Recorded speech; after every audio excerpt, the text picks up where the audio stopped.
The Book of Genesis, Chapter 1. In the beginning God created the heaven and the earth. And the earth was without form and void, and darkness was upon the face of the deep. And the Spirit of God moved upon the face of the waters. And God said, Let there be light. And there was light. And God saw the light that it was good. And God divided the light from the darkness. And God called the light day, and the darkness he called night. And the evening and the morning were the first day. And God said, Let there be a firmament in the midst of the waters, and let it divide the waters from the waters. And God made the firmament, and divided the waters which were under the firmament from the waters which were above the firmament. And it was so. And God called the firmament heaven. And the evening and the morning were the second day. And God said, Let the waters under the heaven be gathered together unto one place, and let the dry land appear. And it was so. And God called the dry land earth, and the gathering together of the waters called he seas. And God saw that it was good. And God said, Let the earth bring forth grass, the herb yielding seed, and the fruit tree yielding fruit after his kind, whose seed is in itself upon the earth. And it was so. And the earth brought forth grass, an herb yielding seed after his kind, and the tree yielding fruit, whose seed was in itself after his kind. And God saw that it was good. And the evening and the morning were the third day. And God said, Let there be lights in the firmament of the heaven to divide the day from the night. And let them be for signs, and for seasons, and for days and years. And let them be for lights in the firmament of the heaven, to give light upon the earth. And it was so. And God made two great lights, the greater light to rule the day, and the lesser light to rule the night. He made the stars also. And God set them in the firmament of the heaven to give light upon the earth, and to rule over the day and over the night, and to divide the light from the darkness. And God saw that it was good. And the evening and the morning were the fourth day. And God said, Let the waters bring forth abundantly the moving creature that hath life, and fowl that may fly above the earth in the open firmament of heaven. And God created great whales, and every living creature that moveth, which the waters brought forth abundantly after their kind, and every winged fowl after his kind. And God saw that it was good. And God blessed them, saying, Be fruitful, and multiply, and fill the waters in the seas, and let fowl multiply in the earth. And the evening and the morning were the fifth day. And God said, Let the earth bring forth the living creature after his kind, cattle and creeping thing, and beast of the earth after his kind. And it was so. And God made the beast of the earth after his kind, and cattle after their kind, and everything that creepeth upon the earth after his kind. And God saw that it was good. And God said, Let us make man in our image, after our likeness, and let them have dominion over the fish of the sea, and over the fowl of the air, and over the cattle, and over all the earth, and over every creeping thing that creepeth upon the earth. So God created man in his own image. In the image of God created he him, male and female created he them. And God blessed them, and God said unto them, Be fruitful, and multiply, and replenish the earth, and subdue it, and have dominion over the fish of the sea, and over the fowl of the air, and over every living thing that moveth upon the earth. And God said, Behold, I have given you every herb-bearing seed which is upon the face of all the earth, and every tree in the which is the fruit of a tree yielding seed. To you it shall be for meat. And to every beast of the earth, and to every fowl of the air, and to everything that creepeth upon the earth, wherein there is life, I have given every green herb for meat. And it was so. And God saw everything that he had made, and behold, it was very good. And the evening and the morning were the 6th day.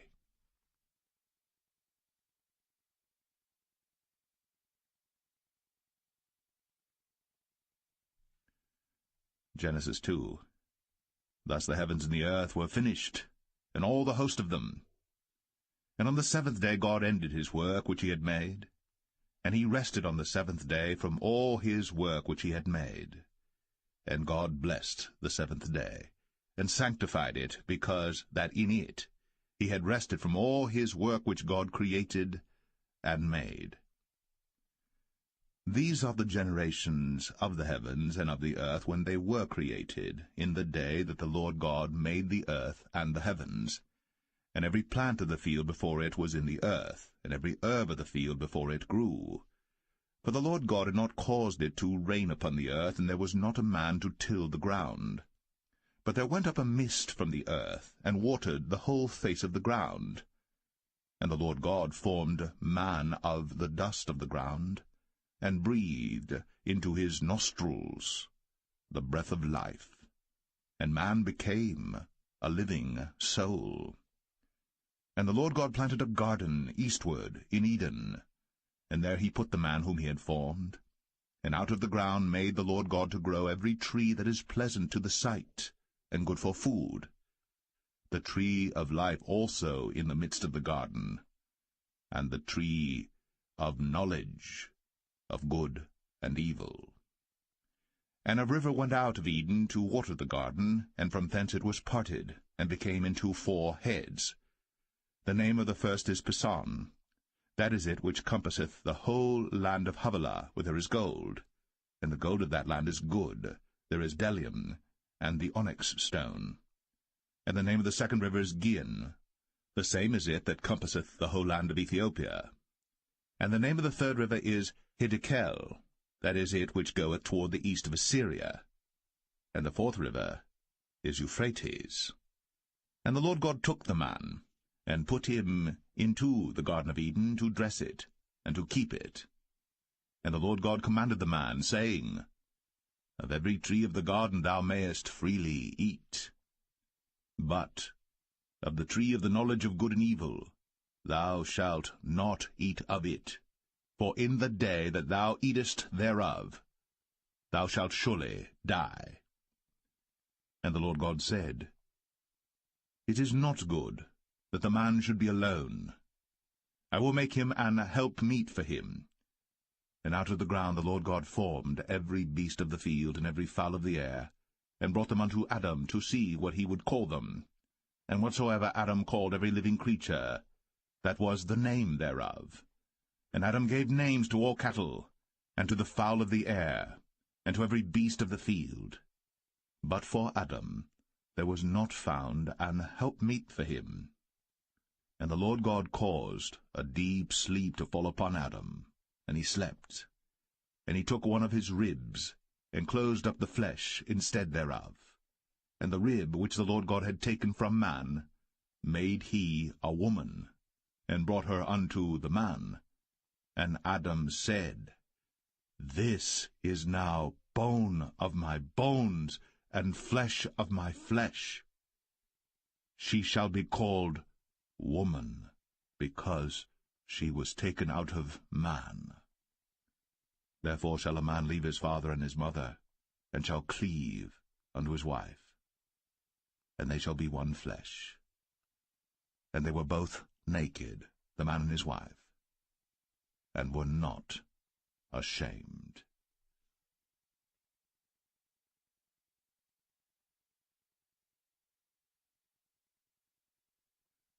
Genesis 3.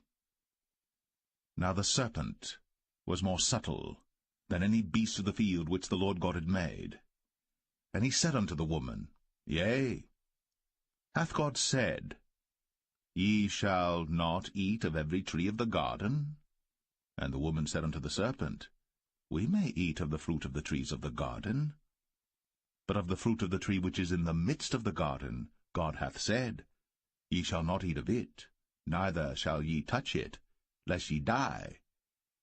And the serpent said unto the woman, Ye shall not surely die.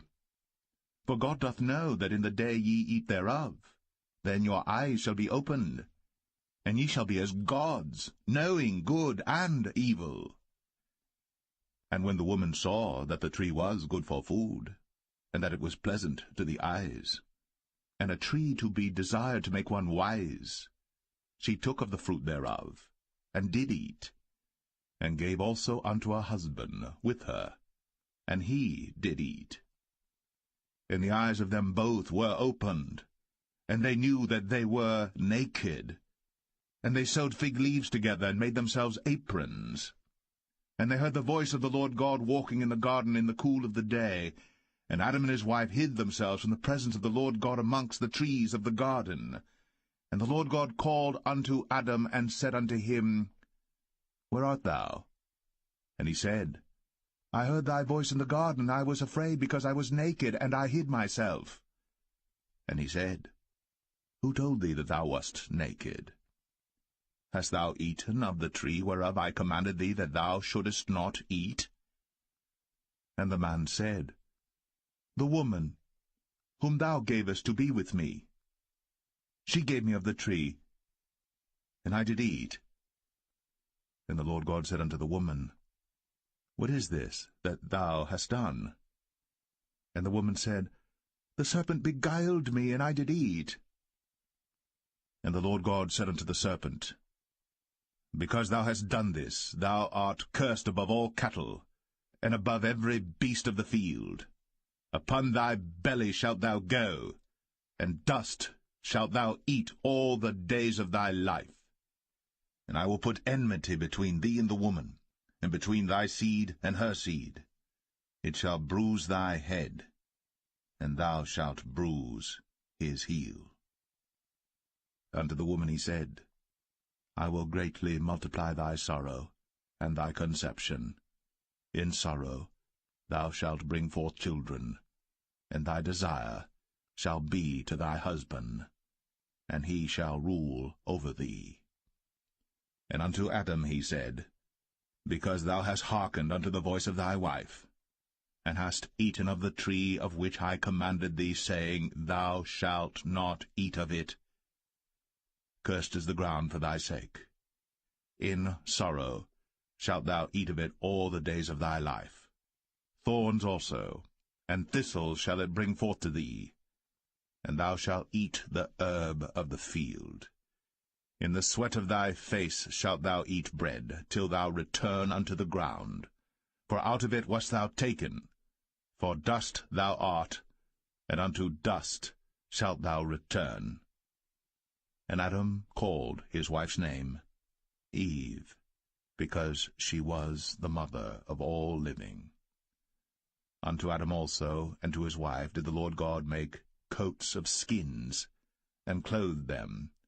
And the Lord God said, Behold, the man is become as one of us, to know good and evil. And now, lest he put forth his hand, and take also of the tree of life, and eat, and live forever. Therefore the Lord God sent him forth from the Garden of Eden, to till the ground from whence he was taken.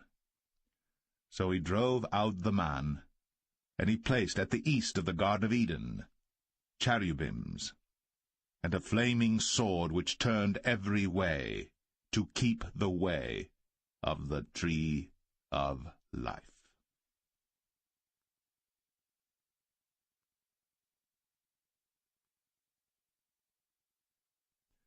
Genesis 4. And Adam knew Eve his wife, and she conceived and bare Cain, and said, I have gotten a man from the Lord.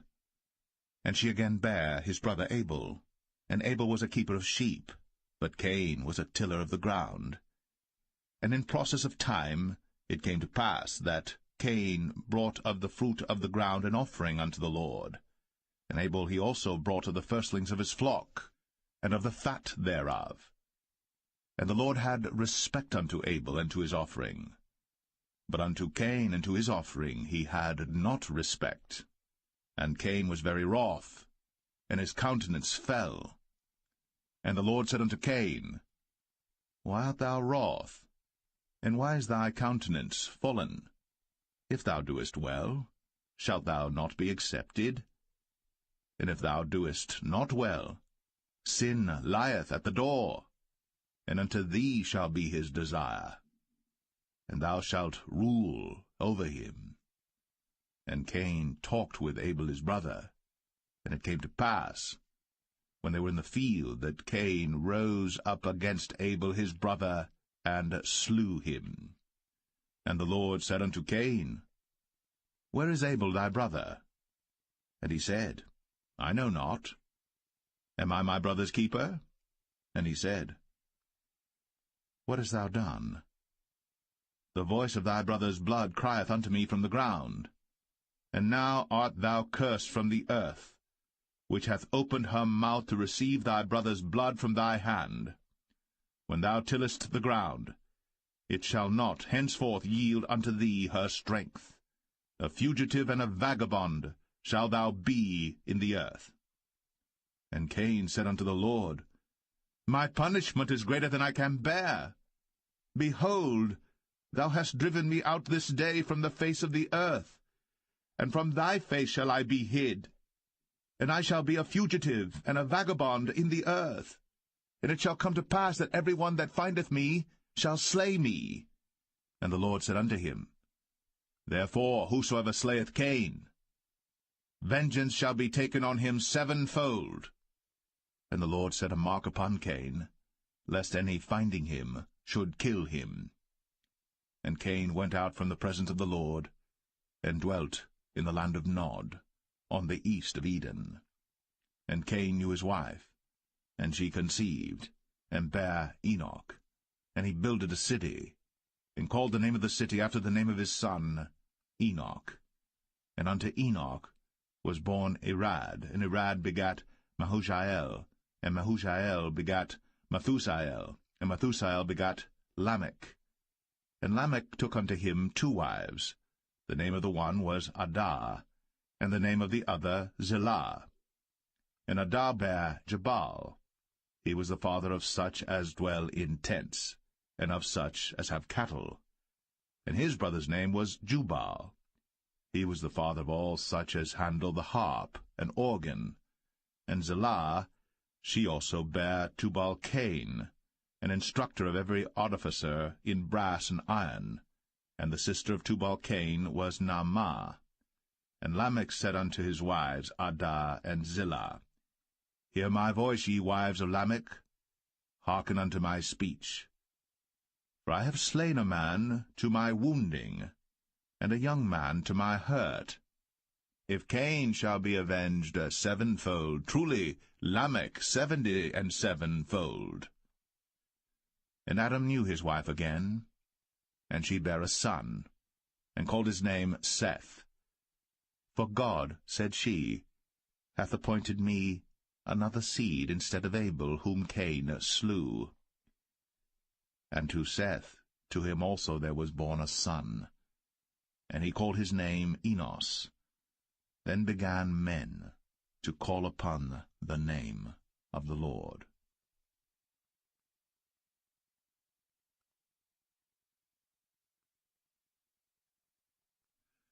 Genesis 5. This is the book of the generations of Adam. In the day that God created man, in the likeness of God made he him. Male and female created he them, and blessed them, and called their name Adam, in the day when they were created. And Adam lived 130 years, and begat a son in his own likeness, after his image, and called his name Seth. And the days of Adam after he had begotten Seth were 800 years, and he begat sons and daughters. And all the days that Adam lived were 930 years, and he died. And Seth lived 105 years, and begat Enos. And Seth lived after he begat Enos 807 years, and begat sons and daughters. And all the days of Seth were 912 years, and he died. And Enos lived 90 years, and begat Canaan. And Enos lived after he begat Canaan 815 years, and begat sons and daughters. And all the days of Enos were 905 years, and he died. And Canaan lived 70 years, and begat Mahalaleel. And Canaan lived after he begat Mahalaleel 840 years, and begat sons and daughters. And all the days of Canaan were 910 years, and he died. And Mahalaleel lived 65 years, and begat Jared. And Mahalaleel lived, after he begat Jared, 830 years, and begat sons and daughters. And all the days of Mahalaleel were 895 years, and he died. And Jared lived 162 years, and he begat Enoch. And Jared lived after he begat Enoch 800 years, and begat sons and daughters. And all the days of Jared were 962 years, and he died. And Enoch lived 65 years, and begat Methuselah. And Enoch walked with God after he begat Methuselah 300 years, and begat sons and daughters. And all the days of Enoch were 365 years. And Enoch walked with God, and he was not, for God took him. And Methuselah lived 187 years, and begat Lamech. And Methuselah lived after he begat Lamech 782 years, and begat sons and daughters. And all the days of Methuselah were 969 years, and he died. And Lamech lived 182 years, and begat a son. And he called his name Noah, saying, This same shall comfort us concerning our work and toil of our hands, because of the ground which the Lord hath cursed. And Lamech lived after he begat Noah 595 years, and begat sons and daughters. And all the days of Lamech were 777 years, and he died. And Noah was 500 years old, and Noah begat Shem, Ham, and Japheth.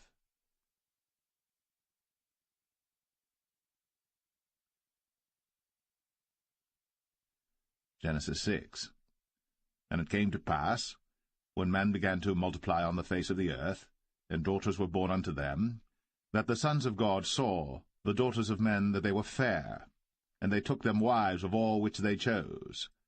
And the Lord said, My spirit shall not always strive with man, for that he also is flesh, yet his days shall be 120 years. There were giants in the earth in those days, and also after that, when the sons of God came in unto the daughters of men, and they bare children to them, the same became mighty men which were of old, men of renown. And God saw that the wickedness of man was great in the earth, and that every imagination of the thoughts of his heart was only evil continually. And it repented the Lord that he had made man on the earth, and it grieved him at his heart. And the Lord said, I will destroy man whom I have created from the face of the earth, both man and beast, and the creeping thing, and the fowls of the air, for it repenteth me that I have made them. But Noah found grace in the eyes of the Lord. These are the generations of Noah. Noah was a just man, and perfect in his generations. And Noah walked with God. And Noah begat 3 sons, Shem, Ham, and Japheth. The earth also was corrupt before God, and the earth was filled with violence. And God looked upon the earth, and behold, it was corrupt, for all flesh had corrupted his way upon the earth. And God said unto Noah, The end of all flesh is come before me, for the earth is filled with violence through them, and behold, I will destroy them with the earth. Make thee an ark of gopher wood. Rooms shalt thou make in the ark, and shalt pitch it within and without with pitch. And this is the fashion which thou shalt make it of. The length of the ark shall be 300 cubits, the breadth of it 50 cubits, and the height of it 30 cubits. A window shalt thou make to the ark, and in a cubit shalt thou finish it above. And the door of the ark shalt thou set in the side thereof, with lower, second, and third stories shalt thou make it. And behold, I, even I, do bring a flood of waters upon the earth to destroy all flesh wherein is the breath of life from under heaven, and everything that is in the earth shall die. But with thee will I establish my covenant, and thou shalt come into the ark, thou, and thy sons, and thy wife, and thy sons' wives with thee. And of every living thing of all flesh, 2 of every sort shalt thou bring into the ark, to keep them alive with thee. They shall be male and female. Of fowls after their kind, and of cattle after their kind, of every creeping thing of the earth after his kind, 2 of every sort shall come unto thee, to keep them alive. And take thou unto thee of all food that is eaten, and thou shalt gather it to thee, and it shall be for food for thee and for them. Thus did Noah. According to all that God commanded him, so did he.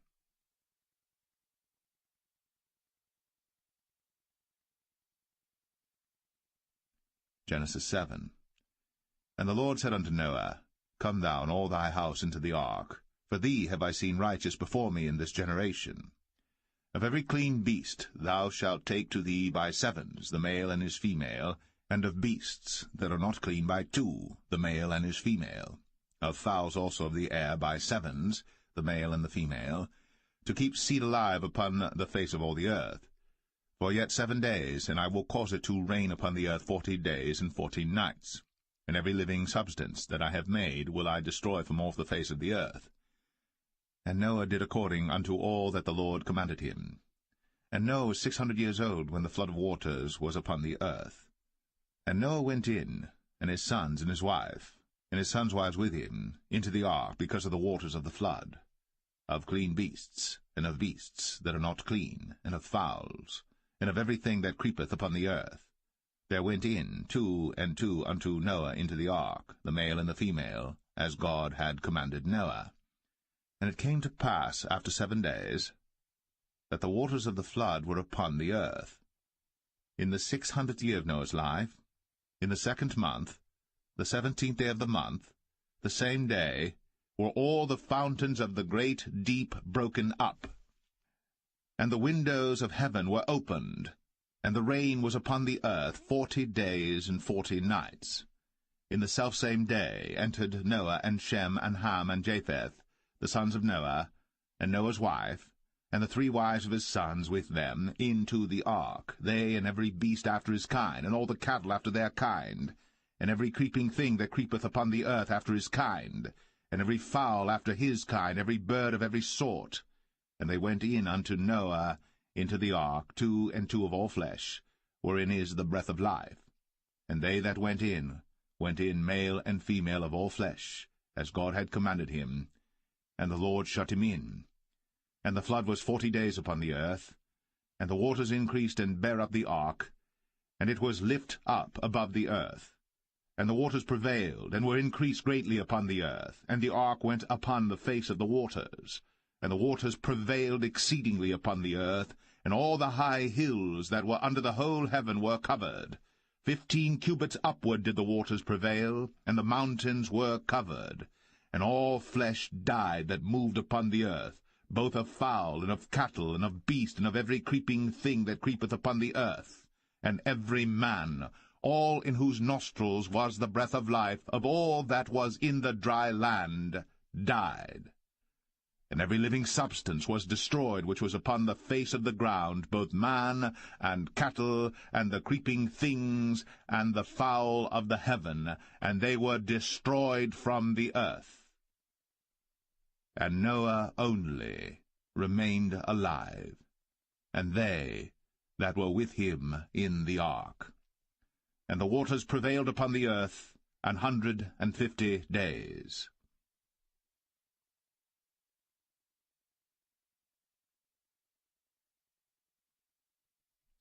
Genesis 8. And God remembered Noah, and every living thing, and all the cattle that was with him in the ark. And God made a wind to pass over the earth, and the waters assuaged. The fountains also of the deep, and the windows of heaven were stopped, and the rain from heaven was restrained.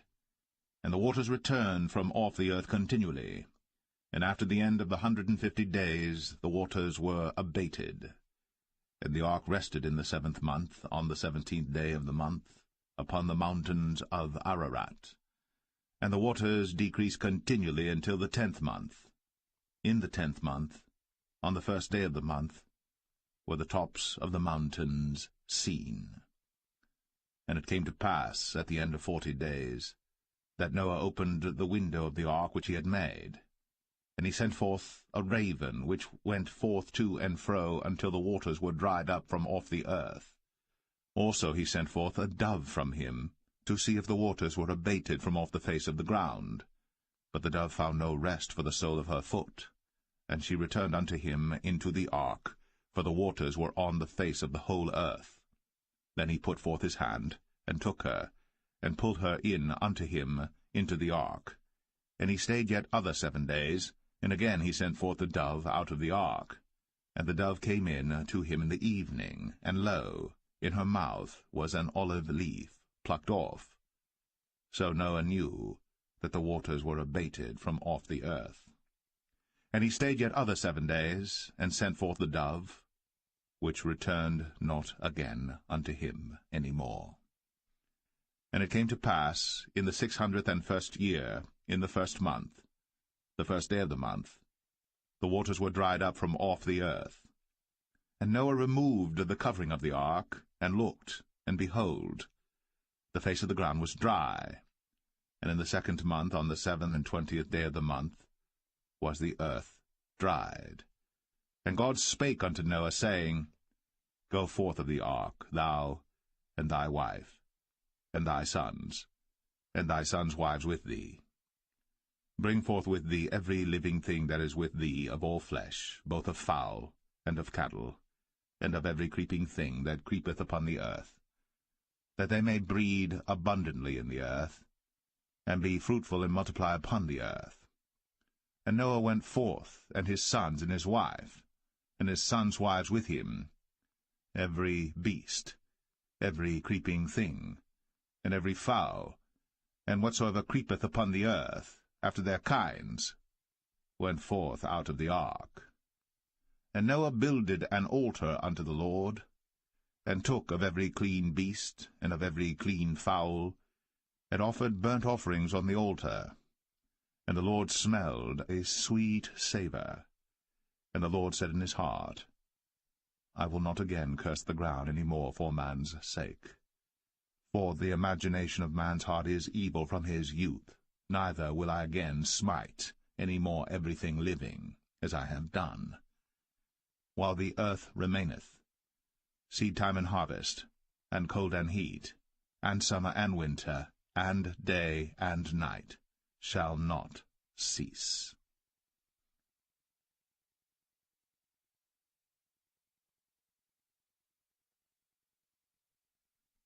Genesis 9.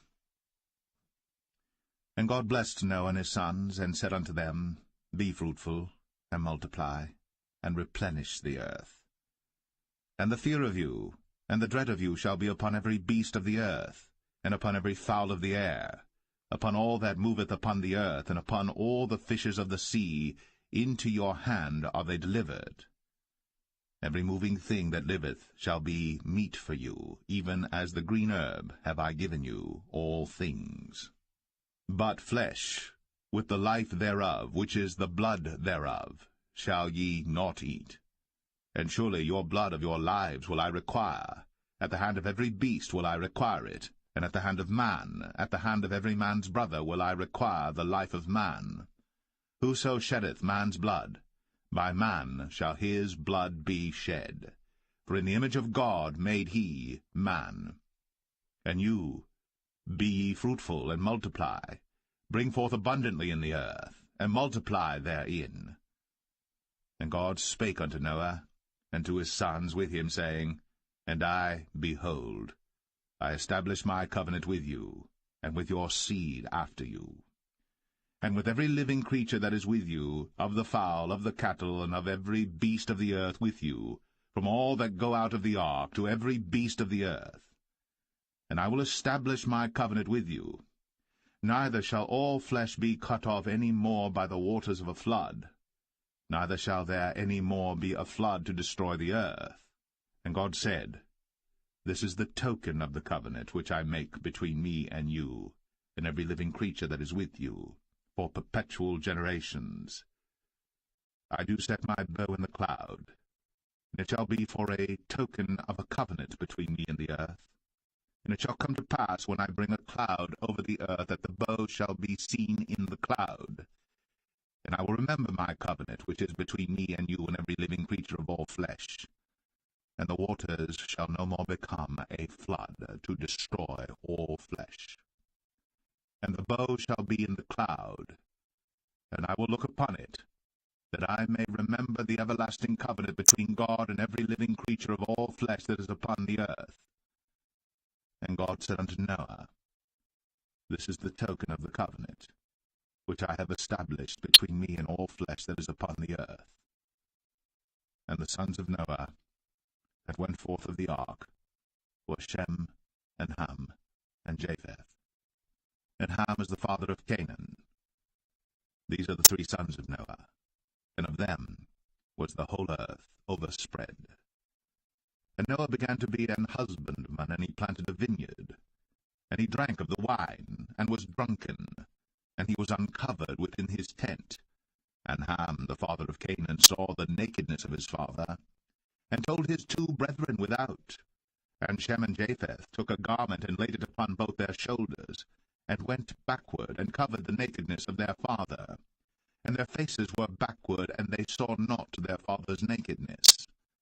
And Noah awoke from his wine, and knew what his younger son had done unto him. And he said, Cursed be Canaan, a servant of servants shall he be unto his brethren. And he said, Blessed be the Lord God of Shem, and Canaan shall be his servant.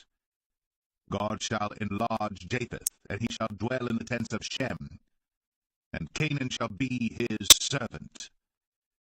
And Noah lived after the flood 350 years. And all the days of Noah were 950 years. And he died.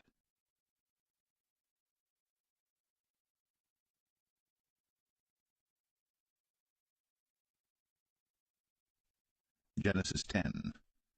Now these are the generations of the sons of Noah, Shem, Ham, and Japheth. And unto them were sons born after the flood. The sons of Japheth, Gomer, and Magog, and Madai, and Javan, and Tubal, and Meshech, and Taras. And the sons of Gomer, Ashkenaz, and Riphath, and Togarmah. And the sons of Javan, Elisha, and Tarshish, Kittim, and Dodanim. But these were the isles of the Gentiles, divided in their lands, every one after his tongue, after their families, in their nations. And the sons of Ham, Cush, and Mizraim, and Phut, and Canaan. And the sons of Cush, Seba, and Havilah, and Sabta, and Ramah, and Sabteca. And the sons of Ramah, Sheba, and Dedan. And Cush begat Nimrod. He began to be a mighty one in the earth. He was a mighty hunter before the Lord.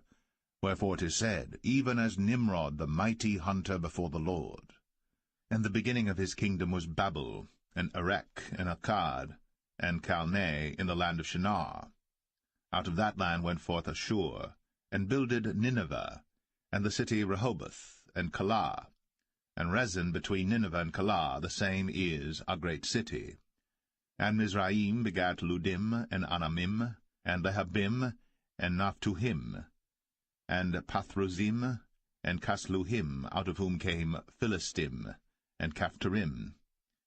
And Canaan begat Sidon his firstborn, and Heth, and the Jebusite, and the Amorite, and the Girgashite, and the Hivite, and the Archite, and the Sinite, and the Arvadite, and the Zemarite, and the Hamathite. And afterward were the families of the Canaanites spread abroad. And the border of the Canaanites was from Sidon, as thou comest to Gerar, unto Gaza, as thou goest unto Sodom and Gomorrah, and Admah, and Zeboim, even unto Lasha. These are the sons of Ham, after their families, after their tongues, in their countries, and in their nations.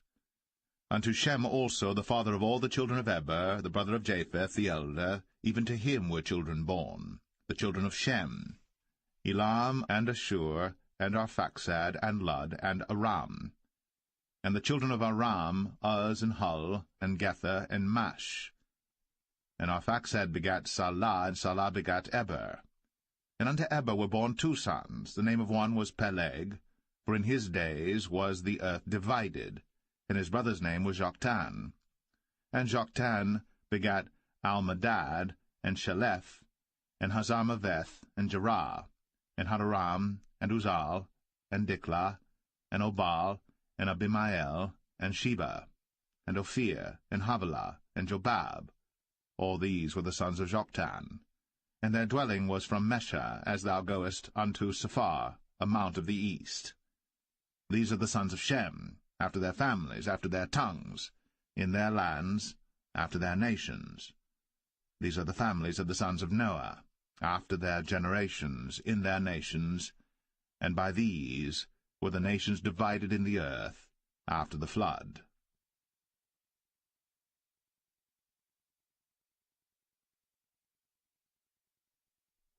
Genesis 11. And the whole earth was of one language, and of one speech. And it came to pass, as they journeyed from the east, that they found a plain in the land of Shinar, and they dwelt there. And they said one to another, Go to, let us make brick, and burn them thoroughly. And they had brick for stone, and slime had they for mortar. And they said, Go to, let us build us a city and a tower, whose top may reach unto heaven. And let us make us a name, lest we be scattered abroad upon the face of the whole earth. And the Lord came down to see the city and the tower, which the children of men builded. And the Lord said, Behold, the people is one, and they have all one language, and this they begin to do? And now nothing will be restrained from them, which they have imagined to do. Go to, let us go down, and there confound their language, that they may not understand one another's speech. So the Lord scattered them abroad from thence upon the face of all the earth, and they left off to build the city. Therefore is the name of it called Babel, because the Lord did there confound the language of all the earth, and from thence did the Lord scatter them abroad upon the face of all the earth. These are the generations of Shem. Shem was 100 years old, and begat Arphaxad 2 years after the flood. And Shem lived after he begat Arphaxad 500 years, and begat sons and daughters. And Arphaxad lived 35 years, and begat Salah. And Arphaxad lived after he begat Salah 403 years, and begat sons and daughters. And Salah lived 30 years, and begat Eber. And Salah lived after he begat Eber 403 years, and begat sons and daughters. And Eber lived 34 years, and begat Peleg. And Eber lived after he begat Peleg 430 years, and begat sons and daughters. And Peleg lived 30 years, and begat Reu. And Peleg lived after he begat Reu 209 years, and begat sons and daughters. And Reu lived 32 years, and begat Serug. And Reu lived after he begat Serug 207 years, and begat sons and daughters. And Serug lived 30 years, and begat Nahor. And Serug lived after he begat Nahor 200 years, and begat sons and daughters. And Nahor lived 29 years, and begat Terah. And Nahor lived after he begat Terah 119 years, and begat sons and daughters. And Terah lived 70 years, and begat Abram, Nahor, and Haran. Now these are the generations of Terah. Terah begat Abram, Nahor, and Haran begat Lot. And Haran died before his father Terah in the land of his nativity, in Ur of the Chaldees. And Abram and Nahor took them wives. The name of Abram's wife was Sarai, and the name of Nahor's wife, Milcah, the daughter of Haran, the father of Milcah, and the father of Iscah. But Sarai was barren, she had no child. And Terah took Abram his son, and Lot the son of Haran his son's son, and Sarai his daughter-in-law his son Abram's wife. And they went forth with them from Ur of the Chaldees, to go into the land of Canaan. And they came unto Haran, and dwelt there. And the days of Terah were 205 years, and Terah died in Haran.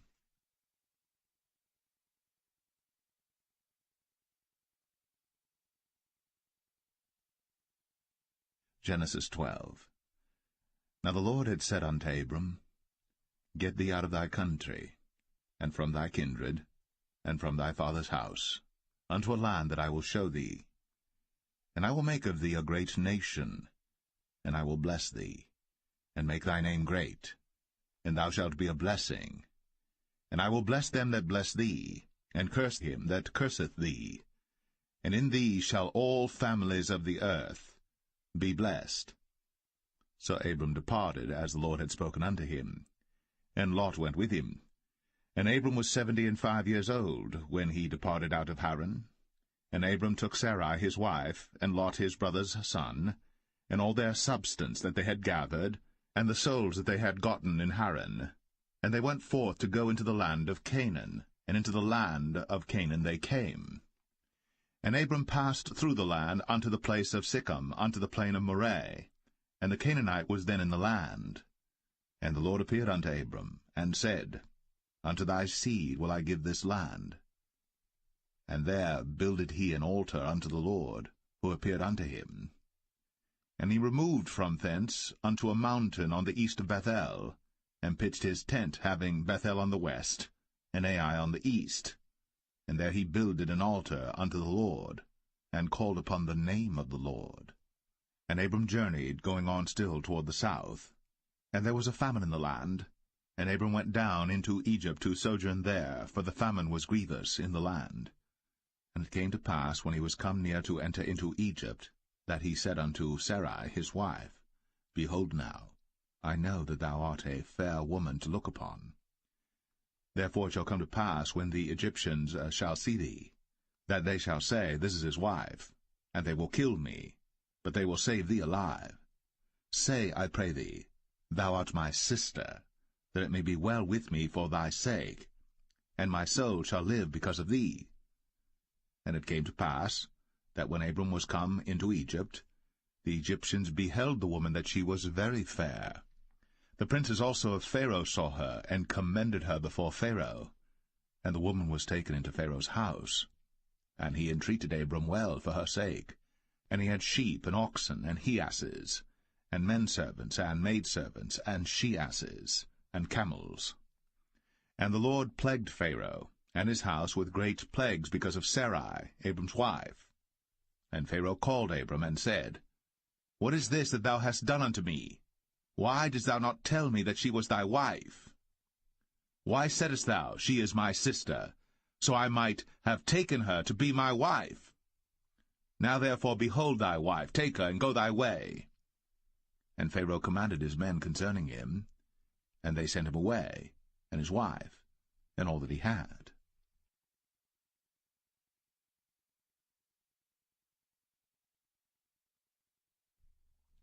Genesis 13.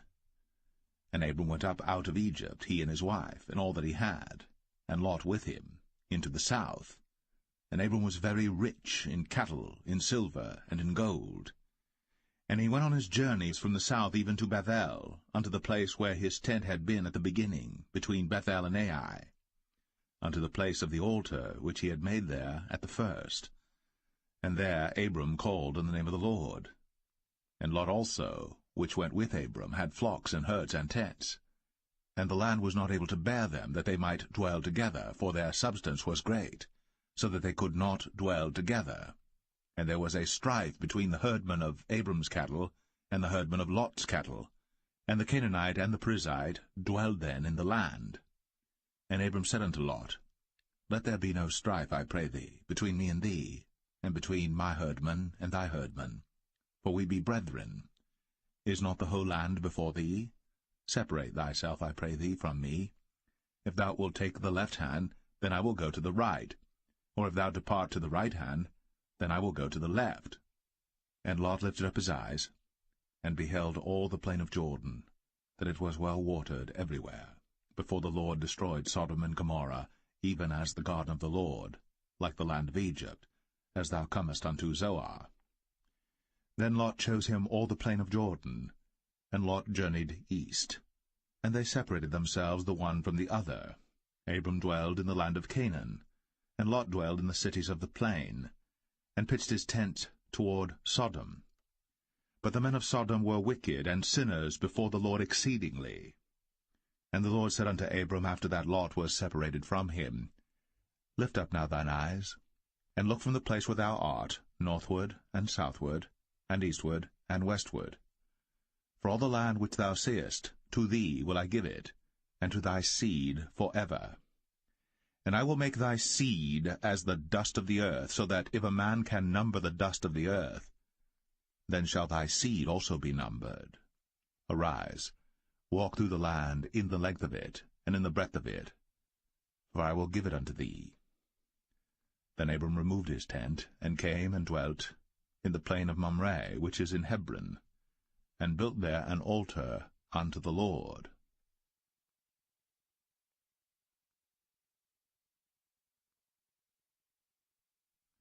Genesis 14.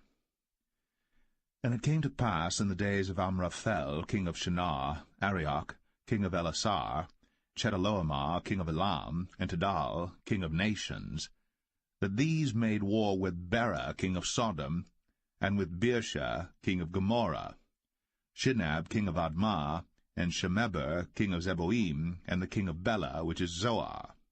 All these were joined together in the vale of Siddim, which is the salt sea. 12 years they served Chedorlaomer, and in the 13th year they rebelled. And in the 14th year came Chedorlaomer, and the kings that were with him, and smote the Rephaims in Ashtaroth Karnaim, and the Zazims in Ham, and the Emims in Shaveh Kiriathaim, and the Horites in their Mount Seir unto El Paran, which is by the wilderness.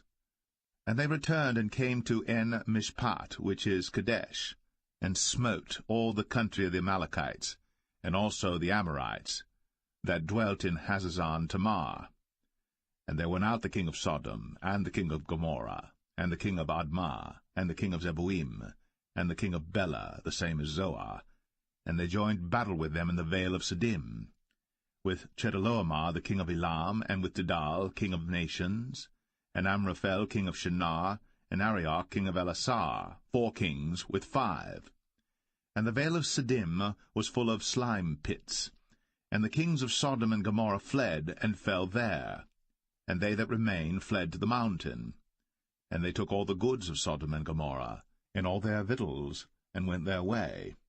And they took Lot, Abram's brother's son, who dwelt in Sodom, and his goods, and departed. And there came one that had escaped, and told Abram the Hebrew, for he dwelt in the plain of Mamre the Amorite, brother of Eshcol, and brother of Aner, and these were confederate with Abram. And when Abram heard that his brother was taken captive, he armed his trained servants, born in his own house, 318, and pursued them unto Dan. And he divided himself against them, he and his servants, by night, and smote them, and pursued them unto Hobah, which is on the left hand of Damascus. And he brought back all the goods, and also brought again his brother Lot, and his goods, and the women also, and the people. And the king of Sodom went out to meet him after his return from the slaughter of Chedorlaomer, and of the kings that were with him at the valley of Shaveh, which is the king's dale. And Melchizedek king of Salem brought forth bread and wine, and he was the priest of the Most High God. And he blessed him, and said, Blessed be Abram of the Most High God, possessor of heaven and earth. And blessed be the Most High God, which hath delivered thine enemies into thy hand. And he gave him tithes of all.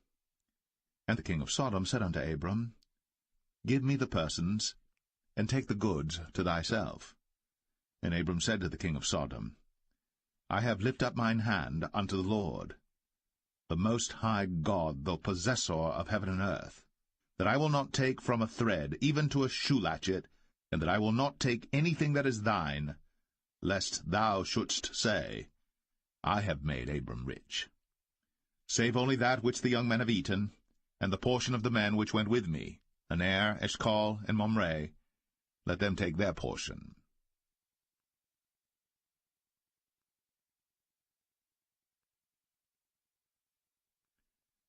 Genesis 15. After these things, the word of the Lord came unto Abram in a vision, saying, Fear not, Abram, I am thy shield, and thy exceeding great reward. And Abram said, Lord God, what wilt thou give me, seeing I go childless?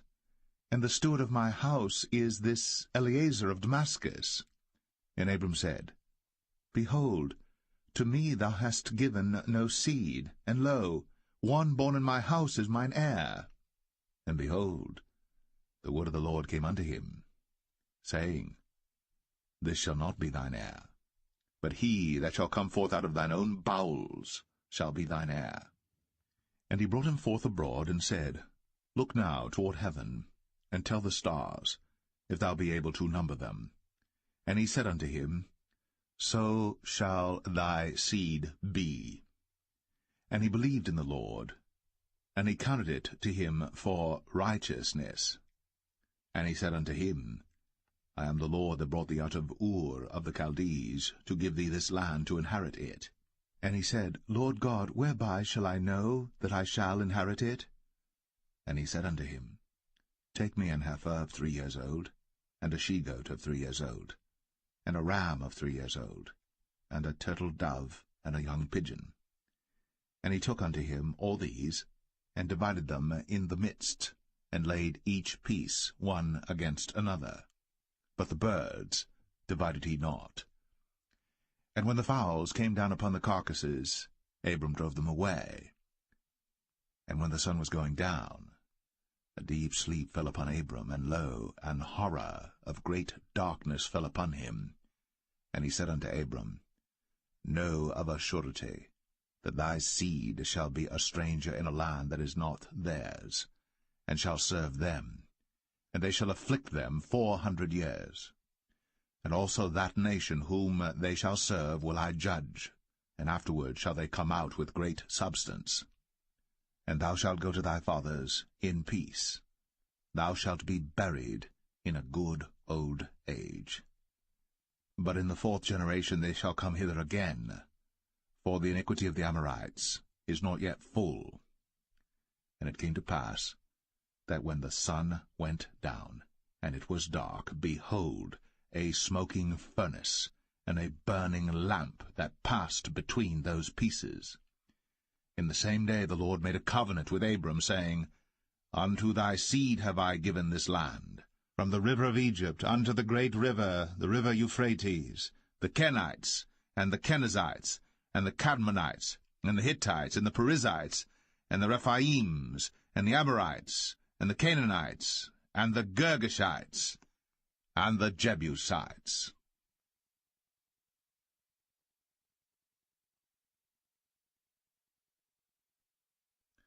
Genesis 16.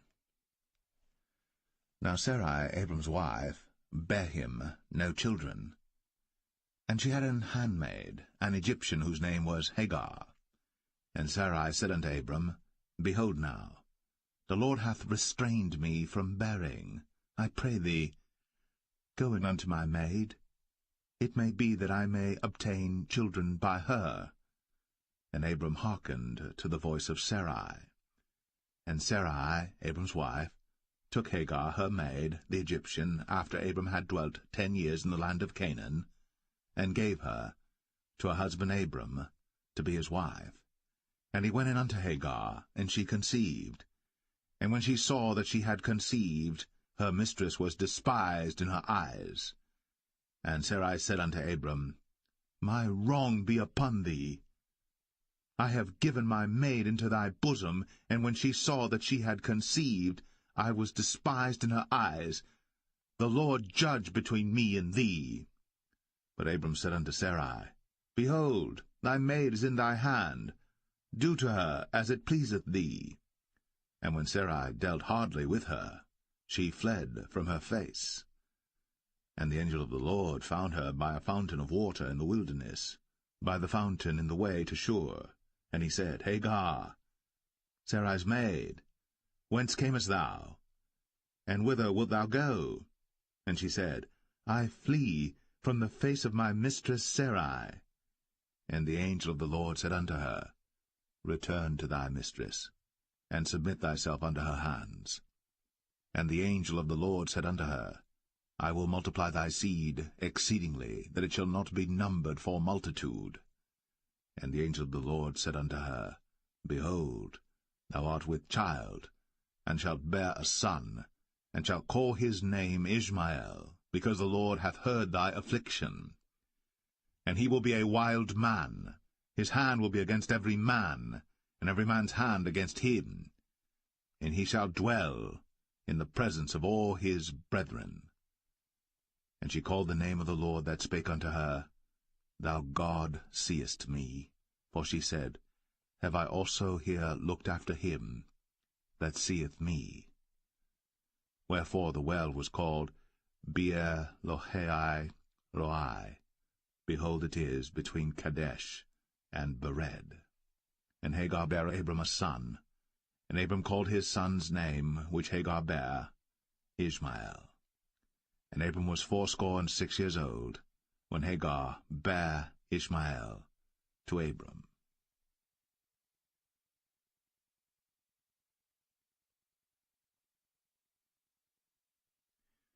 Genesis 17. And when Abram was 90 years old and 9, the Lord appeared to Abram and said unto him, I am the Almighty God. Walk before me, and be thou perfect.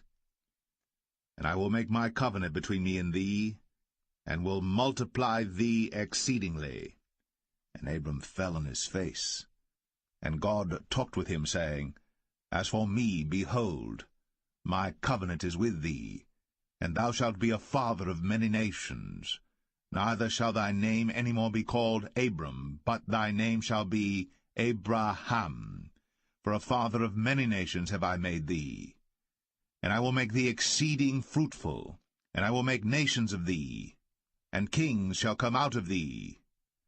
And I will establish my covenant between me and thee and thy seed after thee in their generations for an everlasting covenant, to be a God unto thee, and to thy seed after thee. And I will give unto thee, and to thy seed after thee, the land wherein thou art a stranger, all the land of Canaan, for an everlasting possession, and I will be their God. And God said unto Abraham, Thou shalt keep my covenant therefore, thou and thy seed after thee in their generations. This is my covenant, which ye shall keep, between me and you and thy seed after thee. Every man-child among you shall be circumcised, and ye shall circumcise the flesh of your foreskin, and it shall be a token of the covenant betwixt me and you. And he that is 8 days old shall be circumcised among you, every man-child in your generations, he that is born in the house, or bought with money of any stranger, which is not of thy seed. He that is born in thy house, and he that is bought with thy money, must needs be circumcised. And my covenant shall be in your flesh, for an everlasting covenant. And the uncircumcised man-child, whose flesh of his foreskin is not circumcised, that soul shall be cut off from his people. He hath broken my covenant. And God said unto Abraham, As for Sarai thy wife, thou shalt not call her name Sarai, but Sarah shall her name be. And I will bless her, and give thee a son also of her. Yea, I will bless her, and she shall be a mother of nations. Kings of people shall be of her. Then Abram fell upon his face, and laughed, and said in his heart, Shall a child be born unto him that is 100 years old? And shall Sarah, that is 90 years old, bear? And Abraham said unto God, Oh, that Ishmael might live before thee. And God said, Sarah thy wife shall bear thee a son indeed, and thou shalt call his name Isaac. And I will establish my covenant with him for an everlasting covenant, and with his seed after him. And as for Ishmael, I have heard thee. Behold, I have blessed him, and will make him fruitful, and will multiply him exceedingly. 12 princes shall he beget, and I will make him a great nation. But my covenant will I establish with Isaac, which Sarah shall bear unto thee, at this set time in the next year.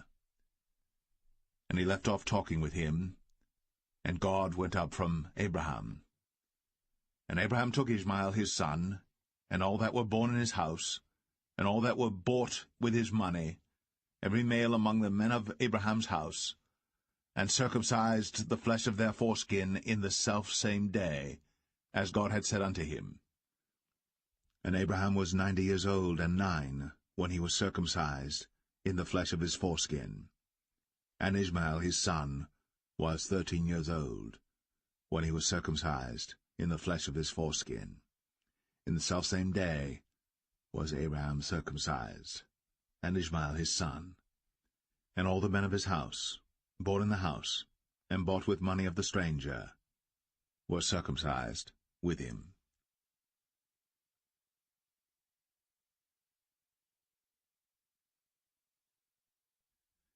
Genesis 18. And the Lord appeared unto him in the plains of Mamre, and he sat in the tent door in the heat of the day.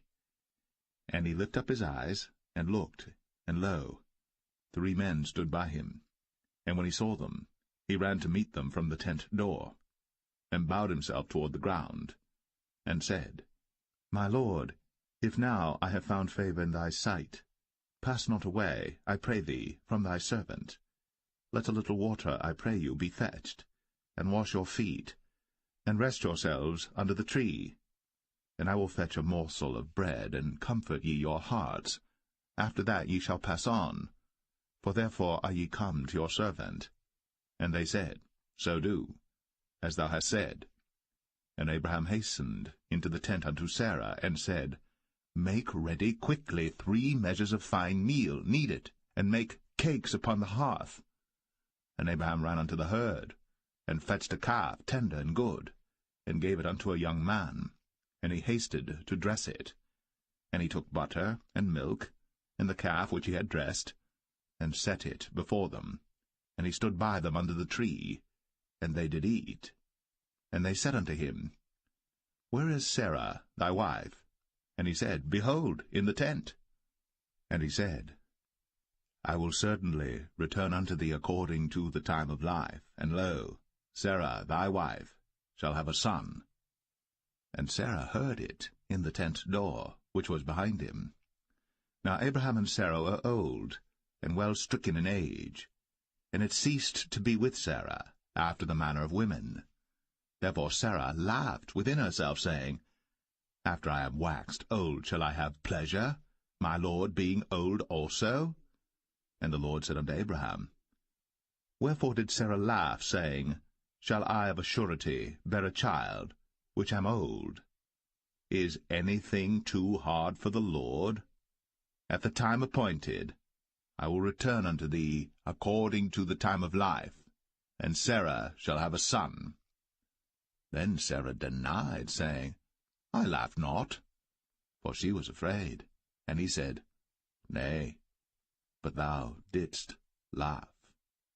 And the men rose up from thence, and looked toward Sodom. And Abraham went with them to bring them on the way. And the Lord said, Shall I hide from Abraham that thing which I do? Seeing that Abraham shall surely become a great and mighty nation, and all the nations of the earth shall be blessed in him. For I know him, that he will command his children and his household after him, and they shall keep the way of the Lord to do justice and judgment, that the Lord may bring upon Abraham that which he hath spoken of him. And the Lord said, Because the cry of Sodom and Gomorrah is great, and because their sin is very grievous, I will go down now, and see whether they have done altogether according to the cry of it, which is come unto me. And if not, I will know.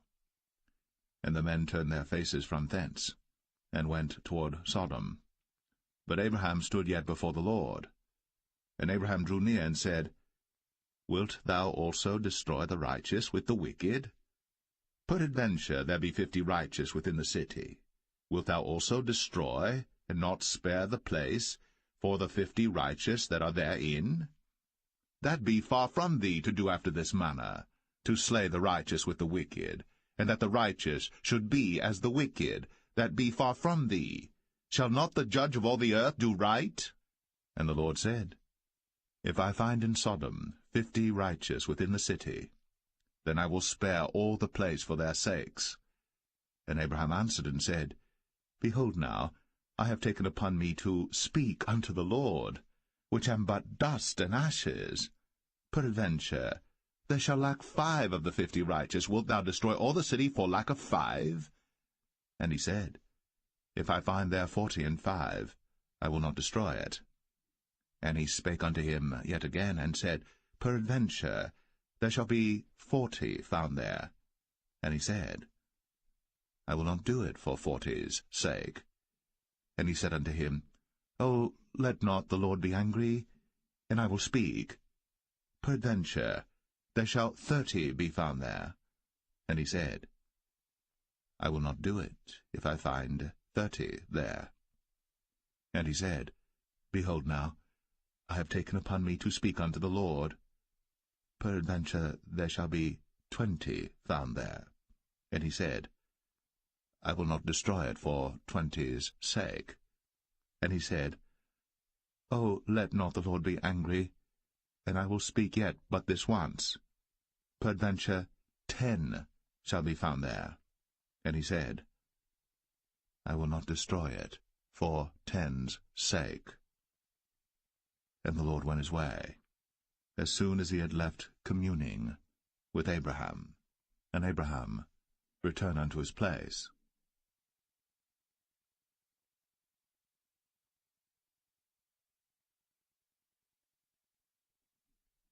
Genesis 19.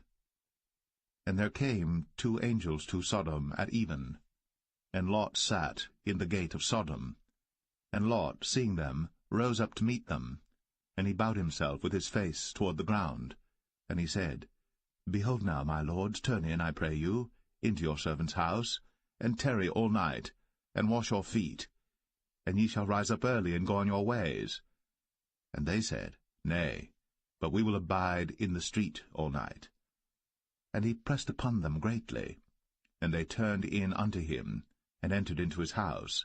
And he made them a feast, and did bake unleavened bread, and they did eat.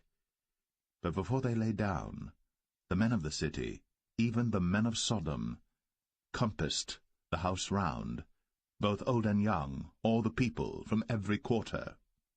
And they called unto Lot, and said unto him, Where are the men which came into thee this night? Bring them out unto us, that we may know them. And Lot went out at the door unto them, and shut the door after him, and said, I pray you, brethren, do not so wickedly. Behold now, I have 2 daughters which have not known man. Let me, I pray you, bring them out unto you, and do ye to them as is good in your eyes. Only unto these men do nothing, for therefore came they under the shadow of my roof. And they said, Stand back. And they said again, This one fellow came in to sojourn, and he will needs be a judge.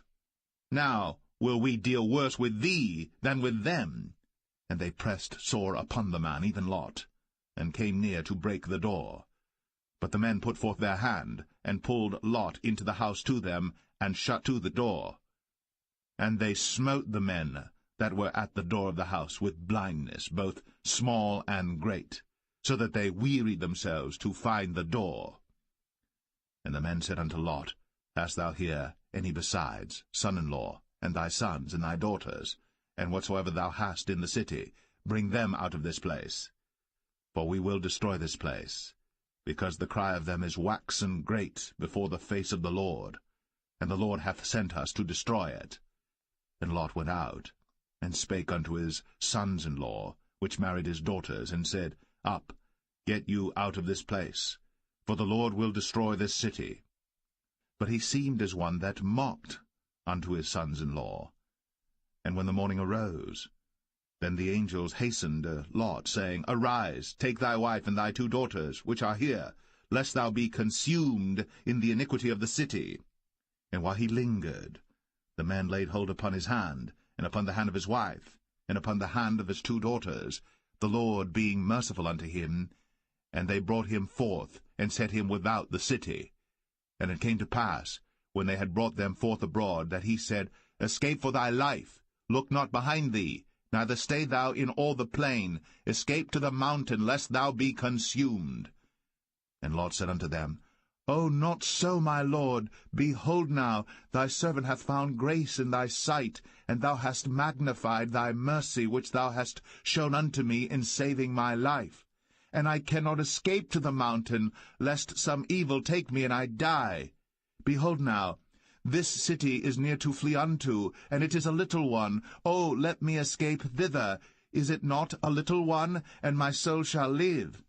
And he said unto him, See, I have accepted thee concerning this thing also, that I will not overthrow this city, for the which thou hast spoken. Haste thee, escape thither, for I cannot do anything till thou be come thither. Therefore the name of the city was called Zoar. The sun was risen upon the earth, when Lot entered into Zoar. Then the Lord rained upon Sodom and upon Gomorrah brimstone and fire from the Lord out of heaven. And he overthrew those cities, and all the plain, and all the inhabitants of the cities, and that which grew upon the ground. But his wife looked back from behind him, and she became a pillar of salt. And Abraham got up early in the morning to the place where he stood before the Lord.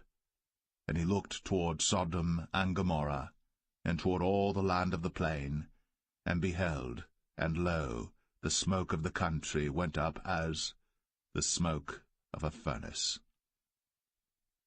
And it came to pass, when God destroyed the cities of the plain, that God remembered Abraham, and sent Lot out of the midst of the overthrow, when he overthrew the cities in the which Lot dwelt. And Lot went up out of Zoar, and dwelt in the mountain, and his 2 daughters with him, for he feared to dwell in Zoar, and he dwelt in a cave, he and his 2 daughters. And the firstborn said unto the younger, Our father is old, and there is not a man in the earth to come in unto us after the manner of all the earth. Come, let us make our father drink wine, and we will lie with him, that we may preserve seed of our father. And they made their father drink wine that night. And the firstborn went in, and lay with her father. And he perceived not when she lay down, nor when she arose. And it came to pass on the morrow, that the firstborn said unto the younger, Behold, I lay yesternight with my father. Let us make him drink wine this night also, and go thou in, and lie with him, that we may preserve seed of our father. And they made their father drink wine that night also. And the younger arose, and lay with him. And he perceived not when she lay down, nor when she arose. Thus were both the daughters of Lot with child by their father. And the firstborn bare a son, and called his name Moab. The same is the father of the Moabites unto this day. And the younger, she also bare a son, and called his name Ben-Ami. The same is the father of the children of Ammon unto this day.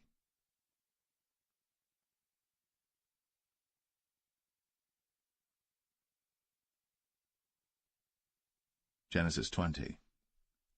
And Abraham journeyed from thence toward the south country, and dwelled between Kadesh and Shur, and sojourned in Gerar. And Abraham said of Sarah his wife, She is my sister. And Abimelech king of Gerar sent and took Sarah.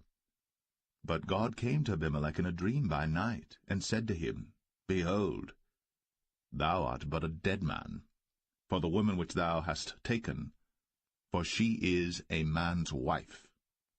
But Abimelech had not come near her, and he said, Lord, wilt thou slay also a righteous nation? Said he not unto me, She is my sister? And she, even she herself, said, He is my brother?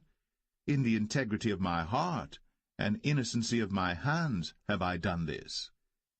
And God said unto him in a dream, Yea, I know that thou didst this in the integrity of thy heart. For I also withheld thee from sinning against me. Therefore suffered I thee not to touch her. Now therefore restore the man his wife, for he is a prophet, and he shall pray for thee, and thou shalt live. And if thou restore her not, know thou that thou shalt surely die, thou and all that are thine. Therefore Abimelech rose early in the morning, and called all his servants, and told all these things in their ears. And the men were sore afraid.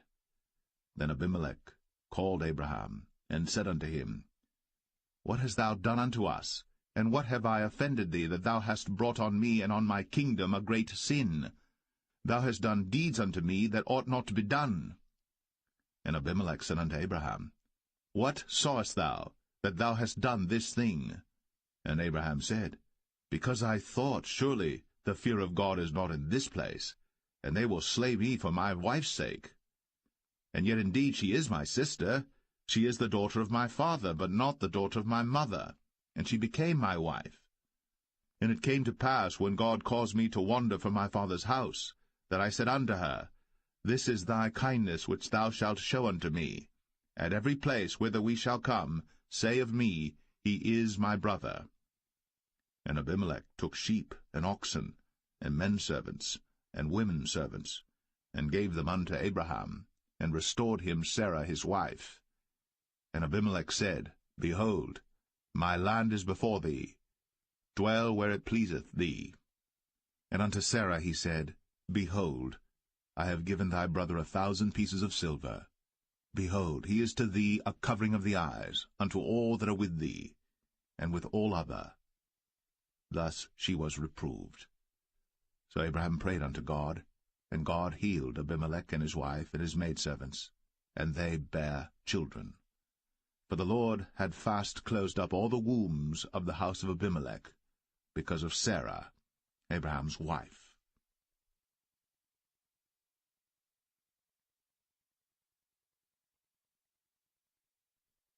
Genesis 21. And the Lord visited Sarah as he had said, and the Lord did unto Sarah as he had spoken. For Sarah conceived, and bare Abraham a son in his old age, at the set time of which God had spoken to him. And Abraham called the name of his son that was born unto him, whom Sarah bare to him, Isaac. And Abraham circumcised his son Isaac, being 8 days old, as God had commanded him. And Abraham was 100 years old when his son Isaac was born unto him. And Sarah said, God hath made me to laugh, so that all that hear will laugh with me. And she said, Who would have said unto Abraham, that Sarah should have given children suck? For I have borne him a son in his old age. And the child grew, and was weaned. And Abraham made a great feast, the same day that Isaac was weaned. And Sarah saw the son of Hagar the Egyptian, which she had borne unto Abraham, mocking. Wherefore she said unto Abraham, Cast out this bondwoman and her son, for the son of this bondwoman shall not be heir with my son, even with Isaac. And the thing was very grievous in Abraham's sight because of his son. And God said unto Abraham, Let it not be grievous in thy sight, because of the lad, and because of thy bondwoman. In all that Sarah hath said unto thee, hearken unto her voice. For in Isaac shall thy seed be called. And also of the son of the bondwoman will I make a nation, because he is thy seed. And Abraham rose up early in the morning, and took bread and a bottle of water, and gave it unto Hagar, putting it on her shoulder, and the child, and sent her away. And she departed and wandered in the wilderness of Beersheba. And the water was spent in the bottle, and she cast the child under one of the shrubs. And she went and sat her down over against him a good way off, as it were a bowshot, for she said, Let me not see the death of the child. And she sat over against him, and lifted up her voice, and wept. And God heard the voice of the lad. And the angel of God called to Hagar out of heaven, and said unto her, What aileth thee, Hagar? Fear not. For God hath heard the voice of the lad where he is. Arise, lift up the lad, and hold him in thine hand, for I will make him a great nation. And God opened her eyes, and she saw a well of water, and she went and filled the bottle with water, and gave the lad drink. And God was with the lad, and he grew, and dwelt in the wilderness, and became an archer. And he dwelt in the wilderness of Paran, and his mother took him a wife out of the land of Egypt. And it came to pass at that time that Abimelech and Phicol, the chief captain of his host, spake unto Abraham, saying, God is with thee in all that thou doest. Now therefore swear unto me here by God that thou wilt not deal falsely with me, nor with my son, nor with my son's son, but according to the kindness that I have done unto thee, thou shalt do unto me, and to the land wherein thou hast sojourned. And Abraham said, I will swear. And Abraham reproved Abimelech because of a well of water, which Abimelech's servants had violently taken away. And Abimelech said, I wot not who hath done this thing, neither didst thou tell me, neither yet heard I of it, but today. And Abraham took sheep and oxen, and gave them unto Abimelech, and both of them made a covenant. And Abraham set 7 ewe lambs of the flock by themselves. And Abimelech said unto Abraham, What mean these 7 ewe lambs which thou hast set by themselves? And he said, For these 7 ewe lambs shalt thou take of my hand, that they may be a witness unto me that I have digged this well. Wherefore he called that place Beersheba, because there they sware both of them. Thus they made a covenant at Beersheba. Then Abimelech rose up, and Phicol the chief captain of his host, and they returned into the land of the Philistines. And Abraham planted a grove in Beersheba, and called thereon the name of the Lord, the everlasting God. And Abraham sojourned in the Philistines' land many days.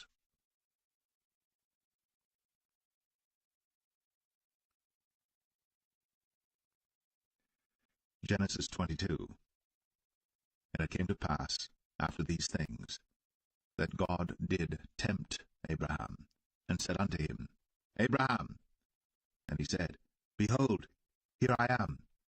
And he said, Take now thy son, thine only son Isaac, whom thou lovest, and get thee into the land of Moriah, and offer him there for a burnt offering upon one of the mountains which I will tell thee of. And Abraham rose up early in the morning, and saddled his ass, and took 2 of his young men with him, and Isaac his son, and clave the wood for the burnt offering, and rose up, and went unto the place of which God had told him. Then on the 3rd day Abraham lifted up his eyes, and saw the place afar off. And Abraham said unto his young men, Abide ye here with the ass, and I and the lad will go yonder, and worship, and come again to you. And Abraham took the wood of the burnt offering, and laid it upon Isaac his son. And he took the fire in his hand, and a knife, and they went both of them together. And Isaac spake unto Abraham his father, and said, My father? And he said, Here am I, my son. And he said, Behold, the fire and the wood, but where is the lamb for a burnt offering? And Abraham said, My son, God will provide himself a lamb for a burnt offering. So they went both of them together. And they came to the place which God had told him of. And Abraham built an altar there, and laid the wood in order, and bound Isaac his son, and laid him on the altar upon the wood. And Abraham stretched forth his hand, and took the knife to slay his son.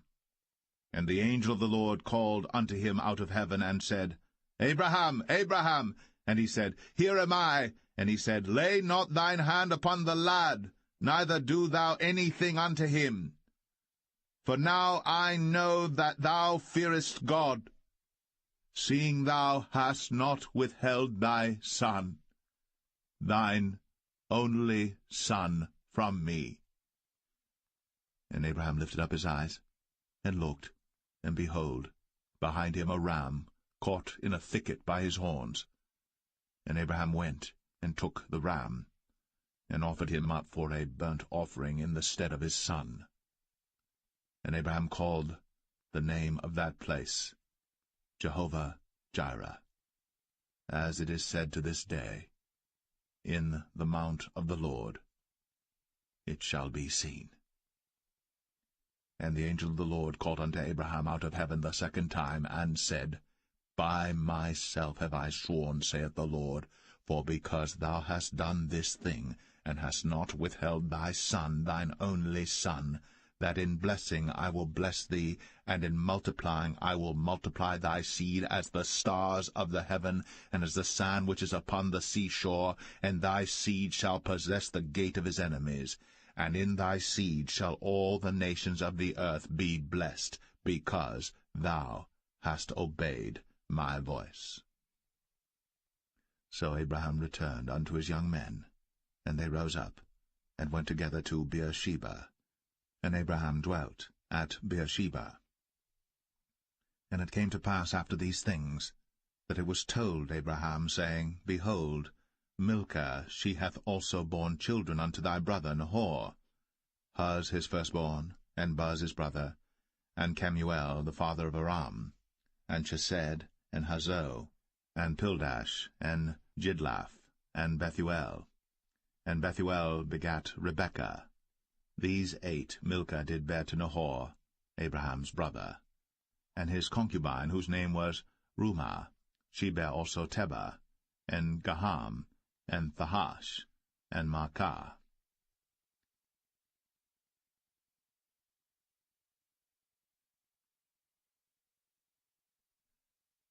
Genesis 23.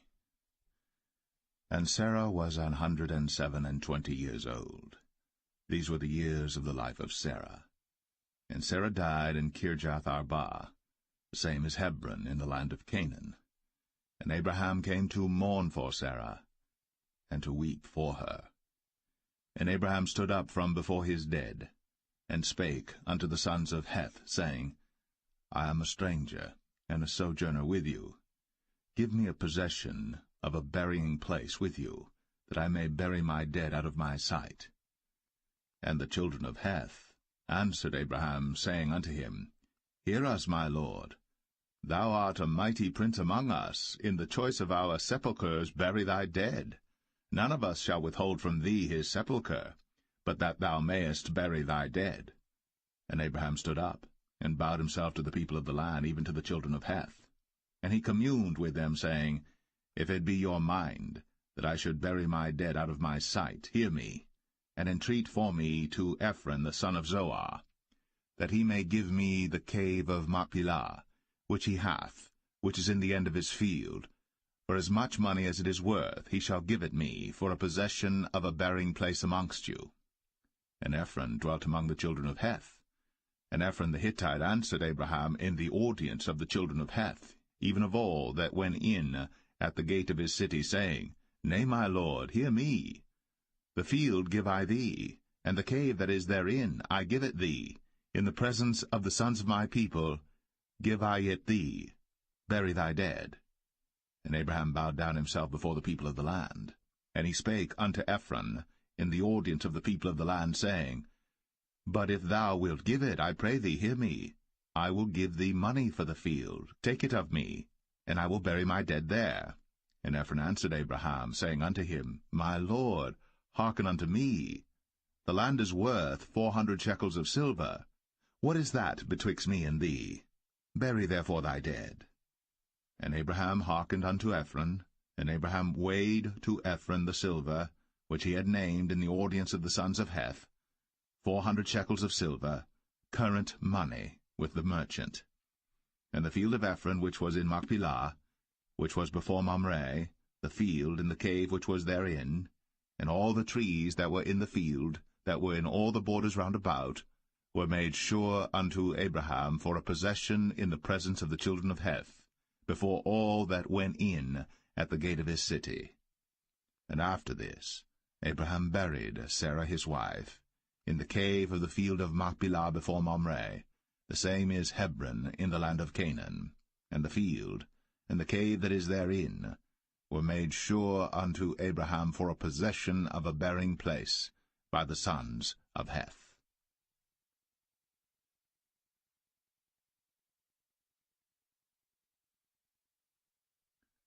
Genesis 24. And Abraham was old, and well stricken in age.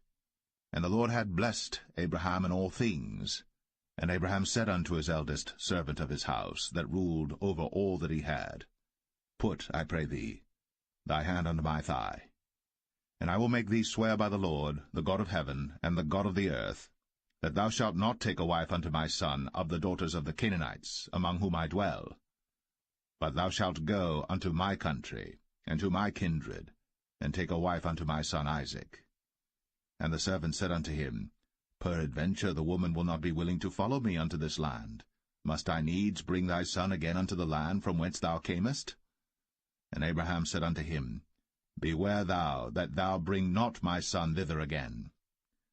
The Lord God of heaven, which took me from my father's house, and from the land of my kindred, and which spake unto me, and that sware unto me, saying, Unto thy seed will I give this land, he shall send his angel before thee, and thou shalt take a wife unto my son from thence. And if the woman will not be willing to follow thee, then thou shalt be clear from this my oath. Only bring not my son thither again. And the servant put his hand under the thigh of Abraham his master, and sware to him concerning that matter. And the servant took 10 camels of the camels of his master, and departed, for all the goods of his master were in his hand. And he arose, and went to Mesopotamia, unto the city of Nahor. And he made his camels to kneel down without the city by a well of water, at the time of the evening, even the time that women go out to draw water. And he said, O Lord God of my master Abraham, I pray thee, send me good speed this day, and show kindness unto my master Abraham. Behold, I stand here by the well of water, and the daughters of the men of the city come out to draw water. And let it come to pass, that the damsel to whom I shall say, Let down thy pitcher, I pray thee, that I may drink. And she shall say, Drink, and I will give thy camels drink also. Let the same be she that thou hast appointed for thy servant Isaac, and thereby shall I know that thou hast shown kindness unto my master. And it came to pass, before he had done speaking, that, behold, Rebekah came out, who was born to Bethuel, son of Milcah, the wife of Nahor, Abraham's brother, with her pitcher upon her shoulder. And the damsel was very fair to look upon, a virgin, neither had any man known her. And she went down to the well, and filled her pitcher, and came up. And the servant ran to meet her, and said, Let me, I pray thee, drink a little water of thy pitcher. And she said, Drink, my lord. And she hasted, and let down her pitcher upon her hand, and gave him drink. And when she had done giving him drink, she said, I will draw water for thy camels also, until they have done drinking. And she hasted, and emptied her pitcher into the trough, and ran again unto the well to draw water, and drew for all his camels. And the man, wondering at her, held his peace, to wit whether the Lord had made his journey prosperous or not. And it came to pass, as the camels had done drinking, that the man took a golden earring of 1/2 shekel weight, and 2 bracelets for her hands of 10 shekels weight of gold, and said, Whose daughter art thou? Tell me, I pray thee. Is there room in thy father's house for us to lodge in? And she said unto him, I am the daughter of Bethuel, the son of Milcah, which she bare unto Nahor. She said moreover unto him, We have both straw and provender enough, and room to lodge in. And the man bowed down his head, and worshipped the Lord. And he said, Blessed be the Lord God of my master Abraham, who hath not left destitute my master of his mercy and his truth. I being in the way, the Lord led me to the house of my master's brethren. And the damsel ran, and told them of her mother's house these things. And Rebekah had a brother, and his name was Laban. And Laban ran out unto the man, unto the well. And it came to pass, when he saw the earring and bracelets upon his sister's hands, and when he heard the words of Rebekah his sister, saying, Thus spake the man unto me, that he came unto the man, and behold, he stood by the camels at the well. And he said, Come in, thou blessed of the Lord. Wherefore standest thou without? For I have prepared the house and room for the camels. And the man came into the house, and he ungirded his camels, and gave straw and provender for the camels, and water to wash his feet, and the men's feet that were with him. And there was set meat before him to eat, but he said, I will not eat until I have told mine errand. And he said, Speak on. And he said, I am Abraham's servant. And the Lord hath blessed my master greatly, and he is become great. And he hath given him flocks, and herds, and silver, and gold, and menservants, and maidservants, and camels, and asses. And Sarah my master's wife bare a son to my master when she was old, and unto him hath he given all that he hath. And my master made me swear, saying, Thou shalt not take a wife to my son of the daughters of the Canaanites in whose land I dwell, but thou shalt go unto my father's house, and to my kindred, and take a wife unto my son. And I said unto my master, Peradventure the woman will not follow me. And he said unto me, The Lord before whom I walk will send his angel with thee, and prosper thy way. And thou shalt take a wife for my son of my kindred, and of my father's house. Then shalt thou be clear from this my oath, when thou comest to my kindred. And if they give not thee one, thou shalt be clear from my oath. And I came this day unto the well, and said, O Lord God of my master Abraham, if now thou do prosper my way which I go, behold, I stand by the well of water. And it shall come to pass that when the virgin cometh forth to draw water, and I say to her, Give me, I pray thee, a little water of thy pitcher to drink, and she say to me, Both drink thou, and I will also draw for thy camels, let the same be the woman whom the Lord hath appointed out for my master's son. And before I had done speaking in mine heart, behold, Rebekah came forth with her pitcher on her shoulder, and she went down unto the well, and drew water. And I said unto her, Let me drink, I pray thee. And she made haste, and let down her pitcher from her shoulder, and said, Drink, and I will give thy camels drink also. So I drank, and she made the camels drink also. And I asked her, and said, Whose daughter art thou? And she said, The daughter of Bethuel, Nahor's son, whom Milcah bare unto him. And I put the earring upon her face, and the bracelets upon her hands. And I bowed down my head, and worshipped the Lord, and blessed the Lord God of my master Abraham, which had led me in the right way to take my master's brother's daughter unto his son. And now, if ye will deal kindly and truly with my master, tell me, and if not, tell me, that I may turn to the right hand or to the left. Then Laban and Bethuel answered and said, The thing proceedeth from the Lord. We cannot speak unto thee bad or good. Behold, Rebekah is before thee. Take her, and go, and let her be thy master's son's wife, as the Lord hath spoken. And it came to pass that when Abraham's servant heard their words, he worshipped the Lord, bowing himself to the earth. And the servant brought forth jewels of silver, and jewels of gold, and raiment, and gave them to Rebekah. He gave also to her brother and to her mother precious things.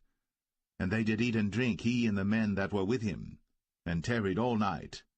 And they rose up in the morning, and he said, Send me away unto my master. And her brother and her mother said, Let the damsel abide with us a few days, at the least 10. After that she shall go. And he said unto them, Hinder me not, seeing the Lord hath prospered my way. Send me away, that I may go to my master. And they said, We will call the damsel, and inquire at her mouth. And they called Rebekah, and said unto her, Wilt thou go with this man? And she said, I will go. And they sent away Rebekah, their sister, and her nurse, and Abraham's servant, and his men. And they blessed Rebekah, and said unto her, Thou art our sister. Be thou the mother of thousands of millions, and let thy seed possess the gate of those which hate them. And Rebekah arose, and her damsels, and they rode upon the camels, and followed the man. And the servant took Rebekah, and went his way. And Isaac came from the way of the well Lahai-Roi, for he dwelt in the south country. And Isaac went out to meditate in the field at the eventide. And he lifted up his eyes, and saw, and behold, the camels were coming. And Rebekah lifted up her eyes, and when she saw Isaac, she lighted off the camel. For she had said unto the servant, What man is this that walketh in the field to meet us? And the servant had said, It is my master. Therefore she took a veil, and covered herself. And the servant told Isaac all things that he had done. And Isaac brought her into his mother Sarah's tent, and took Rebekah, and she became his wife, and he loved her. And Isaac was comforted after his mother's death.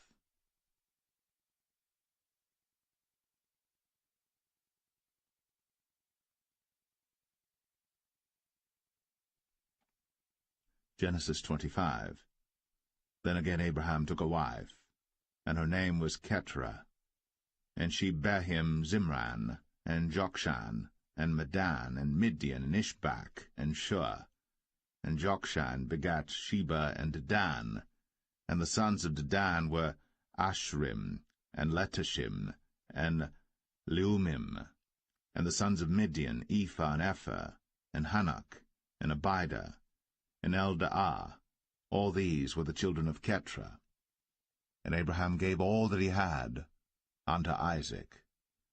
But unto the sons of the concubines which Abraham had, Abraham gave gifts, and sent them away from Isaac his son while he yet lived eastward unto the east country. And these are the days of the years of Abraham's life which he lived, 160 years.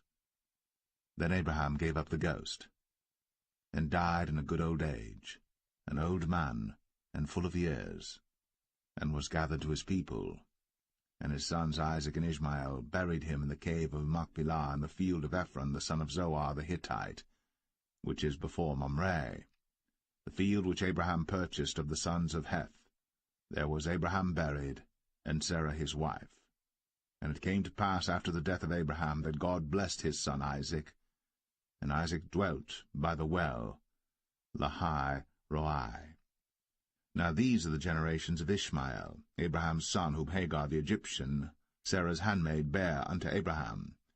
And these are the names of the sons of Ishmael, by their names according to their generations: the firstborn of Ishmael, Nebajoth, and Kedar, and Abiel, and Mibsam, and Mishma, and Dumah, and Massa, Hadar, and Tema, Jetur, Naphish, and Kedemah. These are the sons of Ishmael, and these are their names by their towns and by their castles, 12 princes according to their nations. And these are the years of the life of Ishmael, 137 years. And he gave up the ghost, and died, and was gathered unto his people. And they dwelt from Havilah unto Shur, that is before Egypt, as thou goest toward Assyria. And he died in the presence of all his brethren. And these are the generations of Isaac, Abraham's son. Abraham begat Isaac. And Isaac was 40 years old when he took Rebekah to wife, the daughter of Bethuel the Syrian of Padan Aram, the sister to Laban the Syrian. And Isaac entreated the Lord for his wife, because she was barren. And the Lord was entreated of him, and Rebekah his wife conceived. And the children struggled together within her. And she said, If it be so, why am I thus? And she went to inquire of the Lord. And the Lord said unto her, 2 nations are in thy womb, and 2 manner of people shall be separated from thy bowels. And the one people shall be stronger than the other people, and the elder shall serve the younger. And when her days to be delivered were fulfilled, behold, there were twins in her womb. And the first came out red, all over, like an hairy garment. And they called his name Esau. And after that came his brother out, and his hand took hold on Esau's heel, and his name was called Jacob. And Isaac was 80 years old when she bare them. And the boys grew, and Esau was a cunning hunter, a man of the field, and Jacob was a plain man, dwelling in tents. And Isaac loved Esau because he did eat of his venison, but Rebekah loved Jacob. And Jacob sawed pottage, and Esau came from the field, and he was faint. And Esau said to Jacob, Feed me, I pray thee, with that same red pottage, for I am faint. Therefore was his name called Edom. And Jacob said, Sell me this day thy birthright. And Esau said, Behold, I am at the point to die, and what profit shall this birthright do to me? And Jacob said, Swear to me this day. And he sware unto him. and he sold his birthright unto Jacob. Then Jacob gave Esau bread and pottage of lentils, and he did eat and drink, and rose up, and went his way. Thus Esau despised his birthright.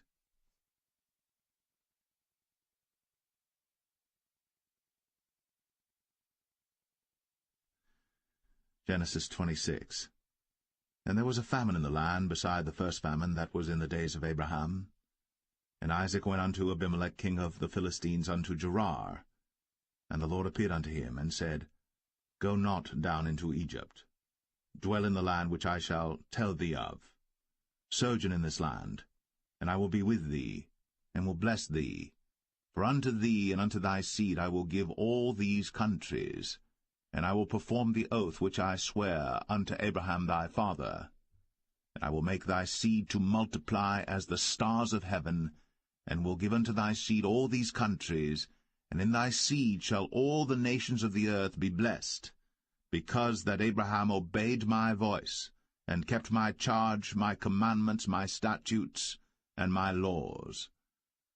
And Isaac dwelt in Gerar. And the men of the place asked him of his wife, and he said, She is my sister. For he feared to say, She is my wife, lest, said he, the men of the place should kill me for Rebekah, because she was fair to look upon.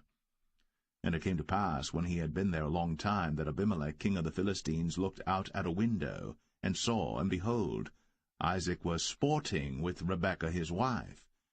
And Abimelech called Isaac, and said, Behold, of a surety she is thy wife. And how saidst thou, She is my sister? And Isaac said unto him, Because I said, Lest I die for her. And Abimelech said, What is this thou hast done unto us? One of the people might lightly have lain with thy wife, and thou shouldest have brought guiltiness upon us. And Abimelech charged all his people, saying, He that toucheth this man or his wife shall surely be put to death. Then Isaac sowed in that land, and received in the same year 100-fold, and the Lord blessed him. And the man waxed great, and went forward, and grew until he became very great. For he had possession of flocks, and possession of herds, and great store of servants. And the Philistines envied him. For all the wells which his father's servants had digged in the days of Abraham his father, the Philistines had stopped them, and filled them with earth. And Abimelech said unto Isaac, Go from us, for thou art much mightier than we. And Isaac departed thence, and pitched his tent in the valley of Gerar, and dwelt there. And Isaac digged again the wells of water, which they had digged in the days of Abraham his father, for the Philistines had stopped them after the death of Abraham, and he called their names after the names by which his father had called them. And Isaac's servants digged in the valley, and found there a well of springing water. And the herdmen of Gerar did strive with Isaac's herdmen, saying, The water is ours. And he called the name of the well Esek, because they strove with him. And they digged another well, and strove for that also. And he called the name of it Sitnah. And he removed from thence, and digged another well, and for that they strove not. And he called the name of it Rehoboth. And he said, For now the Lord hath made room for us, and we shall be fruitful in the land. And he went up from thence to Beersheba. And the Lord appeared unto him the same night, and said, I am the God of Abraham thy father. Fear not, for I am with thee, and will bless thee, and multiply thy seed for my servant Abraham's sake. And he builded an altar there, and called upon the name of the Lord, and pitched his tent there. And there Isaac's servants digged a well. Then Abimelech went to him from Gerar, and Ahuzzath one of his friends, and Phicol the chief captain of his army. And Isaac said unto them, Wherefore come ye to me, seeing ye hate me, and have sent me away from you?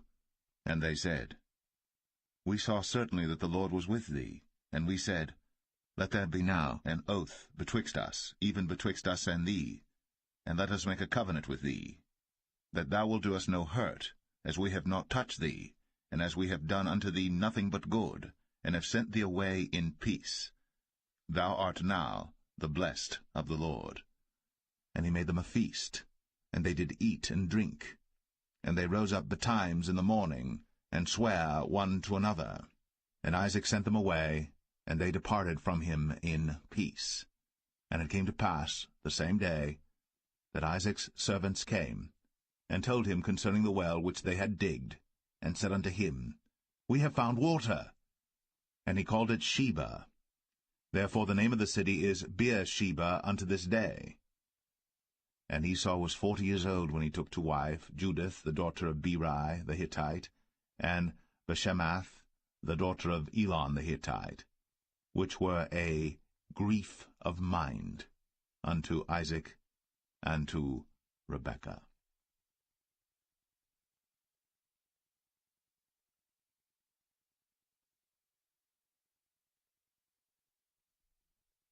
Genesis 27. And it came to pass that when Isaac was old, and his eyes were dim, so that he could not see, he called Esau his eldest son, and said unto him, My son. And he said unto him, Behold, here am I. And he said, Behold now, I am old, I know not the day of my death. Now therefore take, I pray thee, thy weapons, thy quiver, and thy bow, and go out to the field, and take me some venison, and make me savory meat, such as I love, and bring it to me, that I may eat, that my soul may bless thee before I die. And Rebekah heard when Isaac spake to Esau his son. And Esau went to the field to hunt for venison, and to bring it.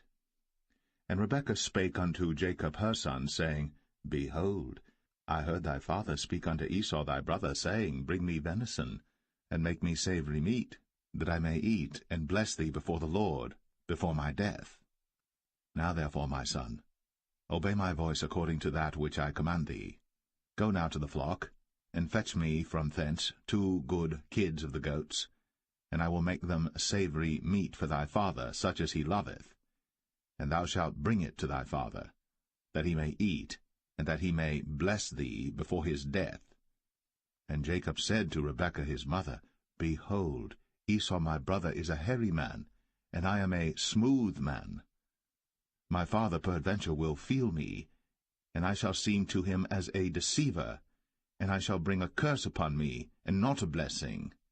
And his mother said unto him, Upon me be thy curse, my son, only obey my voice, and go fetch me them. And he went, and fetched, and brought them to his mother. And his mother made savory meat, such as his father loved. And Rebekah took goodly raiment of her eldest son Esau, which were with her in the house, and put them upon Jacob her younger son. And she put the skins of the kids of the goats upon his hands, and upon the smooth of his neck. And she gave the savory meat, and the bread, which she had prepared, into the hand of her son Jacob. And he came unto his father, and said, My father. And he said, Here am I. Who art thou, my son? And Jacob said unto his father, I am Esau thy firstborn. I have done according as thou badest me. Arise, I pray thee, sit and eat of my venison, that thy soul may bless me. And Isaac said unto his son, How is it that thou hast found it so quickly, my son? And he said, Because the Lord thy God brought it to me. And Isaac said unto Jacob, Come near, I pray thee, that I may feel thee, my son, whether thou be my very son Esau, or not. And Jacob went near unto Isaac his father, and he felt him, and said, The voice is Jacob's voice, but the hands are the hands of Esau. And he discerned him not, because his hands were hairy, as his brother Esau's hands. So he blessed him. And he said, Art thou my very son Esau? And he said, I am. And he said, Bring it near to me, and I will eat of my son's venison, that my soul may bless thee. And he brought it near to him, and he did eat. And he brought him wine, and he drank. And his father Isaac said unto him, Come near now, and kiss me, my son. And he came near, and kissed him. And he smelled the smell of his raiment, and blessed him, and said, See, the smell of my son is as the smell of a field which the Lord hath blessed. Therefore God give thee of the dew of heaven, and the fatness of the earth, and plenty of corn and wine. Let people serve thee, and nations bow down to thee. Be Lord over thy brethren, and let thy mother's sons bow down to thee. Cursed be every one that curseth thee, and blessed be he that blesseth thee. And it came to pass, as soon as Isaac had made an end of blessing Jacob, and Jacob was yet scarce gone out from the presence of Isaac his father, that Esau his brother came in from his hunting. And he also had made savory meat, and brought it unto his father, and said unto his father, Let my father arise, and eat of his son's venison, that thy soul may bless me. And Isaac his father said unto him, Who art thou? And he said, I am thy son, thy firstborn, Esau. And Isaac trembled very exceedingly, and said, Who? Where is he that hath taken venison and brought it me? And I have eaten of all before thou camest, and have blessed him, yea, and he shall be blessed. And when Esau heard the words of his father, he cried with a great and exceeding bitter cry, and said unto his father, Bless me, even me also, O my father. And he said, Thy brother came with subtlety, and hath taken away thy blessing. And he said, Is not he rightly named Jacob? For he hath supplanted me these 2 times. He took away my birthright, and behold, now he hath taken away my blessing. And he said, Hast thou not reserved a blessing for me? And Isaac answered and said unto Esau, Behold, I have made him thy lord, and all his brethren have I given to him for servants, and with corn and wine have I sustained him. And what shall I do now unto thee, my son? And Esau said unto his father, Hast thou but one blessing, my father? Bless me, even me also, O my father. And Esau lifted up his voice and wept. And Isaac his father answered and said unto him, Behold, thy dwelling shall be the fatness of the earth, and of the dew of heaven from above. And by thy sword shalt thou live, and shalt serve thy brother. And it shall come to pass that when thou shalt have the dominion, that thou shalt break his yoke from off thy neck. And Esau hated Jacob, because of the blessing wherewith his father blessed him. And Esau said in his heart, The days of mourning for my father are at hand. Then will I slay my brother Jacob. And these words of Esau her elder son were told to Rebekah, and she sent and called Jacob her younger son, and said unto him, Behold, thy brother Esau, as touching thee, doth comfort himself, purposing to kill thee. Now therefore, my son, obey my voice, and arise. Flee thou to Laban my brother, to Haran, and tarry with him a few days, until thy brother's fury turn away, until thy brother's anger turn away from thee, and he forget that which thou hast done to him. Then I will send and fetch thee from thence. Why should I be deprived also of you both in one day? And Rebekah said to Isaac, I am weary of my life because of the daughters of Heth. If Jacob take a wife of the daughters of Heth, such as these which are of the daughters of the land, what good shall my life do me?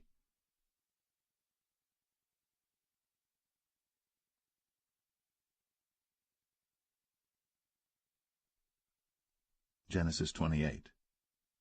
And Isaac called Jacob, and blessed him, and charged him, and said unto him, Thou shalt not take a wife of the daughters of Canaan. Arise, go to Padan Aram, to the house of Bethuel thy mother's father, and take thee a wife from thence of the daughters of Laban thy mother's brother. And God Almighty bless thee, and make thee fruitful, and multiply thee, that thou mayest be a multitude of people, and give thee the blessing of Abraham to thee, and to thy seed with thee, that thou mayest inherit the land wherein thou art a stranger, which God gave unto Abraham. And Isaac sent away Jacob, And he went to Padan Aram unto Laban, son of Bethuel the Syrian, the brother of Rebekah, Jacob's and Esau's mother. When Esau saw that Isaac had blessed Jacob, and sent him away to Padan Aram, to take him a wife from thence, and that as he blessed him he gave him a charge, saying, Thou shalt not take a wife of the daughters of Canaan, and that Jacob obeyed his father and his mother, and was gone to Padan Aram. And Esau, seeing that the daughters of Canaan pleased not Isaac his father, then went Esau unto Ishmael, and took unto the wives which he had Mahalath, the daughter of Ishmael, Abraham's son, the sister of Nebajoth, to be his wife. And Jacob went out from Beersheba, and went toward Haran. And he lighted upon a certain place, and tarried there all night, because the sun was set. And he took of the stones of that place, and put them for his pillows, and lay down in that place to sleep. And he dreamed, and behold, a ladder set up on the earth, and the top of it reached to heaven, and behold, the angels of God ascending and descending on it. And behold, the Lord stood above it, and said, I am the Lord God of Abraham thy father, and the God of Isaac. The land whereon thou liest, to thee will I give it, and to thy seed. And thy seed shall be as the dust of the earth, and thou shalt spread abroad to the west, and to the east, and to the north, and to the south. And in thee and in thy seed shall all the families of the earth be blessed. And behold, I am with thee, and will keep thee in all places whither thou goest, and will bring thee again into this land. For I will not leave thee, until I have done that which I have spoken to thee of. And Jacob awaked out of his sleep, and he said, Surely the Lord is in this place, and I knew it not. And he was afraid, and said, How dreadful is this place! This is none other but the house of God, and this is the gate of heaven. And Jacob rose up early in the morning, and took the stone that he had put for his pillows, and set it up for a pillar, and poured oil upon the top of it. And he called the name of that place Bethel, but the name of that city was called Luz at the first. And Jacob vowed a vow, saying, If God will be with me, and will keep me in this way that I go, and will give me bread to eat, and raiment to put on, so that I come again to my father's house in peace, then shall the Lord be my God. And this stone which I have set up for a pillar shall be God's house. And of all that thou shalt give me, I will surely give the 10th unto thee.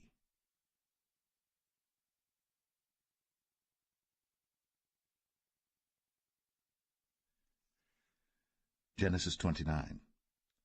Then Jacob went on his journey, and came into the land of the people of the east. And he looked, and behold, a well in the field, and lo, there were 3 flocks of sheep lying by it.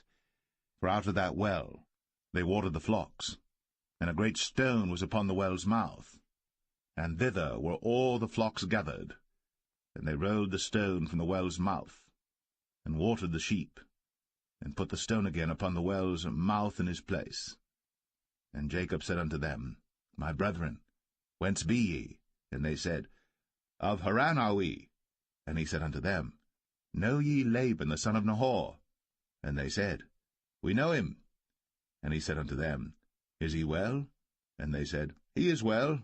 And behold, Rachel his daughter cometh with the sheep. And he said, Lo, it is yet high day, neither is it time that the cattle should be gathered together. Water ye the sheep, and go and feed them. And they said, We cannot until all the flocks be gathered together, until they roll the stone from the well's mouth. Then we water the sheep. And while he yet spake with them, Rachel came with her father's sheep, for she kept them. And it came to pass, when Jacob saw Rachel the daughter of Laban his mother's brother, and the sheep of Laban his mother's brother, that Jacob went near, and rolled the stone from the well's mouth, and watered the flock of Laban his mother's brother. And Jacob kissed Rachel, and lifted up his voice and wept. And Jacob told Rachel that he was her father's brother, and that he was Rebekah's son. And she ran and told her father. And it came to pass, when Laban heard the tidings of Jacob his sister's son, that he ran to meet him, and embraced him, and kissed him, and brought him to his house. And he told Laban all these things. And Laban said to him, Surely thou art my bone and my flesh. And he abode with him the space of a month. And Laban said unto Jacob, Because thou art my brother, shouldest thou therefore serve me for naught? Tell me, what shall thy wages be? And Laban had 2 daughters. The name of the elder was Leah, and the name of the younger was Rachel. Leah was tender-eyed, but Rachel was beautiful and well-favored. And Jacob loved Rachel, and said, I will serve thee 7 years for Rachel thy younger daughter. And Laban said, It is better that I give her to thee, than that I should give her to another man. Abide with me. And Jacob served 7 years for Rachel. And they seemed unto him but a few days, for the love he had to her.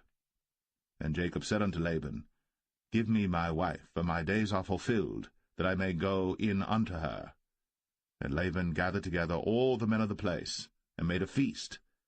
And it came to pass in the evening that he took Leah his daughter, and brought her to him, and he went in unto her. And Laban gave unto his daughter Leah Zilpah his maid for an handmaid.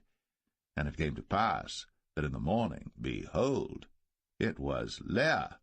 And he said to Laban, What is this thou hast done unto me? Did not I serve with thee for Rachel? Wherefore then hast thou beguiled me? And Laban said, It must not be so done in our country to give the younger before the firstborn. Fulfill her week, and we will give thee this also for the service which thou shalt serve with me yet 7 other years. And Jacob did so, and fulfilled her week, and he gave him Rachel his daughter to wife also. And Laban gave to Rachel his daughter Bilhah his handmaid to be her maid. And he went in also unto Rachel. And he loved also Rachel more than Leah, and served with him yet 7 other years. And when the Lord saw that Leah was hated, he opened her womb. But Rachel was barren, and Leah conceived, and bare a son. And she called his name Reuben, for she said, Surely the Lord hath looked upon my affliction, now therefore my husband will love me. And she conceived again, and bare a son, and said, Because the Lord hath heard that I was hated, he hath therefore given me this son also. And she called his name Simeon.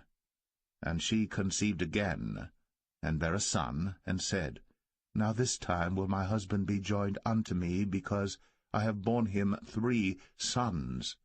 Therefore was his name called Levi. And she conceived again, and bare a son, and she said, Now will I praise the Lord. Therefore she called his name Judah, and left bearing.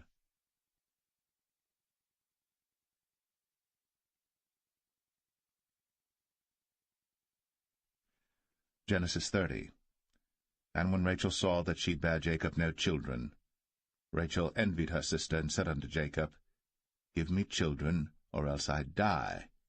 And Jacob's anger was kindled against Rachel, and he said, Am I in God's stead, who hath withheld from thee the fruit of the womb? And she said, Behold my maid Bilhah, go in unto her, and she shall bear upon my knees, that I may also have children by her. And she gave him Bilhah her handmaid to wife, and Jacob went in unto her. And Bilhah conceived, and bare Jacob a son.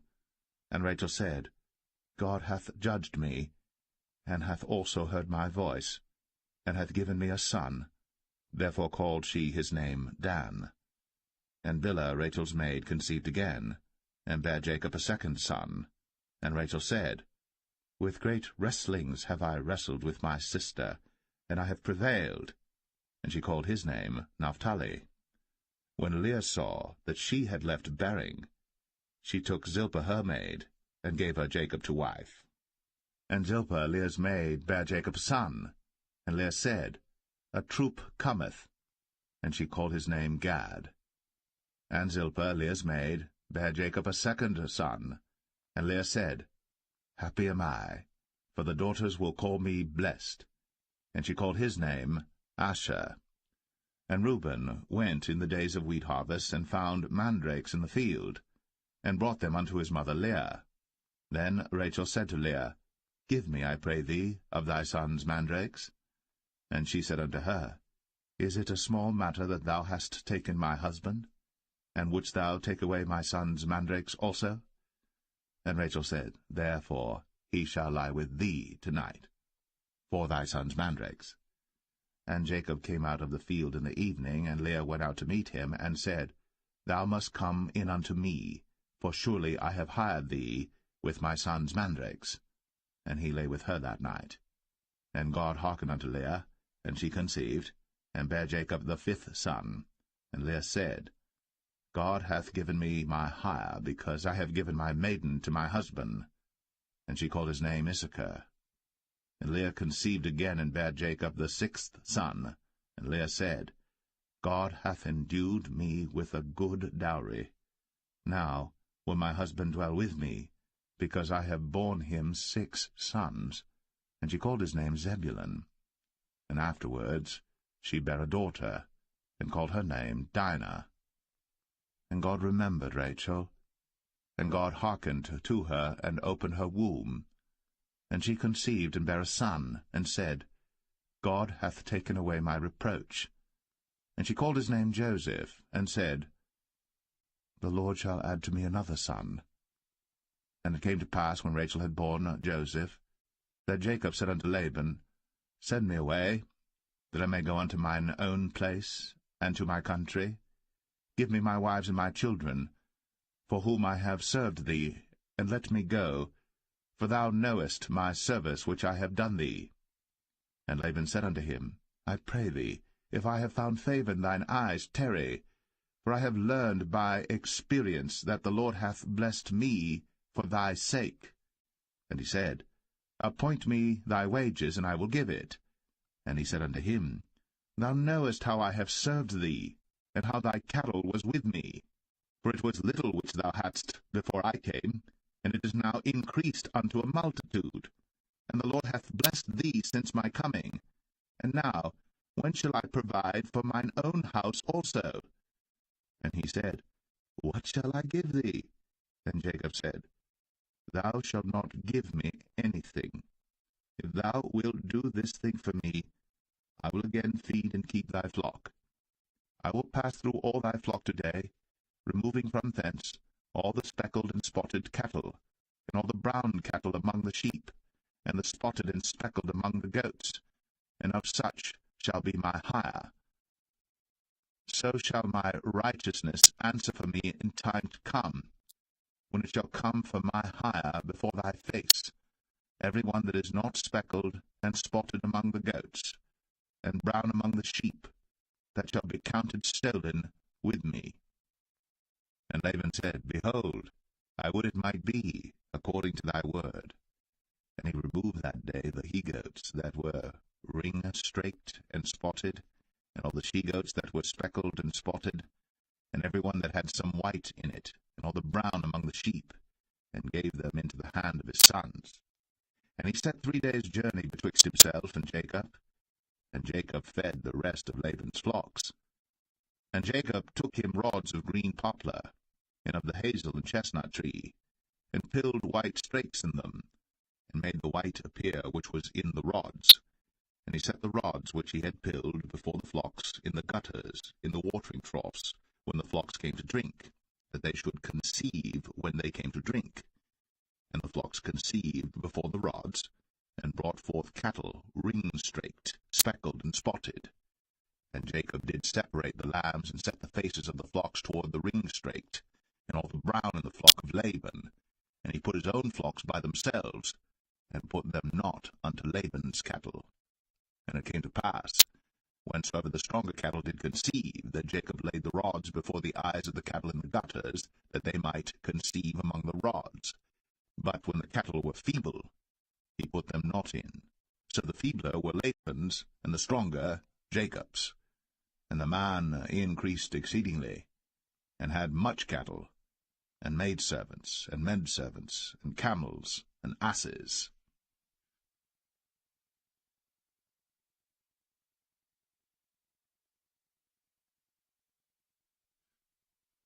Genesis 31. And he heard the words of Laban's sons, saying, Jacob hath taken away all that was our father's, and of that which was our father's hath he gotten all this glory. And Jacob beheld the countenance of Laban, and behold, it was not toward him as before.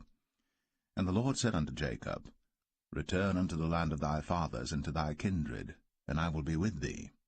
And Jacob sent and called Rachel and Leah to the field unto his flock, and said unto them, I see your father's countenance, that it is not toward me as before, but the God of my father hath been with me. And ye know that with all my power I have served your father. And your father hath deceived me, and changed my wages 10 times. But God suffered him not to hurt me. If he said thus, The speckled shall be thy wages, then all the cattle bear speckled. And if he said thus, The ring-straked shall be thy hire, then bear all the cattle ring-straked. Thus God hath taken away the cattle of your father, and given them to me. And it came to pass at the time that the cattle conceived, that I lifted up mine eyes, and saw in a dream, and behold, the rams which leaped upon the cattle were ring-straked, speckled, and grizzled. And the angel of God spake unto me in a dream, saying, Jacob. And I said, Here am I. And he said, Lift up now thine eyes, and see all the rams which leap upon the cattle are ring-straked, speckled, and grizzled. For I have seen all that Laban doeth unto thee. I am the God of Bethel, where thou anointest the pillar, and where thou vowest a vow unto me. Now arise, get thee out from this land, and return unto the land of thy kindred. And Rachel and Leah answered and said unto him, Is there yet any portion or inheritance for us in our father's house? Are we not counted of him strangers? For he hath sold us, and hath quite devoured also our money. For all the riches which God hath taken from our father, that is ours and our children's. Now then, whatsoever God hath said unto thee, do. Then Jacob rose up, and set his sons and his wives upon camels. And he carried away all his cattle, and all his goods which he had gotten, the cattle of his getting which he had gotten in Padan Aram, for to go to Isaac his father in the land of Canaan. And Laban went to shear his sheep. And Rachel had stolen the images that were her father's. And Jacob stole away unawares to Laban the Syrian, in that he told him not that he fled. So he fled with all that he had, and he rose up and passed over the river, and set his face toward the Mount Gilead. And it was told Laban on the 3rd day that Jacob was fled. And he took his brethren with him, and pursued after him 7 days' journey. And they overtook him in the Mount Gilead. And God came to Laban the Syrian in a dream by night, and said unto him, Take heed that thou speak not to Jacob either good or bad. Then Laban overtook Jacob. Now Jacob had pitched his tent in the mount, and Laban with his brethren pitched in the Mount of Gilead. And Laban said to Jacob, What hast thou done, that thou hast stolen away unawares to me, and carried away my daughters as captives taken with the sword? Wherefore didst thou flee away secretly, and steal away from me, and didst not tell me, that I might have sent thee away with mirth, and with songs, with tabret, and with harp, and hast not suffered me to kiss my sons and my daughters? Thou hast now done foolishly in so doing. It is in the power of my hand to do you hurt. But the God of your father spake unto me yesternight, saying, Take thou heed that thou speak not to Jacob either good or bad. And now, though thou wouldst needs be gone, because thou sore longest after thy father's house, yet wherefore hast thou stolen my gods? And Jacob answered and said to Laban, Because I was afraid, for I said, Peradventure thou wouldst take by force thy daughters from me. With whomsoever thou findest thy gods, let him not live. Before our brethren discern thou what is thine with me, and take it to thee. For Jacob knew not that Rachel had stolen them. And Laban went into Jacob's tent, and into Leah's tent, and into the 2 maidservants' tents, but he found them not. Then went he out of Leah's tent, and entered into Rachel's tent.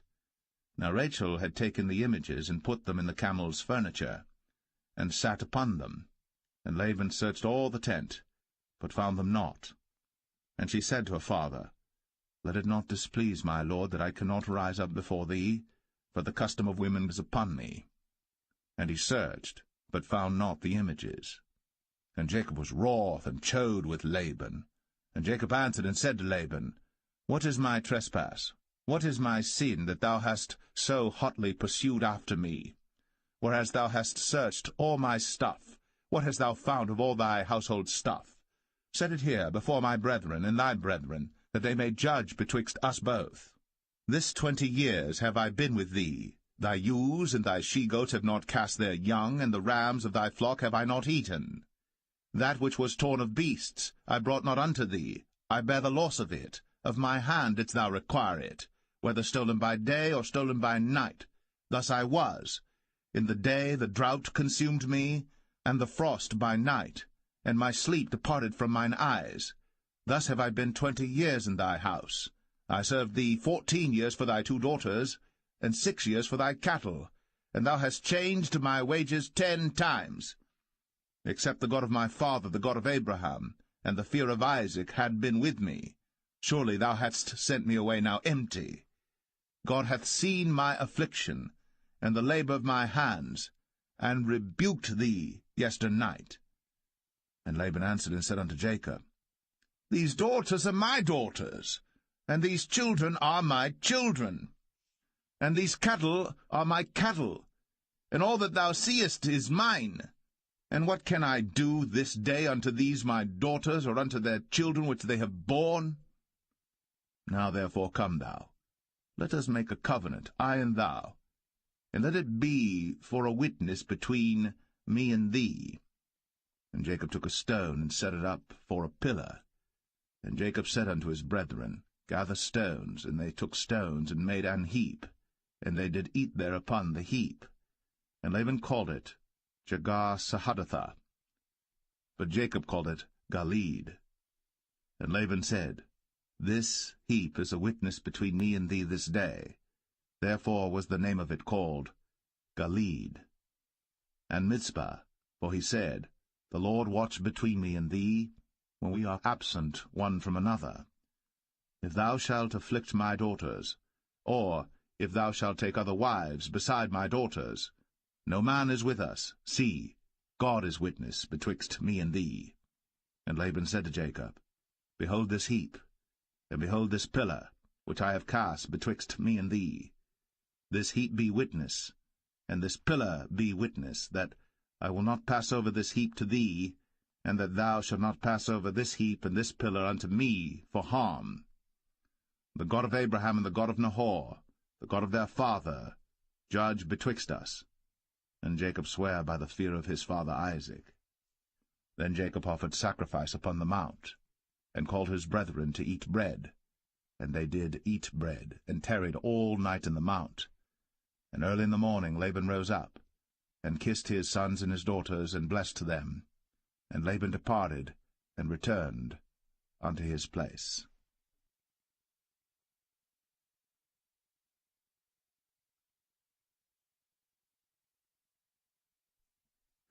Genesis 32. And Jacob went on his way, and the angels of God met him. And when Jacob saw them, he said, This is God's host. And he called the name of that place Mahanaim. And Jacob sent messengers before him to Esau his brother unto the land of Seir, the country of Edom. And he commanded them, saying, Thus shall ye speak unto my lord Esau. Thy servant Jacob saith thus, I have sojourned with Laban, and stayed there until now. And I have oxen and asses, flocks and men-servants and women-servants. And I have sent to tell my lord that I may find grace in thy sight. And the messengers returned to Jacob, saying, We came to thy brother Esau, and also he cometh to meet thee, and 400 men with him. Then Jacob was greatly afraid and distressed. And he divided the people that was with him, and the flocks and herds, and the camels, into 2 bands, and said, If Esau come to the one company and smite it, then the other company which is left shall escape. And Jacob said, O God of my father Abraham, and God of my father Isaac, the Lord which saidest unto me, Return unto thy country, and to thy kindred, and I will deal well with thee. I am not worthy of the least of all the mercies, and of all the truth which thou hast shown unto thy servant. For with my staff I passed over this Jordan, and now I am become 2 bands. Deliver me, I pray thee, from the hand of my brother, from the hand of Esau, for I fear him, lest he will come and smite me, and the mother with the children. And thou saidest, I will surely do thee good, and make thy seed as the sand of the sea, which cannot be numbered for multitude. And he lodged there that same night, and took of that which came to his hand a present for Esau his brother, 200 she-goats, and 20 he-goats, 200 ewes, and 20 rams, 30 milch camels with their coats, 40 kine, and 10 bulls, 20 she-asses, and 10 foals.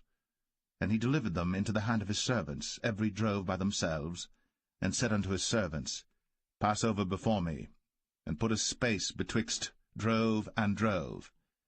And he commanded the foremost, saying, When Esau my brother meeteth thee, and asketh thee, saying, Whose art thou? And whither goest thou? And whose are these before thee? Then thou shalt say, They be thy servant Jacob's. It is a present sent unto my lord Esau, and behold, also he is behind us. And so commanded he the second and the third, and all that followed the drove, saying, On this manner shall ye speak unto Esau, when ye find him. And say ye moreover, Behold, thy servant Jacob is behind us. For he said, I will appease him with the present that goeth before me, and afterward I will see his face. Peradventure he will accept of me. So went the present over before him, and himself lodged that night in the company. And he rose up that night, and took his 2 wives, and his 2 women servants, and his 11 sons, and passed over the ford Jabbok.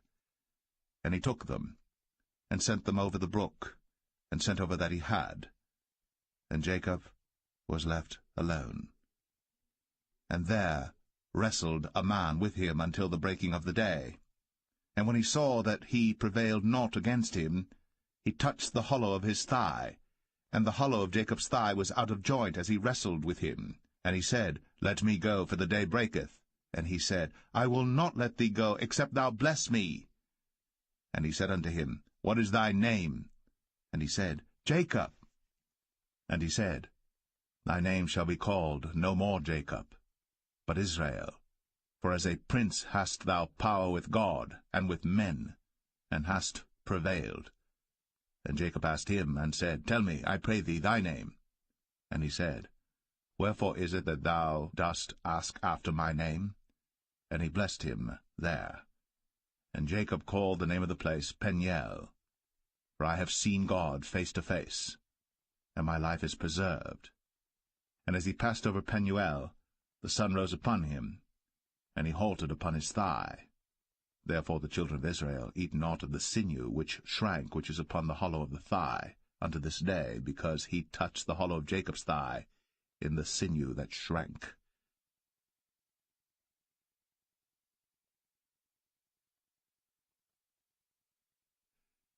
Genesis 33. And Jacob lifted up his eyes, and looked, and behold, Esau came, and with him 400 men.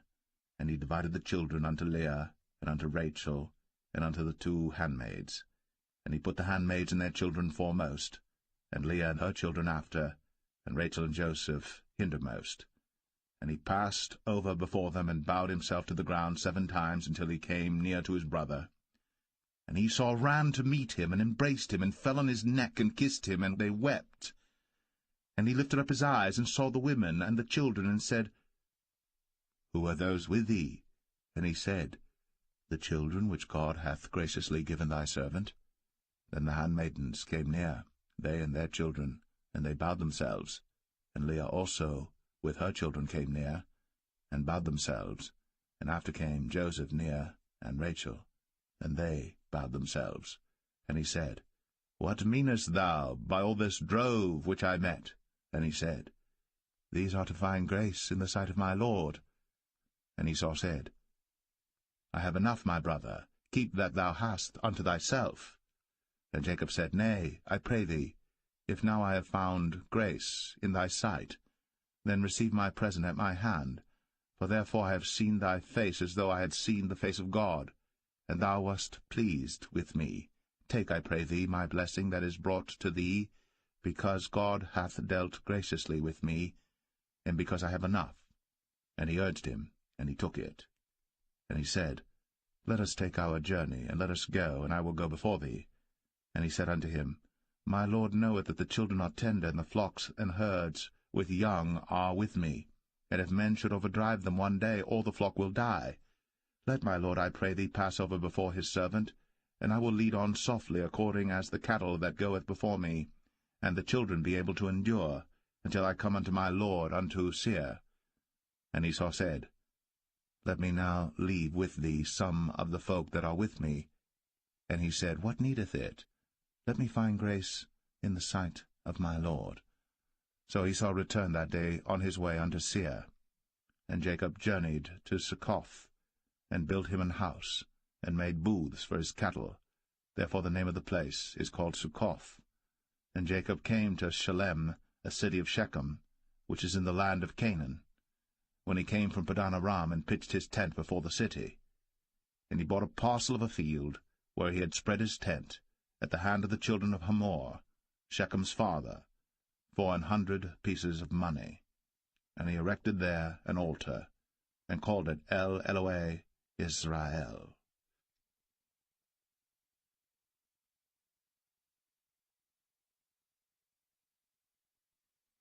Genesis 34. And Dinah, the daughter of Leah, which she bare unto Jacob, went out to see the daughters of the land. And when Shechem, the son of Hamor the Hivite, prince of the country, saw her, he took her, and lay with her, and defiled her.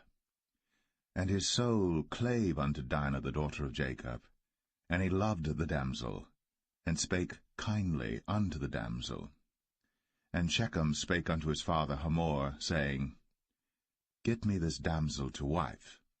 And Jacob heard that he had defiled Dinah his daughter. Now his sons were with his cattle in the field, and Jacob held his peace until they were come. And Hamor the father of Shechem went out unto Jacob to commune with him.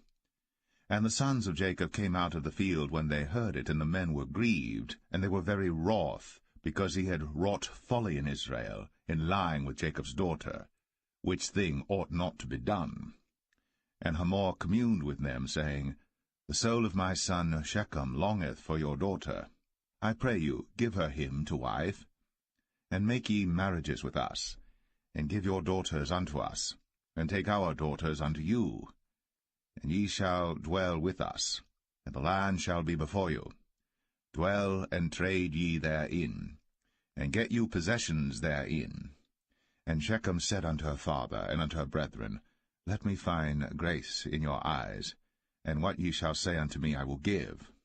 Ask me never so much dowry and gift, and I will give according as ye shall say unto me. But give me the damsel to wife.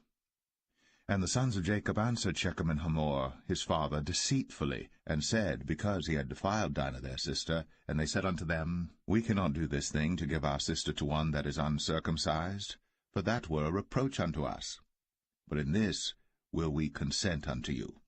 If ye will be as we be, that every male of you be circumcised, then will we give our daughters unto you, and we will take your daughters to us, and we will dwell with you, and we will become one people. But if ye will not hearken unto us to be circumcised, then we will take our daughter, and we will be gone.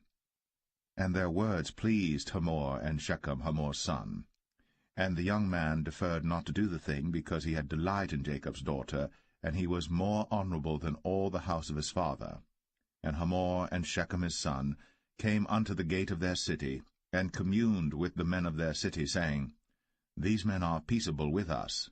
Therefore let them dwell in the land, and trade therein. For the land, behold, it is large enough for them. Let us take their daughters to us for wives, and let us give them our daughters. Only herein will the men consent unto us, for to dwell with us, to be one people, if every male among us be circumcised, as they are circumcised. Shall not their cattle and their substance and every beast of theirs be ours? Only let us consent unto them, and they will dwell with us. And unto Hamor and unto Shechem his son hearken all that went out of the gate of his city, and every male was circumcised, all that went out of the gate of his city. And it came to pass on the 3rd day, when they were sore, that 2 of the sons of Jacob, Simeon and Levi, Dinah's brethren, took each man his sword, and came upon the city boldly, and slew all the males. And they slew Hamor and Shechem his son with the edge of the sword, and took Dinah out of Shechem's house, and went out. The sons of Jacob came upon the slain, and spoiled the city, because they had defiled their sister. They took their sheep and their oxen, and their asses, and that which was in the city, and that which was in the field, and all their wealth, and all their little ones, and their wives took they captive, and spoiled even all that was in the house. And Jacob said to Simeon and Levi, Ye have troubled me to make me to stink among the inhabitants of the land, among the Canaanites and the Perizzites. And I, being few in number, they shall gather themselves together against me, and slay me, and I shall be destroyed, I and my house. And they said, Should he deal with our sister as with an harlot?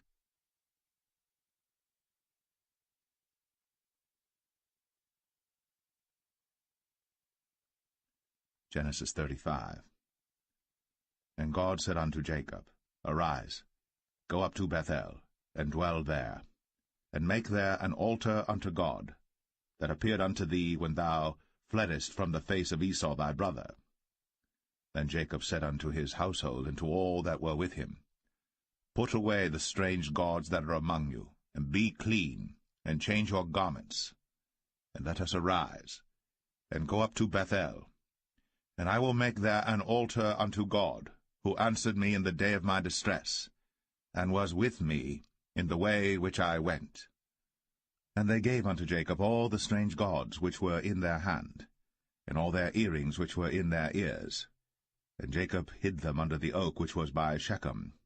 And they journeyed, and the terror of God was upon the cities that were round about them, and they did not pursue after the sons of Jacob.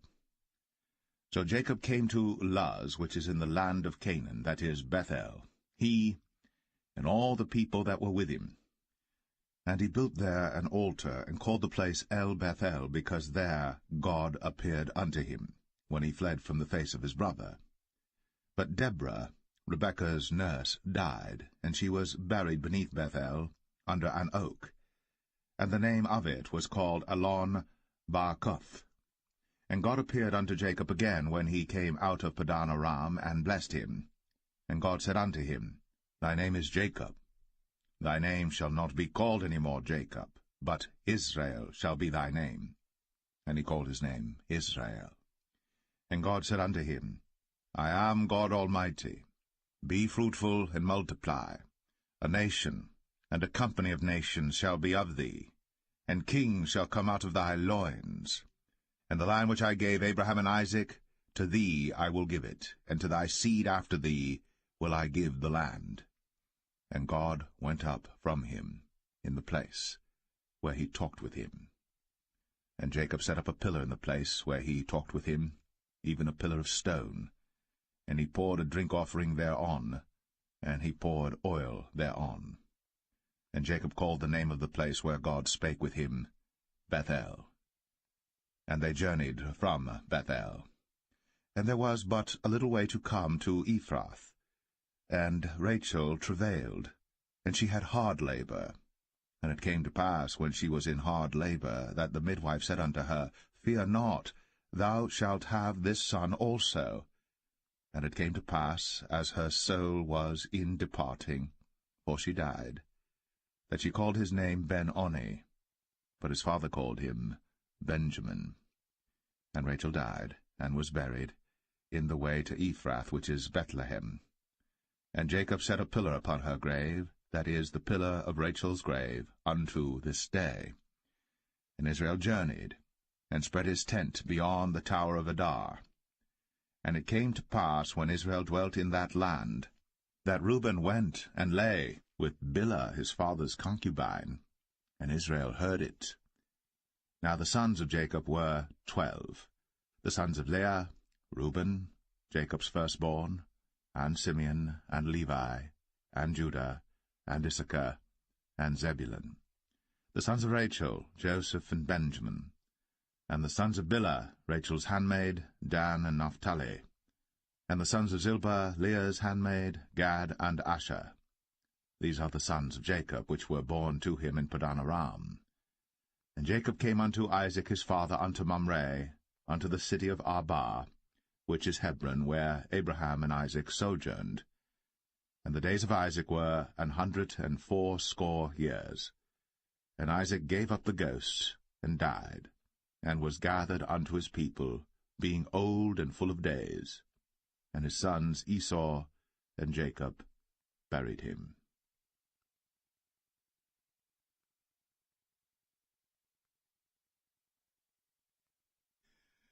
Genesis 36. Now these are the generations of Esau, who is Edom. Esau took his wives of the daughters of Canaan, Adah the daughter of Elon the Hittite, and Aholibamah the daughter of Anah the daughter of Zibeon the Hivite, and Bashemath, Ishmael's daughter, sister of Nebajoth. And Adah bare to Esau Eliphaz, and Bashemath bare Ruel. And Aholibamah bare Jeush, and Jalam, and Korah. These are the sons of Esau, which were born unto him in the land of Canaan. And Esau took his wives, and his sons, and his daughters, and all the persons of his house, and his cattle, and all his beasts, and all his substance, which he had got in the land of Canaan, and went into the country from the face of his brother Jacob. For their riches were more than that they might dwell together, and the land wherein they were strangers could not bear them because of their cattle. Thus dwelt Esau in Mount Seir. Esau is Edom. And these are the generations of Esau, the father of the Edomites, in Mount Seir. These are the names of Esau's sons: Eliphaz the son of Adah, the wife of Esau; Ruel the son of Bashemath, the wife of Esau. And the sons of Eliphaz were Teman, Omar, Zepho, and Gatam, and Kenaz. And Timnah was concubine to Eliphaz, Esau's son, and she bare to Eliphaz Amalek. These were the sons of Adah, Esau's wife. And these are the sons of Reuel, Nahath, and Zerah, Shammah, and Mizah. These were the sons of Bashemath, Esau's wife. And these were the sons of Aholibamah, the daughter of Anah, the daughter of Zibeon, Esau's wife. And she bare to Esau Jeush, and Jalam, and Korah. These were dukes of the sons of Esau. The sons of Eliphaz, the firstborn son of Esau: Duke Teman, Duke Omar, Duke Zepho, Duke Kenaz, Duke Korah, Duke Gatam, and Duke Amalek. These are the dukes that came of Eliphaz in the land of Edom. These were the sons of Adah. And these are the sons of Reuel, Esau's son: Duke Nahath, Duke Zerah, Duke Shammah, Duke Mizah. These are the dukes that came of Reuel in the land of Edom. These are the sons of Bashemath, Esau's wife. And these are the sons of Aholibamah, Esau's wife: Duke Jeush, Duke Jalam, Duke Korah. These were the dukes that came of Aholibamah, the daughter of Anah, Esau's wife. These are the sons of Esau, who is Edom, and these are their dukes. These are the sons of Seir the Horite, who inhabited the land: Lotan, and Shobal, and Zibeon, and Anah, and Dishon, and Ezer, and Dishan. These are the dukes of the Horites, the children of Seir in the land of Edom. And the children of Lotan were Hori and Hemam, and Lotan's sister was Timnah. And the children of Shobal were these: Alvan, and Manahath, and Ebal, Shapho, and Onam. And these are the children of Zibeon, both Ajah and Anah. This was that Anah that found the mules in the wilderness, as he fed the asses of Zibeon his father. And the children of Anah were these: Dishon, and Aholibamah the daughter of Anah. And these are the children of Dishon: Hemdan, and Eshban, and Ithran, and Cheran. The children of Ezer are these: Bilhan, and Zavan, and Akan. The children of Dishan are these: Uz and Aran. These are the dukes that came of the Horites: Duke Lotan, Duke Shobal, Duke Zibeon, Duke Anah, Duke Dishon, Duke Ezer, Duke Dishan. These are the dukes that came of Hori among their dukes in the land of Seir. And these are the kings that reigned in the land of Edom, before there reigned any king over the children of Israel. And Bela the son of Beor reigned in Edom, and the name of his city was Dinhabah. And Bela died, and Jobab the son of Zerah of Bozrah reigned in his stead. And Jobab died, and Husham of the land of Temani reigned in his stead. And Husham died, and Hadad the son of Bedad, who smote Midian in the field of Moab, reigned in his stead. And the name of his city was Avith. And Hadad died, and Samlah of Masrekah reigned in his stead. And Samlah died, and Saul of Rehoboth by the river reigned in his stead. And Saul died, and Baal-Hanan the son of Achbor reigned in his stead. And Baal-Hanan the son of Achbor died, and Hadar reigned in his stead. And the name of his city was Pau, and his wife's name was Mehetabel, and the daughter of Matred, the daughter of Mezahab. And these are the names of the dukes that came of Esau, according to their families after their places by their names: Duke Timnah, Duke Alvah, Duke Jetheth, Duke Aholibama, Duke Elah, Duke Pinon, Duke Kenaz, Duke Taman, Duke Mibsar, Duke Magdiel, Duke Aram. These be the dukes of Edom, according to their habitations in the land of their possession. He is Esau, the father of the Edomites.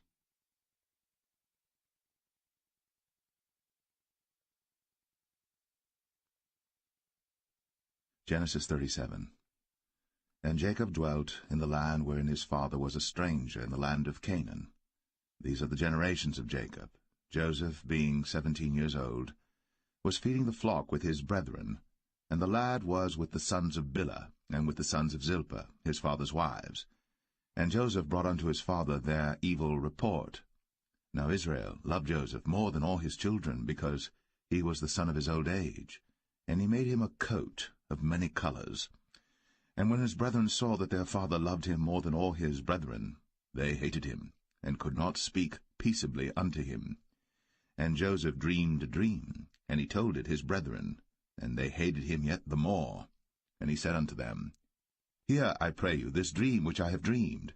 For behold, we were binding sheaves in the field, and lo, my sheaf arose, and also stood upright, and behold, your sheaves stood round about, and made obeisance to my sheaf. And his brethren said to him, Shalt thou indeed reign over us? Or shalt thou indeed have dominion over us? And they hated him yet the more for his dreams, and for his words.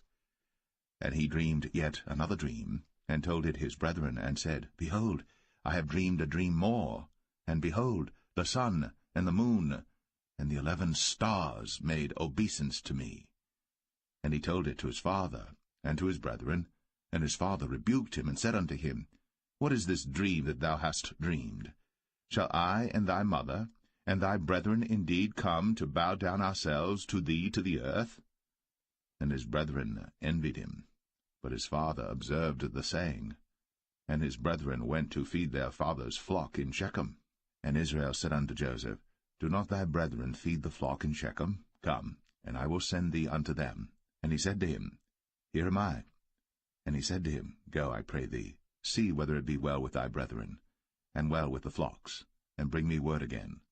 So he sent him out of the vale of Hebron, and he came to Shechem. And a certain man found him, and behold, he was wandering in the field. And the man asked him, saying, What seekest thou? And he said, I seek my brethren. Tell me, I pray thee, where they feed their flocks. And the man said, They are departed hence, for I heard them say, Let us go to Dothan. And Joseph went after his brethren, and found them in Dothan. And when they saw him afar off, even before he came near unto them, they conspired against him to slay him. And they said one to another, Behold, this dreamer cometh. Come now, therefore, and let us slay him, and cast him into some pit. And we will say, Some evil beast hath devoured him, and we shall see what will become of his dreams. And Reuben heard it, and he delivered him out of their hands, and said, Let us not kill him.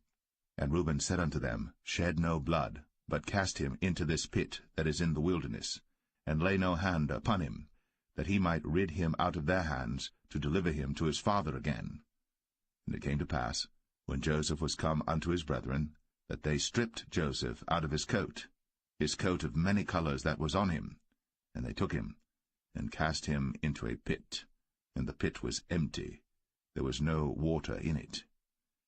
And they sat down to eat bread, and they lifted up their eyes and looked, and behold, a company of Ishmaelites came from Gilead with their camels bearing spicery and balm and myrrh, going to carry it down to Egypt. And Judah said unto his brethren, What profit is it if we slay our brother, and conceal his blood? Come, and let us sell him to the Ishmaelites, and let not our hand be upon him, for he is our brother, and our flesh.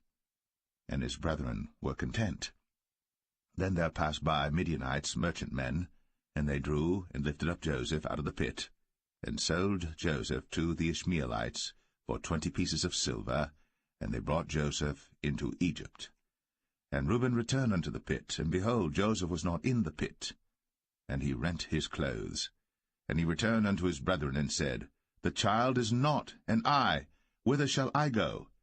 And they took Joseph's coat, and killed a kid of the goats, and dipped the coat in the blood. And they sent the coat of many colors, and they brought it to their father, and said, This have we found. Know now whether it be thy son's coat or no. And he knew it, and said, It is my son's coat. An evil beast hath devoured him. Joseph is without doubt rent in pieces. And Jacob rent his clothes, and put sackcloth upon his loins, and mourned for his son many days. And all his sons and all his daughters rose up to comfort him. But he refused to be comforted, and he said, For I will go down into the grave unto my son mourning. Thus his father wept for him. And the Midianites sold him into Egypt unto Potiphar, an officer of Pharaoh's, and captain of the guard.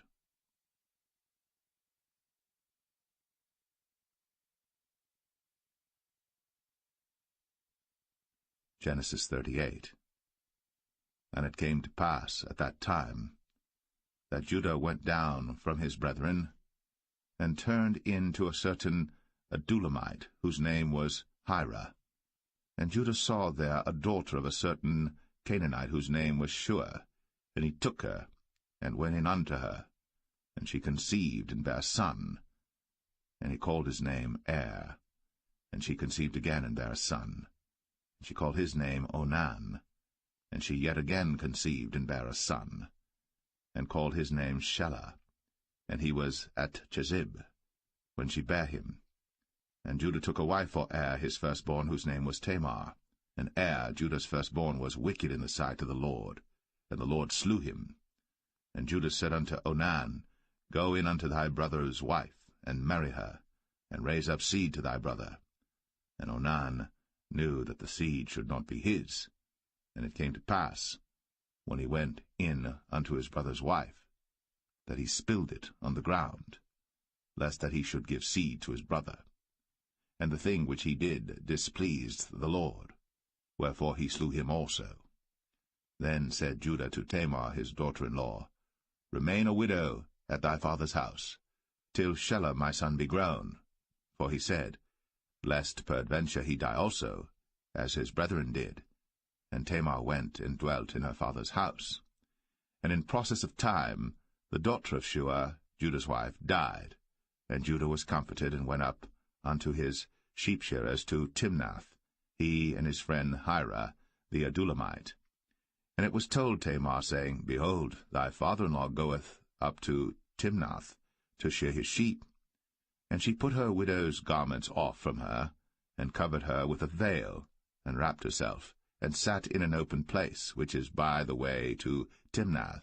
For she saw that Shelah was grown, and she was not given unto him to wife.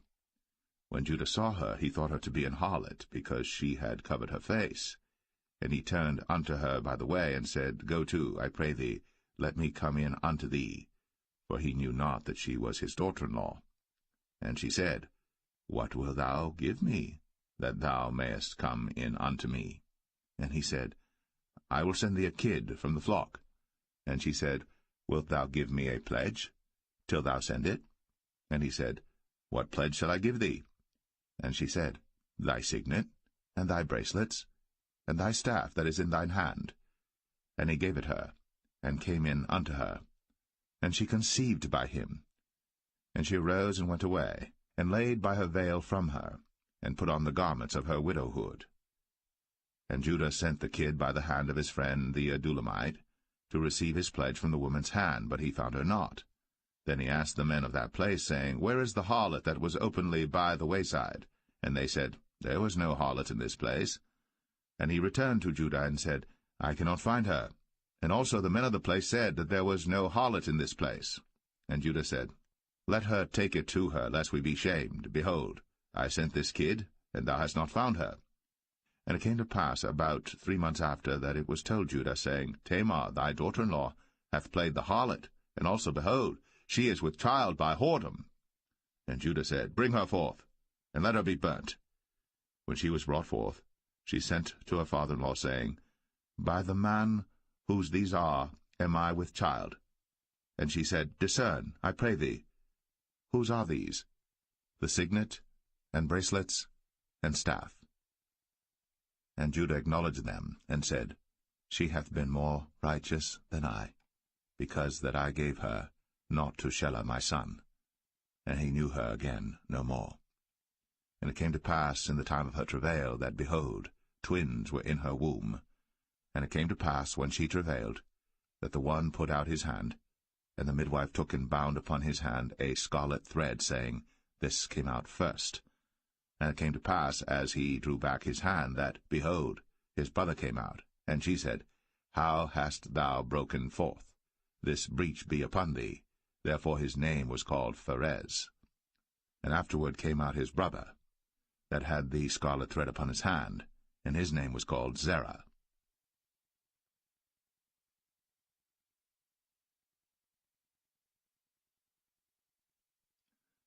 Genesis 39.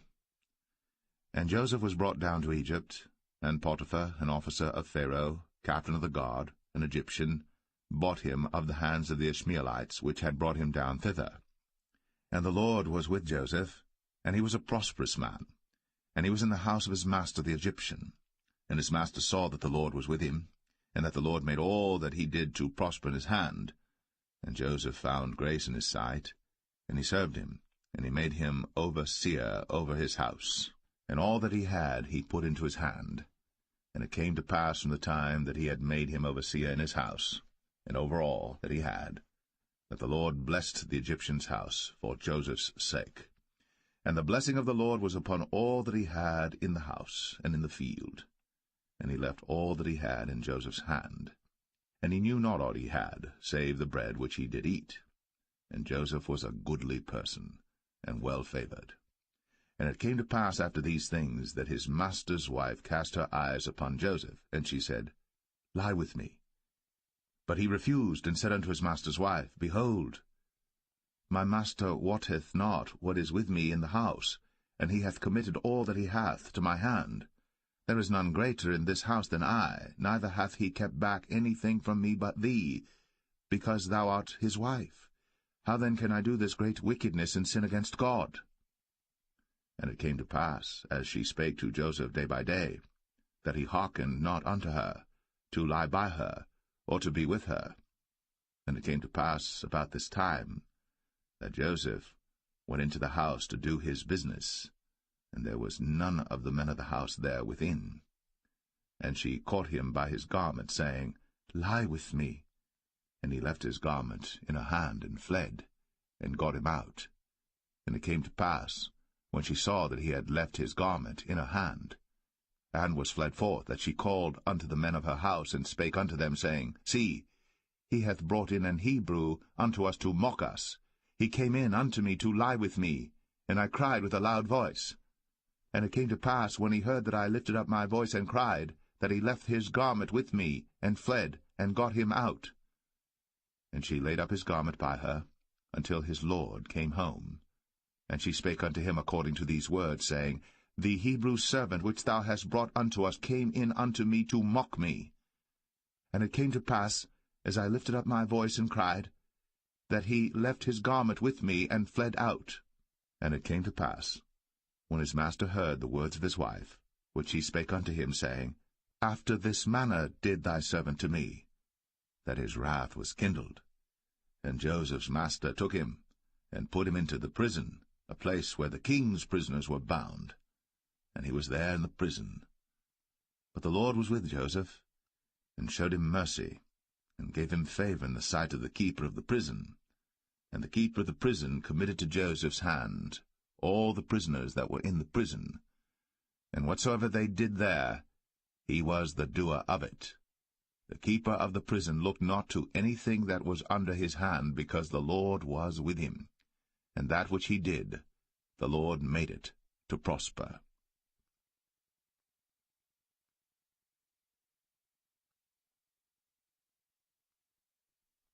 Genesis 40. And it came to pass, after these things, that the butler of the king of Egypt and his baker had offended their lord the king of Egypt. And Pharaoh was wroth against two of his officers, against the chief of the butlers and against the chief of the bakers. And he put them in ward in the house of the captain of the guard into the prison, the place where Joseph was bound. And the captain of the guard charged Joseph with them, and he served them. And they continued a season in ward. And they dreamed a dream, both of them, each man his dream in one night, each man according to the interpretation of his dream, the butler and the baker of the king of Egypt, which were bound in the prison. And Joseph came in unto them in the morning, and looked upon them, and behold, they were sad. And he asked Pharaoh's officers that were with him in the ward of his lord's house, saying, Wherefore look ye so sadly today? And they said unto him, We have dreamed a dream, and there is no interpreter of it. And Joseph said unto them, Do not interpretations belong to God? Tell me them, I pray you. And the chief butler told his dream to Joseph, and said to him, In my dream, behold, a vine was before me.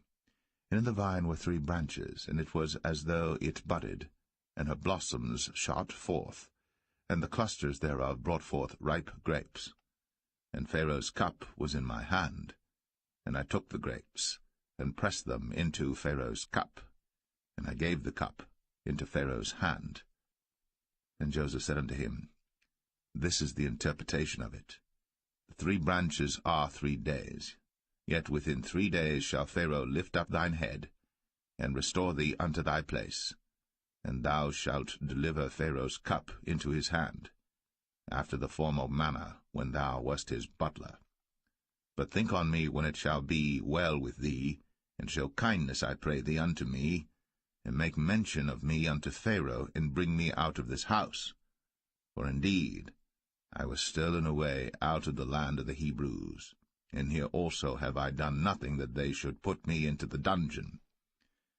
When the chief baker saw that the interpretation was good, he said unto Joseph, I also was in my dream, and behold, I had 3 white baskets on my head, and in the uppermost basket there was of all manner of bake meats for Pharaoh, and the birds did eat them out of the basket upon my head.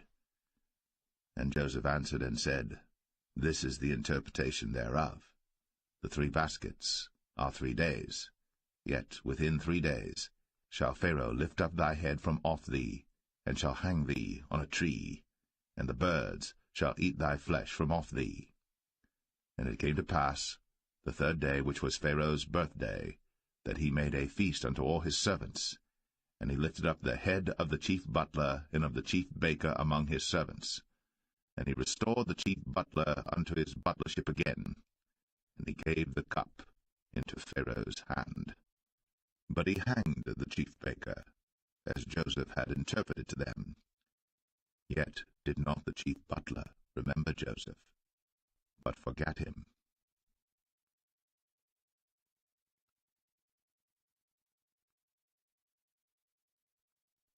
Genesis 41. And it came to pass at the end of 2 full years, that Pharaoh dreamed, and behold, he stood by the river. And behold, there came up out of the river 7 well-favored kine, and fat-fleshed, and they fed in a meadow. And behold, 7 other kine came up after them out of the river, ill-favored, and lean-fleshed, and stood by the other kine upon the brink of the river. and the ill-favored and lean-fleshed kine did eat up the 7 well-favored and fat kine. So Pharaoh awoke. And he slept and dreamed the second time, and behold, 7 ears of corn came up upon one stalk, rank and good. And behold, 7 thin ears, and blasted with the east wind, sprung up after them. And the 7 thin ears devoured the 7 rank and full ears.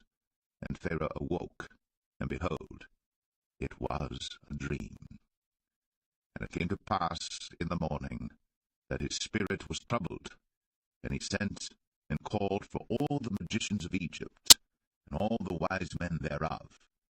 And Pharaoh told them his dream, but there was none that could interpret them unto Pharaoh. Then spake the chief butler unto Pharaoh, saying, I do remember my faults this day. Pharaoh was wroth with his servants, and put me in ward of the captain of the guard's house, both me and the chief baker. And we dreamed a dream in one night, I and he. We dreamed each man according to the interpretation of his dream. And there was there with us a young man, an Hebrew, servant to the captain of the guard. And we told him, and he interpreted to us our dreams. To each man according to his dream he did interpret. And it came to pass, as he interpreted to us, so it was. Me he restored unto mine office, and him he hanged. Then Pharaoh sent and called Joseph, and they brought him hastily out of the dungeon. And he shaved himself, and changed his raiment, and came in unto Pharaoh. And Pharaoh said unto Joseph, I have dreamed a dream, and there is none that can interpret it. And I have heard say of thee, that thou canst understand a dream to interpret it. And Joseph answered Pharaoh, saying, It is not in me. God shall give Pharaoh an answer of peace. And Pharaoh said unto Joseph, In my dream, behold, I stood upon the bank of the river, and behold, there came up out of the river 7 kine, fat-fleshed and well-favoured, and they fed in a meadow. And behold, 7 other kine came up after them, poor, and very ill-favoured, and lean-fleshed, such as I never saw in all the land of Egypt for badness. And the lean and the ill-favoured kine did eat up the first 7 fat kine. And when they had eaten them up, it could not be known that they had eaten them, but they were still ill-favoured, as at the beginning. So I awoke. And I saw in my dream, and behold, 7 ears came up in one stalk, full and good. And behold, 7 ears withered, thin, and blasted with the east wind, sprung up after them. And the thin ears devoured the 7 good ears. And I told this unto the magicians, but there was none that could declare it to me. And Joseph said unto Pharaoh, The dream of Pharaoh is one. God hath shown Pharaoh what he is about to do.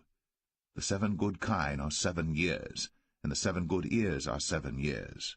The dream is one.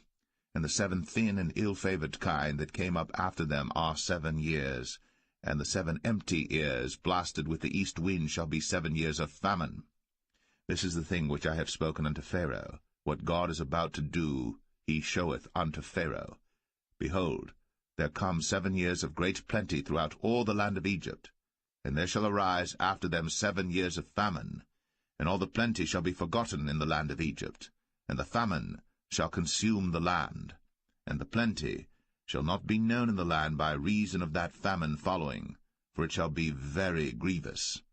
And for that the dream was doubled unto Pharaoh twice. It is because the thing is established by God, and God will shortly bring it to pass. Now therefore let Pharaoh look out a man discreet and wise, and set him over the land of Egypt. Let Pharaoh do this, and let him appoint officers over the land, and take up the 5th part of the land of Egypt in the 7 plenteous years, and let them gather all the food of those good years that come, and lay up corn under the hand of Pharaoh, and let them keep food in the cities. And that food shall be for store to the land against the 7 years of famine, which shall be in the land of Egypt, that the land perish not through the famine. And the thing was good in the eyes of Pharaoh, and in the eyes of all his servants. And Pharaoh said unto his servants, Can we find such a one as this is, a man in whom the Spirit of God is? And Pharaoh said unto Joseph, Forasmuch as God hath shown thee all this, there is none so discreet and wise as thou art. Thou shalt be over my house, and according unto thy word shall all my people be ruled. Only in the throne will I be greater than thou.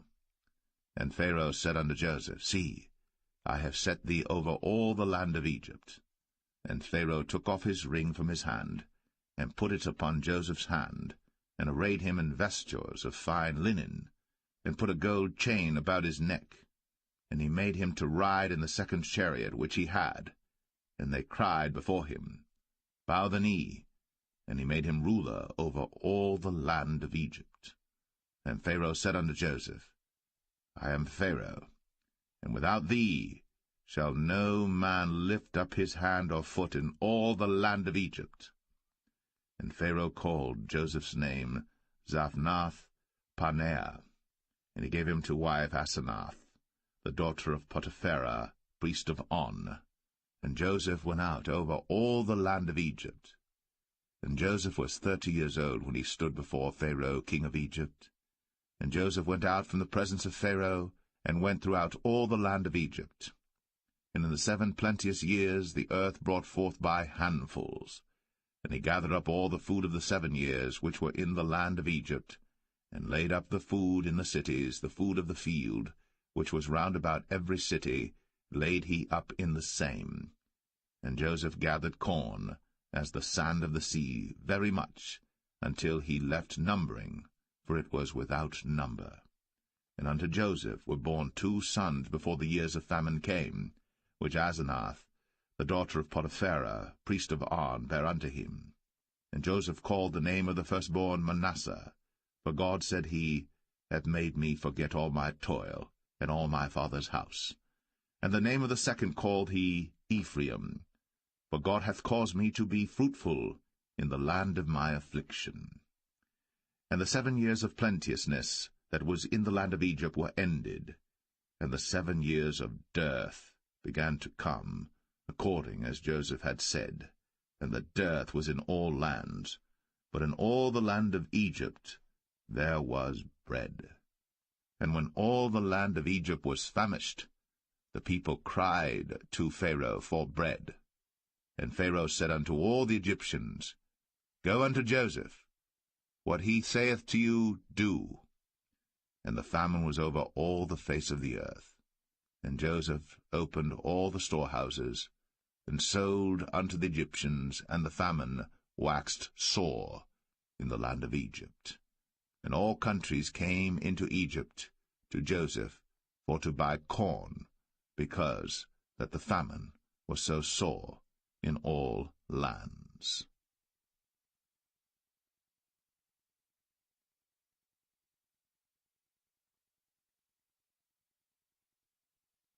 Genesis 42.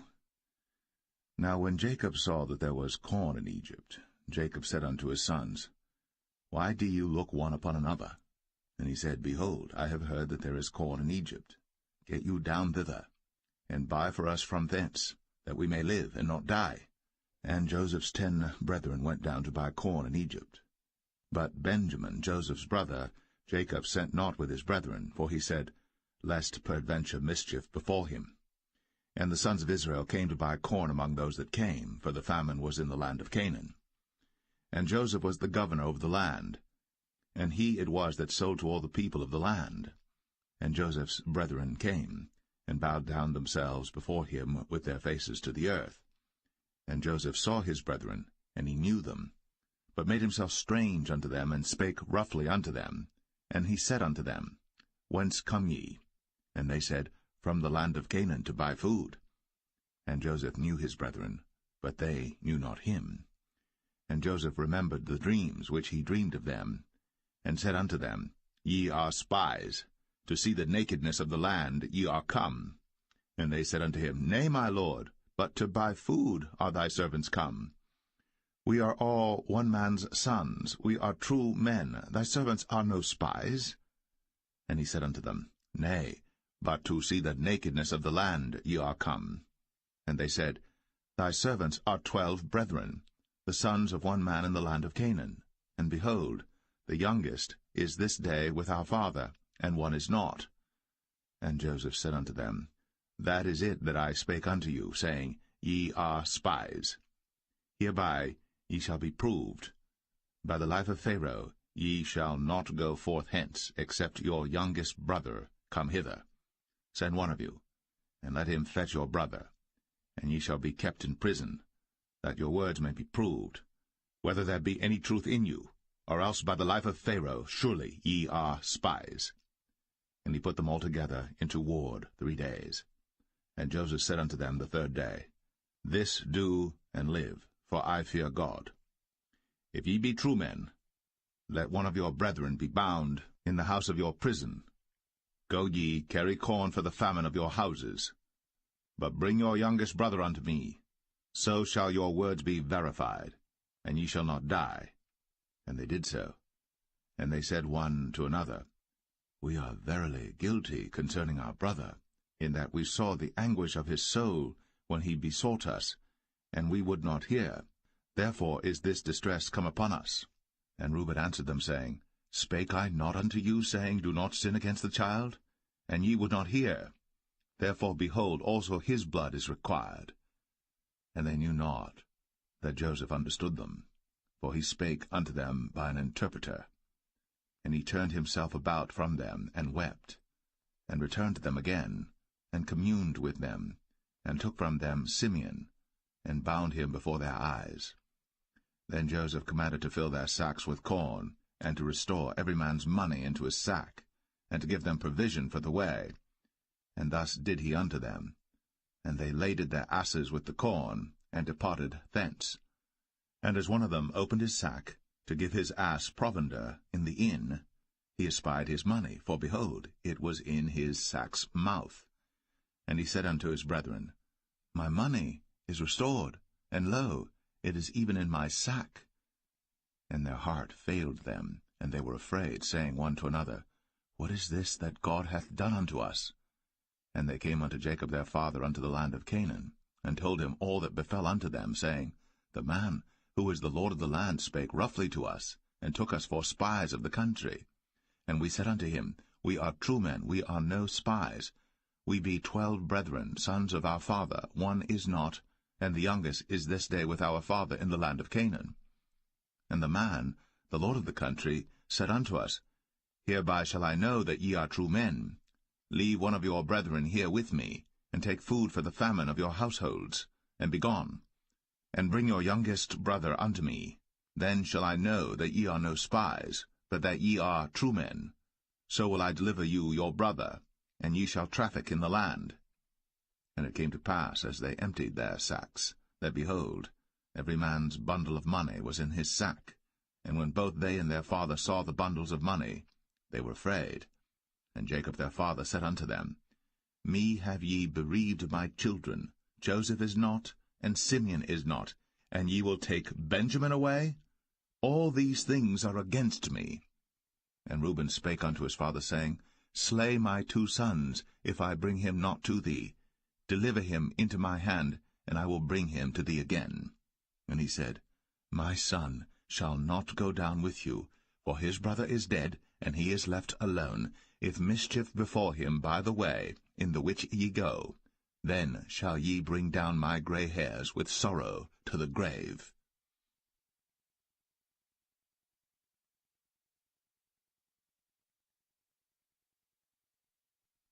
Genesis 43. And the famine was sore in the land. And it came to pass, when they had eaten up the corn which they had brought out of Egypt, their father said unto them, Go again, buy us a little food. And Judah spake unto him, saying, The man did solemnly protest unto us, saying, Ye shall not see my face, except your brother be with you. If thou wilt send our brother with us, we will go down and buy thee food. But if thou wilt not send him, we will not go down. For the man said unto us, Ye shall not see my face, except your brother be with you. And Israel said, Wherefore dealt ye so ill with me, as to tell the man whether ye had yet a brother? And they said, The man asked us straitly of our state, and of our kindred, saying, Is your father yet alive? Have ye another brother? And we told him according to the tenor of these words. Could we certainly know that he would say, Bring your brother down? And Judah said unto Israel his father, Send the lad with me, and we will arise and go, that we may live and not die, both we and thou, and also our little ones. I will be surety for him. Of my hand shalt thou require him. If I bring him not unto thee, and set him before thee, then let me bear the blame forever.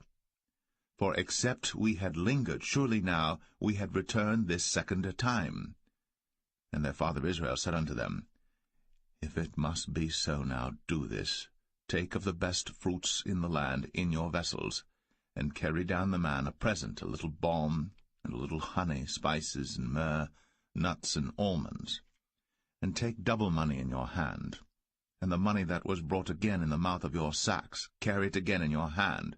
Peradventure it was an oversight. Take also your brother, and arise, go again unto the man. And God Almighty give you mercy before the man, that he may send away your other brother and Benjamin. If I be bereaved of my children, I am bereaved. And the men took that present, and they took double money in their hand, and Benjamin, and rose up, and went down to Egypt, and stood before Joseph. And when Joseph saw Benjamin with them, he said to the ruler of his house, Bring these men home, and slay, and make ready, for these men shall dine with me at noon. And the man did as Joseph bade, and the man brought the men into Joseph's house. And the men were afraid, because they were brought into Joseph's house. And they said, Because of the money that was returned in our sacks at the first time are we brought in, that he may seek occasion against us, and fall upon us, and take us for bondmen and our asses. And they came near to the steward of Joseph's house, and they communed with him at the door of the house, and said, O sir, we came indeed down at the first time to buy food, and it came to pass, when we came to the inn, that we opened our sacks, and behold, every man's money was in the mouth of his sack, our money in full weight, and we have brought it again in our hand. And other money have we brought down in our hands to buy food. We cannot tell who put our money in our sacks. And he said, Peace be to you, fear not. Your God, and the God of your father, hath given you treasure in your sacks. I had your money. And he brought Simeon out unto them. And the man brought the men into Joseph's house, and gave them water, and they washed their feet, and he gave their asses provender. And they made ready the present against Joseph came at noon, for they heard that they should eat bread there. And when Joseph came home, they brought him the present which was in their hand into the house, and bowed themselves to him to the earth. And he asked them of their welfare, and said, Is your father well? The old man of whom ye spake, is he yet alive? And they answered, Thy servant our father is in good health, he is yet alive. And they bowed down their heads, and made obeisance. And he lifted up his eyes, and saw his brother Benjamin, his mother's son, and said, Is this your younger brother, of whom ye spake unto me? And he said, God be gracious unto thee, my son. And Joseph made haste, for his bowels did yearn upon his brother, and he sought where to weep. And he entered into his chamber, and wept there. And he washed his face, and went out, and refrained himself, and said, Set on bread. And they set on for him by himself, and for them by themselves, and for the Egyptians which did eat with him by themselves, because the Egyptians might not eat bread with the Hebrews, for that is an abomination unto the Egyptians. And they sat before him, the firstborn according to his birthright, and the youngest according to his youth. And the men marveled one at another. And he took and sent messes unto them from before him. But Benjamin's mess was 5 times so much as any of theirs. And they drank, and were merry with him.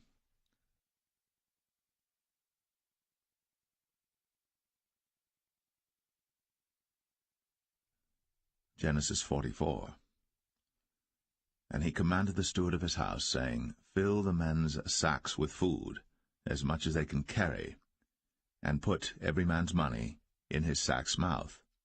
And put my cup, the silver cup, in the sack's mouth of the youngest, and his corn money. And he did according to the word that Joseph had spoken. As soon as the morning was light, the men were sent away, they and their asses. And when they were gone out of the city, and not yet far off, Joseph said unto his steward, Up, follow after the men, and when thou dost overtake them, say unto them, Wherefore have ye rewarded evil for good? Is not this it in which my Lord drinketh, and whereby indeed he divineth? Ye have done evil in so doing. And he overtook them, and he spake unto them these same words. And they said unto him, Wherefore saith my Lord these words? God forbid that thy servants should do according to this thing. Behold, the money which we found in our sacks' mouths we brought again unto thee out of the land of Canaan. How then should we steal out of thy Lord's house silver or gold? With whomsoever of thy servants it be found, both let him die, and we also will be my Lord's bondmen. And he said, Now also let it be according unto your words.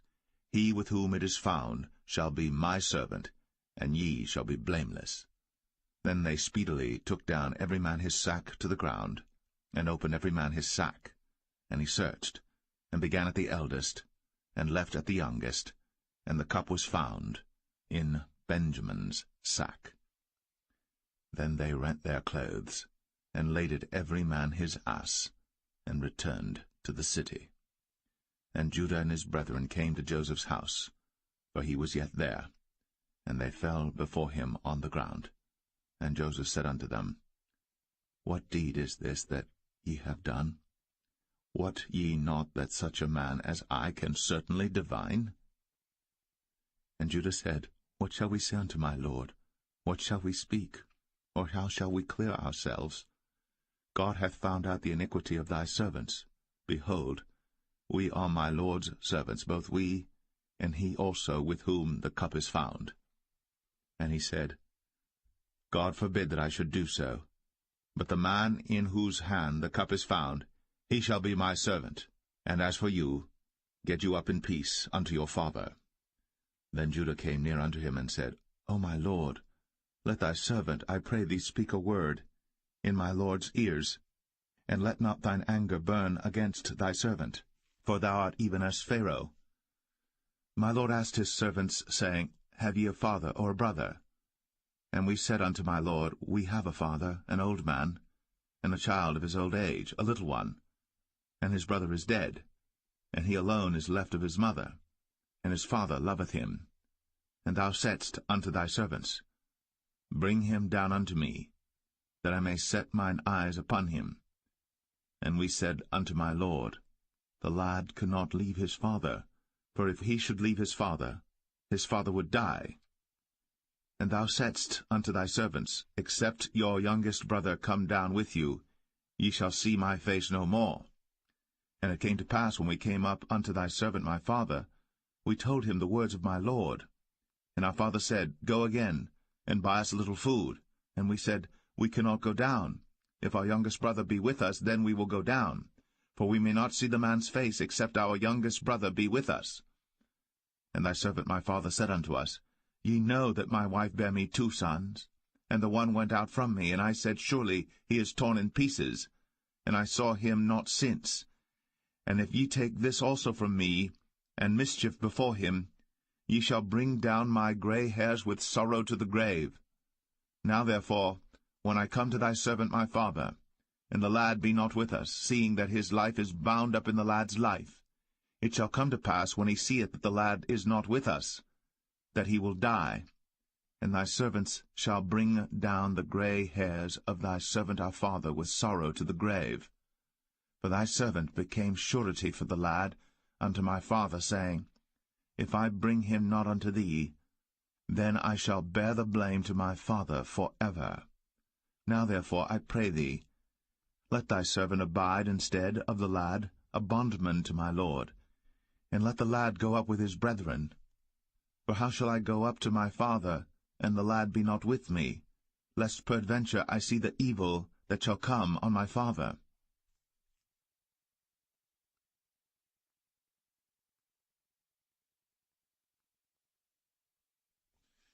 Genesis 45. Then Joseph could not refrain himself before all them that stood by him. And he cried, Cause every man to go out from me. And there stood no man with him, while Joseph made himself known unto his brethren. And he wept aloud. And the Egyptians in the house of Pharaoh heard. And Joseph said unto his brethren, I am Joseph. Doth my father yet live? And his brethren could not answer him, for they were troubled at his presence. And Joseph said unto his brethren, Come near to me, I pray you. And they came near, and he said, I am Joseph your brother, whom ye sold into Egypt. Now therefore be not grieved, nor angry with yourselves, that ye sold me hither, for God did send me before you to preserve life. For these 2 years hath the famine been in the land, and yet there are 5 years, in the which there shall neither be earing nor harvest.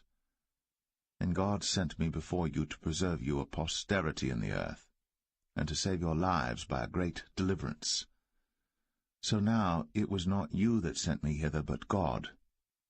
And he hath made me a father to Pharaoh, and lord of all his house, and a ruler throughout all the land of Egypt. Haste ye, and go up to my father, and say unto him, Thus saith thy son Joseph, God hath made me lord of all Egypt. Come down unto me, tarry not. And thou shalt dwell in the land of Goshen, and thou shalt be near unto me, thou and thy children, and thy children's children, and thy flocks and thy herds, and all that thou hast, and there will I nourish thee. For yet there are 5 years of famine, lest thou and thy household, and all that thou hast, come to poverty. And behold, your eyes see, and the eyes of my brother Benjamin, that it is my mouth that speaketh unto you. And ye shall tell my father of all my glory in Egypt, and of all that ye have seen. And ye shall haste and bring down my father hither. And he fell upon his brother Benjamin's neck, and wept. And Benjamin wept upon his neck. Moreover he kissed all his brethren, and wept upon them, and after that his brethren talked with him. And the fame thereof was heard in Pharaoh's house, saying, Joseph's brethren are come. And it pleased Pharaoh well, and his servants. And Pharaoh said unto Joseph, Say unto thy brethren, This do ye, lade your beasts, and go, get you unto the land of Canaan. And take your father and your households, and come unto me, and I will give you the good of the land of Egypt, and ye shall eat the fat of the land. Now thou art commanded, this do ye, take you wagons out of the land of Egypt, for your little ones, and for your wives, and bring your father, and come. Also regard not your stuff, for the good of all the land of Egypt is yours. And the children of Israel did so. And Joseph gave them wagons according to the commandment of Pharaoh, and gave them provision for the way. To all of them he gave each man changes of raiment, but to Benjamin he gave 300 pieces of silver, and 5 changes of raiment. And to his father he sent after this manner, 10 asses laden with the good things of Egypt, and 10 she-asses laden with corn and bread and meat for his father by the way. So he sent his brethren away, and they departed. And he said unto them, See that ye fall not out by the way. And they went up out of Egypt, and came into the land of Canaan unto Jacob their father, and told him, saying, Joseph is yet alive, and he is governor over all the land of Egypt. And Jacob's heart fainted, for he believed them not. And they told him all the words of Joseph, which he had said unto them. And when he saw the wagons which Joseph had sent to carry him, the spirit of Jacob their father revived. And Israel said, It is enough. Joseph my son is yet alive. I will go and see him before I die.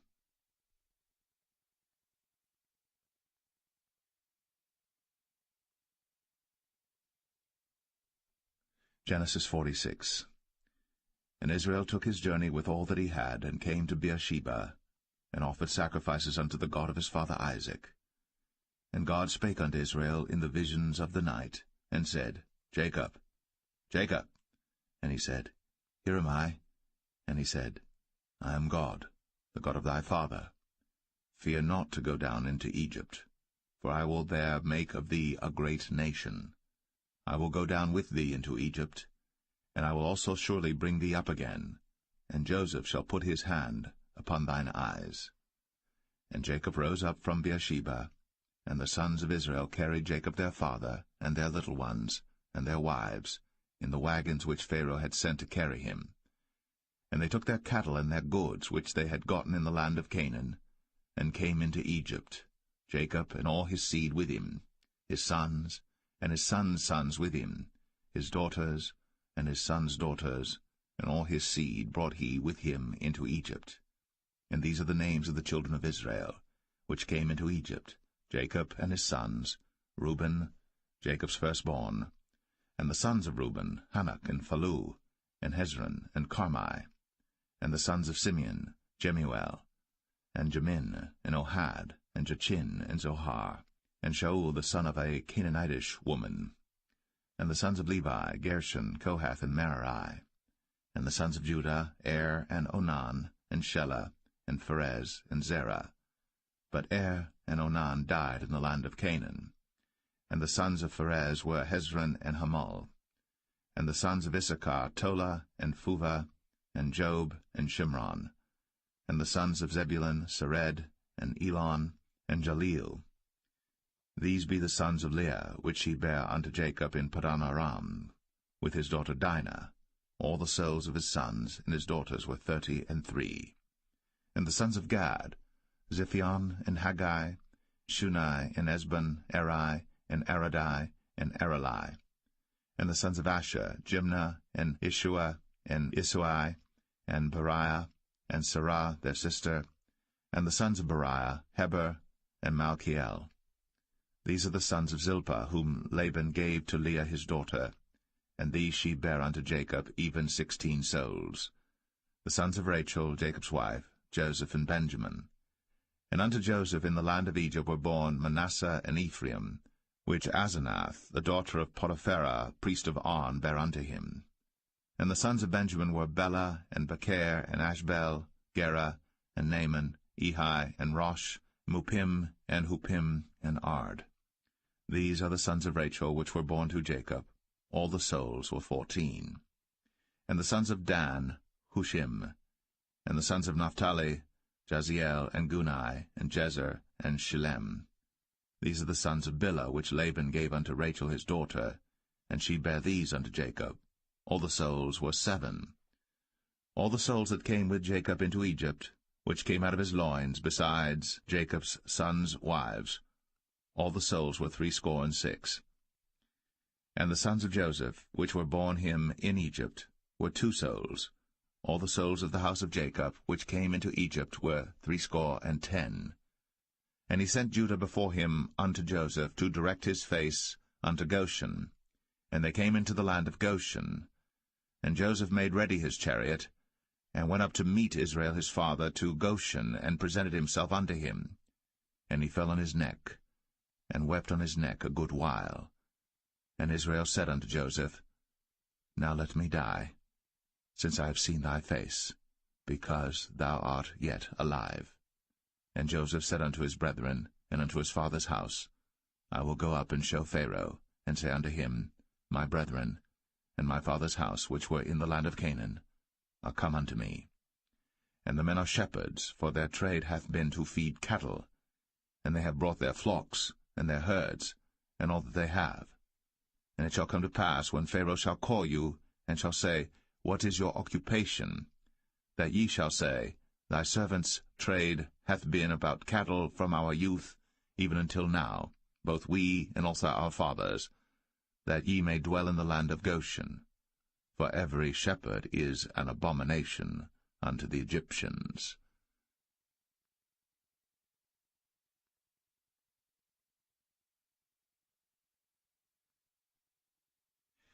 Genesis 47. Then Joseph came and told Pharaoh, and said, My father and my brethren, and their flocks, and their herds, and all that they have, are come out of the land of Canaan, and behold, they are in the land of Goshen. And he took some of his brethren, even 5 men, and presented them unto Pharaoh. And Pharaoh said unto his brethren, What is your occupation? And they said unto Pharaoh, Thy servants are shepherds, both we and also our fathers. They said moreover unto Pharaoh, For to sojourn in the land are we come, for thy servants have no pasture for their flocks, for the famine is sore in the land of Canaan. Now therefore, we pray thee, let thy servants dwell in the land of Goshen. And Pharaoh spake unto Joseph, saying, Thy father and thy brethren are come unto thee. The land of Egypt is before thee. In the best of the land make thy father and brethren to dwell. In the land of Goshen let them dwell. And if thou knowest any men of activity among them, then make them rulers over my cattle. And Joseph brought in Jacob his father, and set him before Pharaoh. And Jacob blessed Pharaoh. And Pharaoh said unto Jacob, How old art thou? And Jacob said unto Pharaoh, The days of the years of my pilgrimage are 130 years. Few and evil have the days of the years of my life been, and have not attained unto the days of the years of the life of my fathers in the days of their pilgrimage. And Jacob blessed Pharaoh, and went out from before Pharaoh. And Joseph placed his father and his brethren, and gave them a possession in the land of Egypt, in the best of the land, in the land of Ramses, as Pharaoh had commanded. And Joseph nourished his father and his brethren, and all his father's household, with bread according to their families. And there was no bread in all the land, for the famine was very sore, so that the land of Egypt and all the land of Canaan fainted by reason of the famine. And Joseph gathered up all the money that was found in the land of Egypt and in the land of Canaan, for the corn which they bought. And Joseph brought the money into Pharaoh's house. And when money failed in the land of Egypt and in the land of Canaan, all the Egyptians came unto Joseph, and said, Give us bread, for why should we die in thy presence? For the money faileth. And Joseph said, Give your cattle, and I will give you for your cattle, if money fail. And they brought their cattle unto Joseph, and Joseph gave them bread in exchange for horses, and for the flocks, and for the cattle of the herds, and for the asses, and he fed them with bread for all their cattle for that year. When that year was ended, they came unto him the 2nd year, and said unto him, We will not hide it from my lord, how that our money is spent. My lord also hath our herds of cattle. There is not aught left in the sight of my lord, but our bodies and our lands. Wherefore shall we die before thine eyes, both we and our land? Buy us now land for bread, and we and our land will be servants unto Pharaoh, and give us seed, that we may live and not die, that the land be not desolate. And Joseph bought all the land of Egypt for Pharaoh. For the Egyptians sold every man his field, because the famine prevailed over them. So the land became Pharaoh's. And as for the people, he removed them to cities from one end of the borders of Egypt even to the other end thereof. Only the land of the priests bought he not, for the priests had a portion assigned them of Pharaoh, and did eat their portion which Pharaoh gave them, wherefore they sold not their lands. Then Joseph said unto the people, Behold, I have bought you this day, and your land for Pharaoh. Lo, here is seed for you, and ye shall sow the land. And it shall come to pass in the increase, that ye shall give the 5th part unto Pharaoh, and 4 parts shall be your own, for seed of the field, and for your food, and for them of your households, and for food for your little ones. And they said, Thou hast saved our lives. Let us find grace in the sight of my lord, and we will be Pharaoh's servants. And Joseph made it a law over the land of Egypt unto this day, that Pharaoh should have the 5th part, except the land of the priests only, which became not Pharaoh's. And Israel dwelt in the land of Egypt, in the country of Goshen. And they had possessions therein, and grew and multiplied exceedingly. And Jacob lived in the land of Egypt 17 years. So the whole age of Jacob was 147 years. And the time drew nigh that Israel must die. And he called his son Joseph, and said unto him, If now I have found grace in thy sight, put, I pray thee, thy hand under my thigh, and deal kindly and truly with me. Bury me not, I pray thee, in Egypt, but I will lie with my fathers, and thou shalt carry me out of Egypt, and bury me in their burying place. And he said, I will do as thou hast said. And he said, Swear unto me. And he sware unto him. And Israel bowed himself upon the bed's head.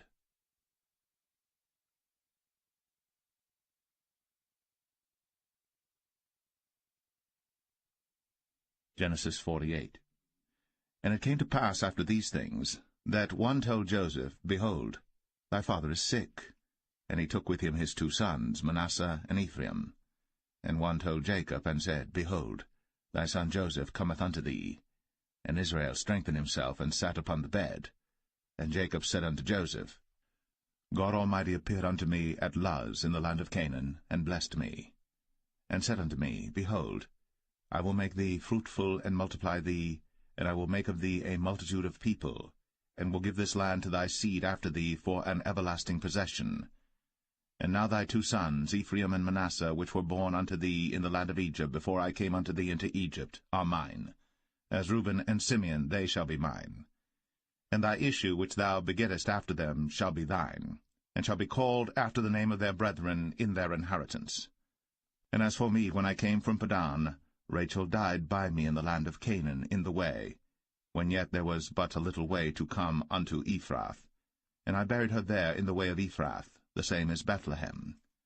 And Israel beheld Joseph's sons, and said, Who are these? And Joseph said unto his father, They are my sons, whom God hath given me in this place. And he said, Bring them, I pray thee, unto me, and I will bless them. Now the eyes of Israel were dim for age, so that he could not see. And he brought them near unto him. And he kissed them, and embraced them. And Israel said unto Joseph, I had not thought to see thy face, and lo, God hath shown me also thy seed. And Joseph brought them out from between his knees, and he bowed himself with his face to the earth. And Joseph took them both, Ephraim in his right hand toward Israel's left hand, and Manasseh in his left hand toward Israel's right hand, and brought them near unto him. And Israel stretched out his right hand, and laid it upon Ephraim's head, who was the younger, and his left hand upon Manasseh's head, guiding his hands wittingly, for Manasseh was the firstborn. And he blessed Joseph, and said, God, before whom my fathers Abraham and Isaac did walk, the God which fed me all my life long unto this day, the angel which redeemed me from all evil, bless the lads, and let my name be named on them, and the name of my fathers Abraham and Isaac, and let them grow into a multitude in the midst of the earth. And when Joseph saw that his father laid his right hand upon the head of Ephraim, it displeased him, and he held up his father's hand to remove it from Ephraim's head unto Manasseh's head. And Joseph said unto his father, Not so, my father, for this is the firstborn. Put thy right hand upon his head. And his father refused, and said, I know it, my son, I know it. He also shall become a people, and he also shall be great. But truly his younger brother shall be greater than he, and his seed shall become a multitude of nations. And he blessed them that day, saying, In thee shall Israel bless, saying, God make thee as Ephraim and as Manasseh. And he set Ephraim before Manasseh. And Israel said unto Joseph, Behold, I die, but God shall be with you, and bring you again unto the land of your fathers.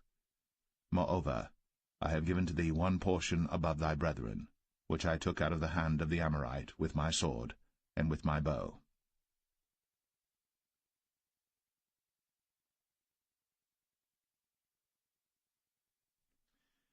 Genesis 49.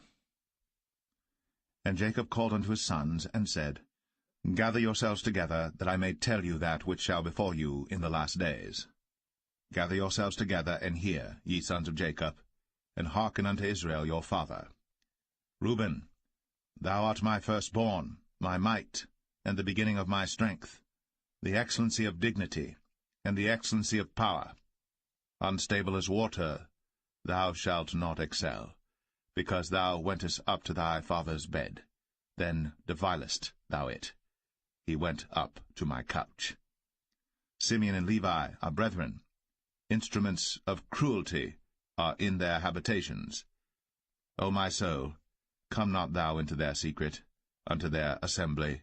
Mine honour, be not thou united. For in their anger they slew a man, and in their self-will they digged down a wall. Cursed be their anger, for it was fierce, and their wrath, for it was cruel. I will divide them in Jacob, and scatter them in Israel. Judah, thou art he whom thy brethren shall praise. Thy hand shall be in the neck of thine enemies. Thy father's children shall bow down before thee. Judah is a lion's whelp. From the prey, my son, thou art gone up. He stooped down. He couched as a lion, and as an old lion, who shall rouse him up? The scepter shall not depart from Judah, nor a lawgiver from between his feet, until Shiloh come, and unto him shall the gathering of the people be. Binding his foal unto the vine, and his ass's colt unto the choice vine, he washed his garments in wine, and his clothes in the blood of grapes. His eyes shall be red with wine, and his teeth white with milk. Zebulun shall dwell at the haven of the sea, and he shall be for an haven of ships, and his border shall be unto Zidon. Issachar is a strong ass couching down between two burdens. And he saw that rest was good, and the land that it was pleasant, and bowed his shoulder to bear, and became a servant unto tribute. Dan shall judge his people, as one of the tribes of Israel. Dan shall be a serpent by the way, an adder in the path, that biteth the horse heels, so that his rider shall fall backward. I have waited for thy salvation, O Lord. Gad, a troop shall overcome him, but he shall overcome at the last. Out of Asher his bread shall be fat, and he shall yield royal dainties. Naphtali is a hind let loose, he giveth goodly words. Joseph is a fruitful bough, even a fruitful bough by a well, whose branches run over the wall. The archers have sorely grieved him, and shot at him, and hated him. But his bow abode in strength, and the arms of his hands were made strong by the hands of the mighty God of Jacob. From thence is the shepherd, the stone of Israel. Even by the God of thy father, who shall help thee, and by the Almighty, who shall bless thee with blessings of heaven above, blessings of the deep that lieth under, blessings of the breasts, and of the womb. The blessings of thy father have prevailed above the blessings of my progenitors, unto the utmost bound of the everlasting hills. They shall be on the head of Joseph, and on the crown of the head of him that was separate from his brethren. Benjamin shall raven as a wolf. In the morning he shall devour the prey, and at night he shall divide the spoil. All these are the 12 tribes of Israel. And this is it that their father spake unto them, and blessed them, every one, according to his blessing, he blessed them. And he charged them, and said unto them, I am to be gathered unto my people. Bury me with my fathers in the cave that is in the field of Ephron the Hittite, in the cave that is in the field of Machpelah, which is before Mamre, in the land of Canaan, which Abraham bought with the field of Ephron the Hittite, for a possession of a burying place. There they buried Abraham and Sarah his wife. There they buried Isaac and Rebekah his wife, and there I buried Leah. The purchase of the field and of the cave that is therein was from the children of Heth.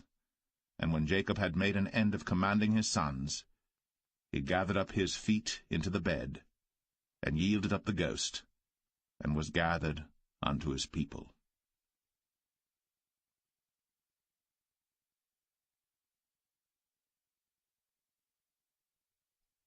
Genesis 50. And Joseph fell upon his father's face, and wept upon him, and kissed him. And Joseph commanded his servants, the physicians, to embalm his father, and the physicians embalmed Israel. And 40 days were fulfilled for him, for so are fulfilled the days of those which are embalmed. And the Egyptians mourned for him 60 days. And when the days of his mourning were past, Joseph spake unto the house of Pharaoh, saying, If now I have found grace in your eyes, speak, I pray you, in the ears of Pharaoh, saying, My father made me swear, saying, Lo, I die, in my grave which I have digged for me in the land of Canaan. There shalt thou bury me. Now therefore let me go up, I pray thee, and bury my father, and I will come again. And Pharaoh said, Go up, and bury thy father, according as he made thee swear.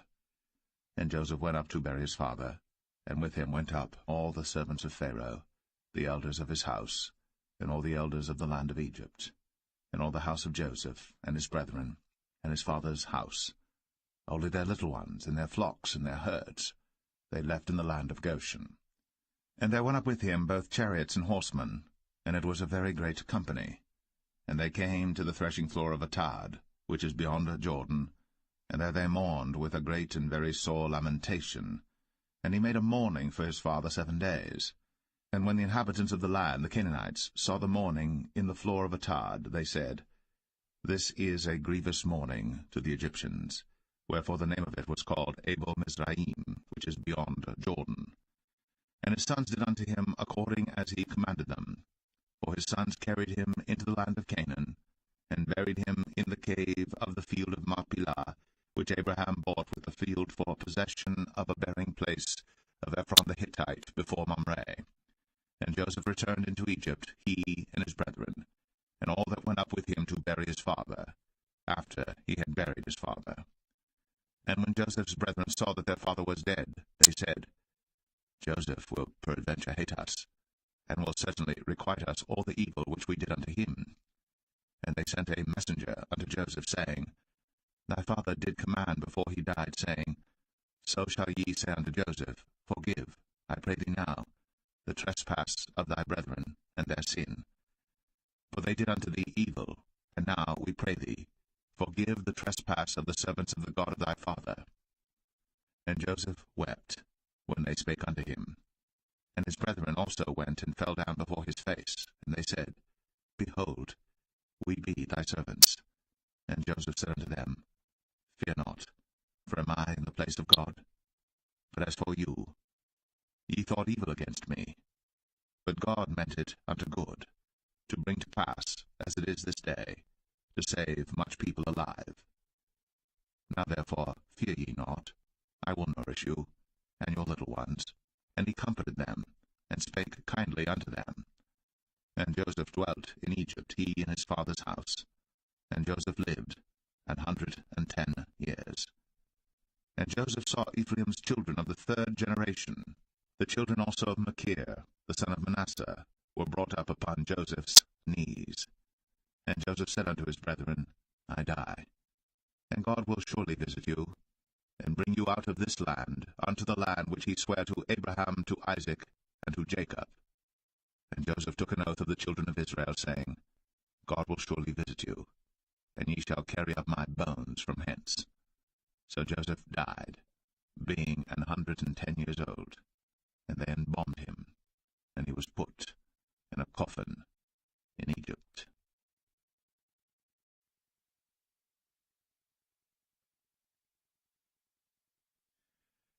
The Book of Exodus, Chapter 1. Now these are the names of the children of Israel, which came into Egypt. Every man in his household came with Jacob: Reuben, Simeon, Levi, and Judah, Issachar, Zebulun, and Benjamin, Dan and Naphtali, Gad and Asher.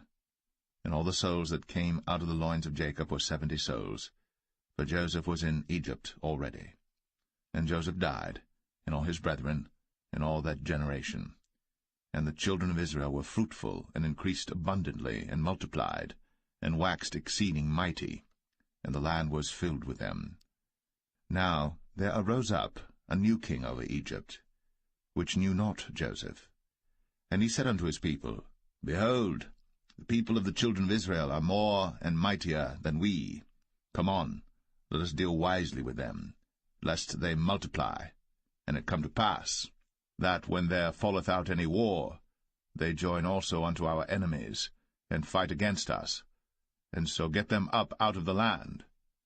Therefore they did set over them taskmasters, to afflict them with their burdens, and they built for Pharaoh treasure cities, Pithom and Ramses. But the more they afflicted them, the more they multiplied and grew, and they were grieved because of the children of Israel. And the Egyptians made the children of Israel to serve with rigor, and they made their lives bitter with hard bondage, in mortar, and in brick, and in all manner of service in the field. All their service wherein they made them serve was with rigor.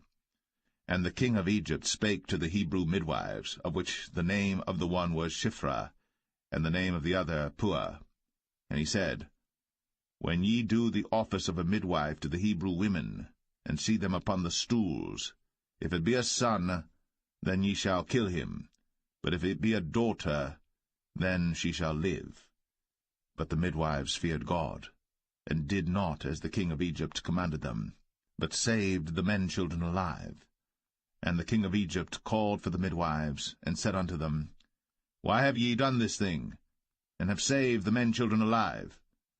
And the midwives said unto Pharaoh, Because the Hebrew women are not as the Egyptian women, for they are lively, and are delivered ere the midwives come in unto them.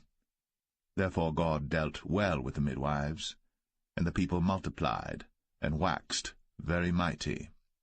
And it came to pass, because the midwives feared God, that he made them houses. And Pharaoh charged all his people, saying, Every son that is born ye shall cast into the river, and every daughter ye shall save alive.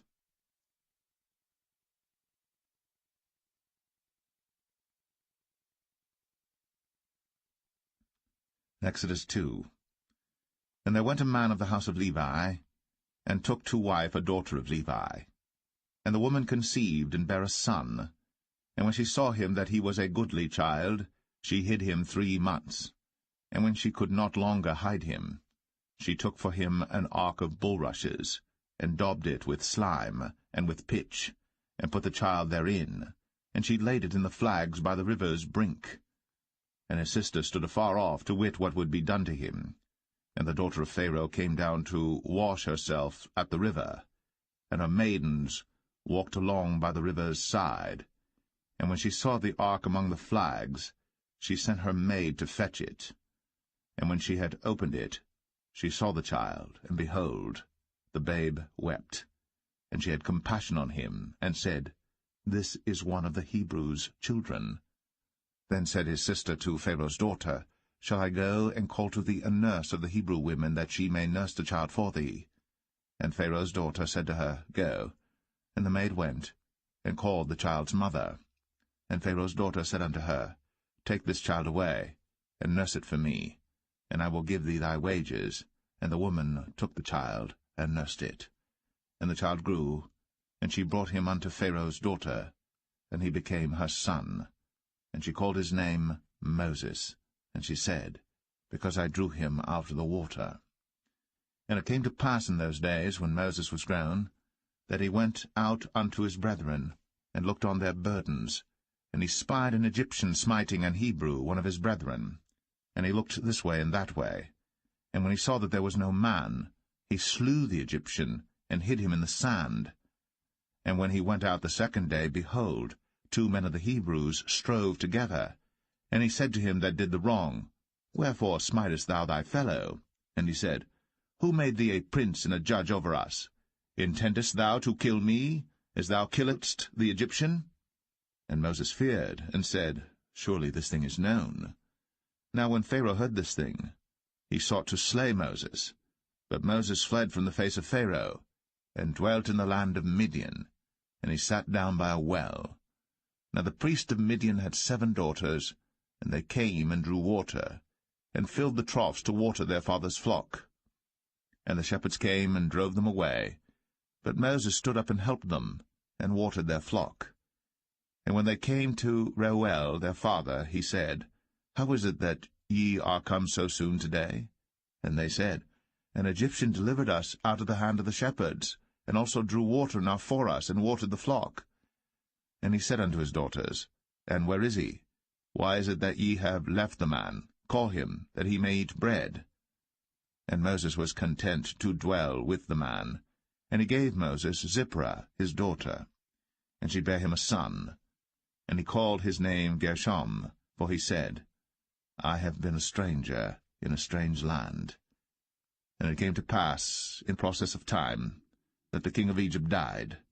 And the children of Israel sighed by reason of the bondage, and they cried, and their cry came up unto God by reason of the bondage. And God heard their groaning, and God remembered his covenant with Abraham, with Isaac, and with Jacob. And God looked upon the children of Israel, and God had respect unto them.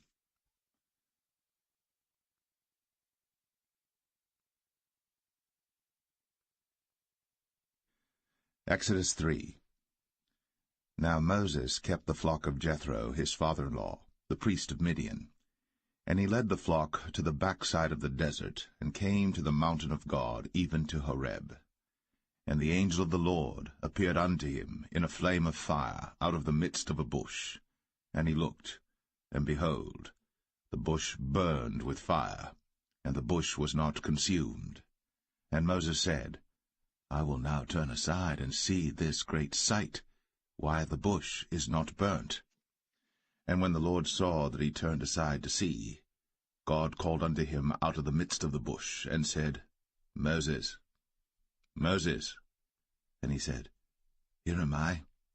And he said, Draw not nigh hither. Put off thy shoes from off thy feet, for the place whereon thou standest is holy ground. Moreover, he said, I am the God of thy father, the God of Abraham, the God of Isaac, and the God of Jacob. And Moses hid his face, for he was afraid to look upon God.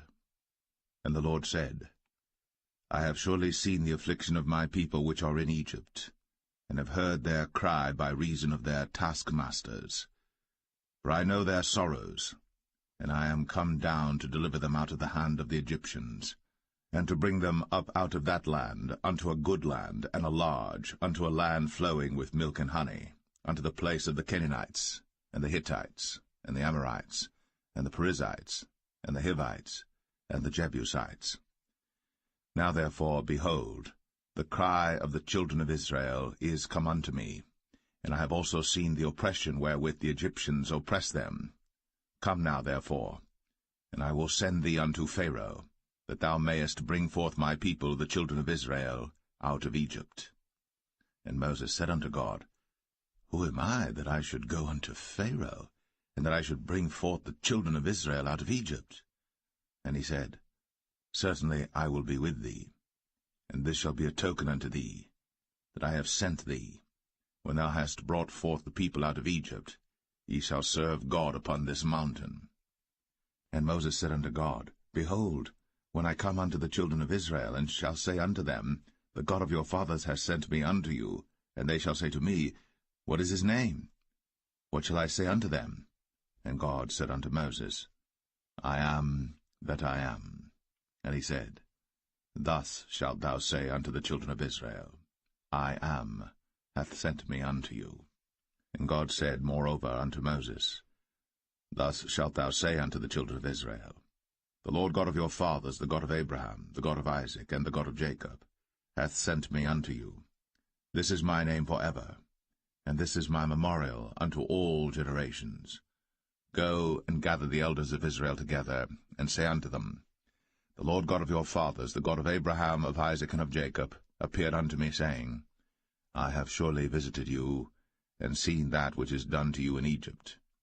And I have said, I will bring you up out of the affliction of Egypt, unto the land of the Canaanites, and the Hittites, and the Amorites, and the Perizzites, and the Hivites, and the Jebusites, unto a land flowing with milk and honey. And they shall hearken to thy voice, and thou shalt come, thou and the elders of Israel, unto the king of Egypt, and ye shall say unto him, The Lord God of the Hebrews hath met with us. And now let us go, we beseech thee, 3 days' journey into the wilderness, that we may sacrifice to the Lord our God. And I am sure that the king of Egypt will not let you go, no, not by a mighty hand. And I will stretch out my hand, and smite Egypt with all my wonders which I will do in the midst thereof, and after that he will let you go. And I will give this people favor in the sight of the Egyptians, and it shall come to pass that, when ye go, ye shall not go empty. But every woman shall borrow of her neighbor, and of her that sojourneth in her house, jewels of silver, and jewels of gold, and raiment, and ye shall put them upon your sons, and upon your daughters, and ye shall spoil the Egyptians.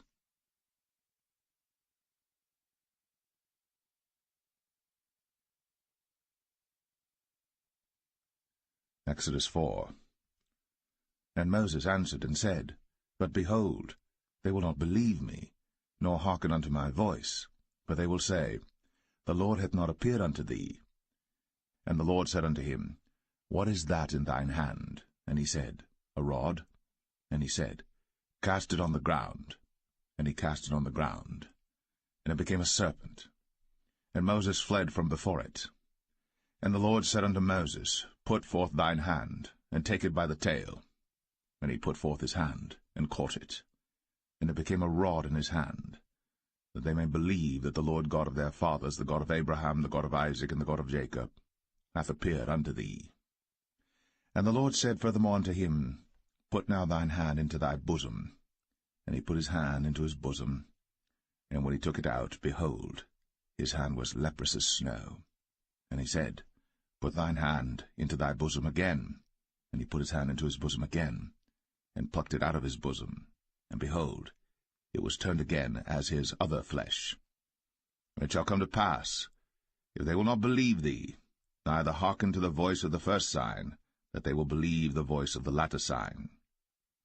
And it shall come to pass, if they will not believe also these two signs, neither hearken unto thy voice, that thou shalt take of the water of the river, and pour it upon the dry land, and the water which thou takest out of the river shall become blood upon the dry land. And Moses said unto the Lord, O my Lord, I am not eloquent, neither heretofore nor since thou hast spoken unto thy servant, but I am slow of speech and of a slow tongue. And the Lord said unto him, Who hath made man's mouth? Or who maketh the dumb, or deaf, or the seeing, or the blind? Have not I the Lord? Now therefore go, and I will be with thy mouth, and teach thee what thou shalt say. And he said, O my Lord, send, I pray thee, by the hand of him whom thou wilt send. And the anger of the Lord was kindled against Moses, and he said, Is not Aaron the Levite thy brother? I know that he can speak well, and also, behold, he cometh forth to meet thee. And when he seeth thee, he will be glad in his heart. And thou shalt speak unto him, and put words in his mouth. And I will be with thy mouth, and with his mouth, and will teach you what ye shall do.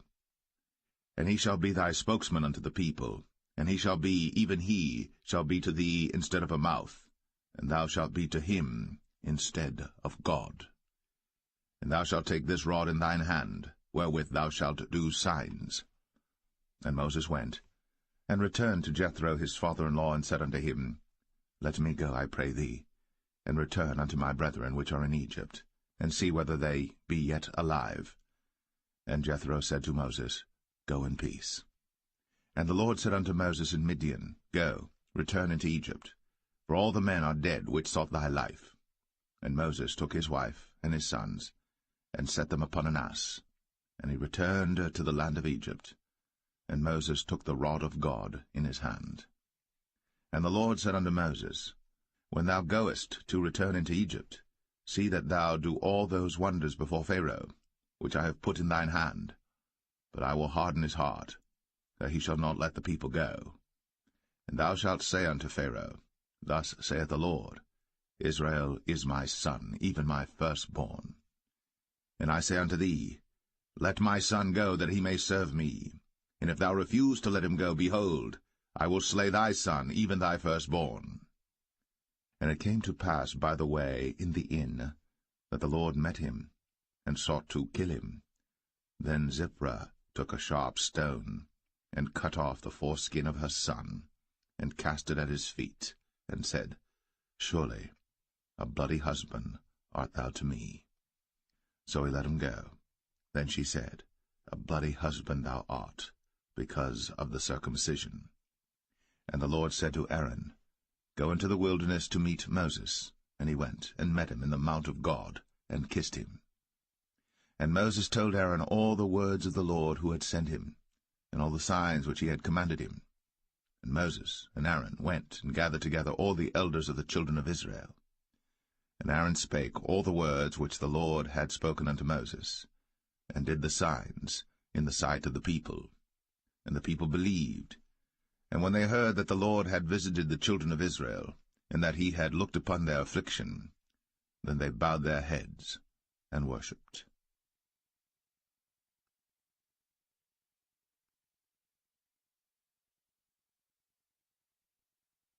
Exodus 5. And afterward Moses and Aaron went in, and told Pharaoh, Thus saith the Lord God of Israel, Let my people go, that they may hold a feast unto me in the wilderness. And Pharaoh said, Who is the Lord that I should obey his voice to let Israel go? I know not the Lord, neither will I let Israel go. And they said, The God of the Hebrews hath met with us. Let us go, we pray thee, 3 days' journey into the desert, and sacrifice unto the Lord our God, lest he fall upon us with pestilence, or with the sword. And the king of Egypt said unto them, Wherefore do ye, Moses and Aaron? Let the people from their works get you unto your burdens. And Pharaoh said, Behold, the people of the land now are many, and ye make them rest from their burdens.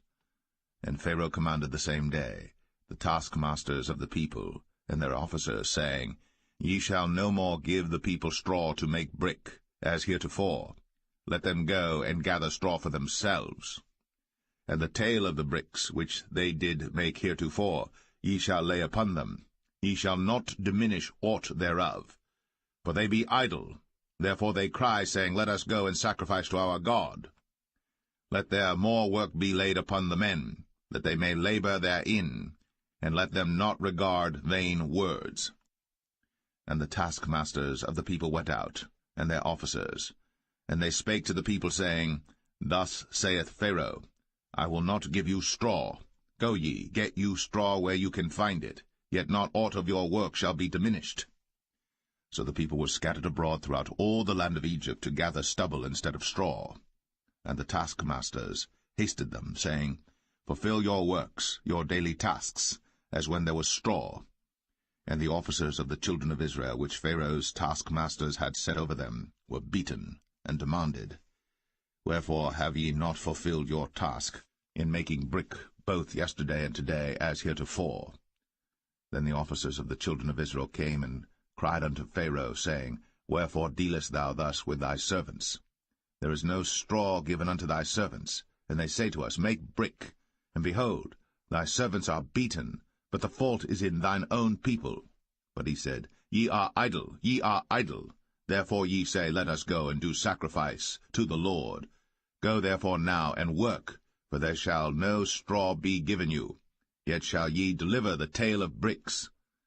And the officers of the children of Israel did see that they were in evil case, after it was said, Ye shall not minish aught from your bricks of your daily task. And they met Moses and Aaron, who stood in the way, as they came forth from Pharaoh. And they said unto them, The Lord look upon you and judge, because ye have made our savour to be abhorred in the eyes of Pharaoh, and in the eyes of his servants, to put a sword in their hand to slay us. And Moses returned unto the Lord, and said, Lord, wherefore hast thou so evil entreated this people? Why is it that thou hast sent me? For since I came to Pharaoh to speak in thy name, he hath done evil to this people, neither hast thou delivered thy people at all.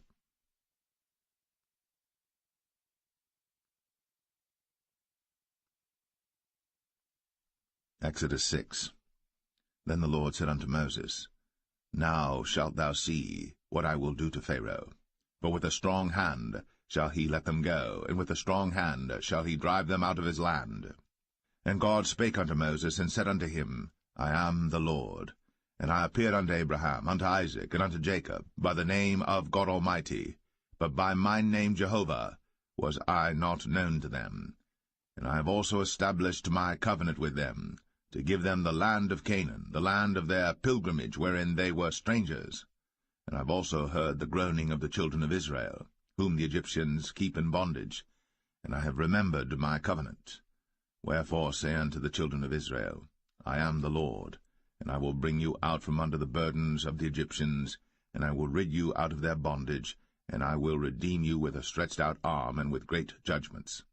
And I will take you to me for a people, and I will be to you a God, and ye shall know that I am the Lord your God, which bringeth you out from under the burdens of the Egyptians. And I will bring you in unto the land, concerning the which I did swear to give it to Abraham, to Isaac, and to Jacob, and I will give it you for an heritage. I am the Lord. And Moses spake so unto the children of Israel, but they hearkened not unto Moses for anguish of spirit, and for cruel bondage. And the Lord spake unto Moses, saying, Go in, speak unto Pharaoh king of Egypt, that he let the children of Israel go out of his land. And Moses spake before the Lord, saying, Behold, the children of Israel have not hearkened unto me. How then shall Pharaoh hear me, who am of uncircumcised lips? And the Lord spake unto Moses and unto Aaron, and gave them a charge unto the children of Israel, and unto Pharaoh king of Egypt, to bring the children of Israel out of the land of Egypt. These be the heads of their fathers' houses, the sons of Reuben, the firstborn of Israel, Hanok and Palu, Hezron and Carmi. These be the families of Reuben. And the sons of Simeon, Jemuel and Jamin, and Ohad and Jachin, and Zohar and Shaul the son of a Canaanitish woman. These are the families of Simeon. And these are the names of the sons of Levi according to their generations, Gershon and Kohath and Merari. And the years of the life of Levi were 137 years. The sons of Gershon, Libni and Shimei, according to their families. And the sons of Kohath, Amram and Izhar, and Hebron and Uzziel. And the years of the life of Kohath were 133 years.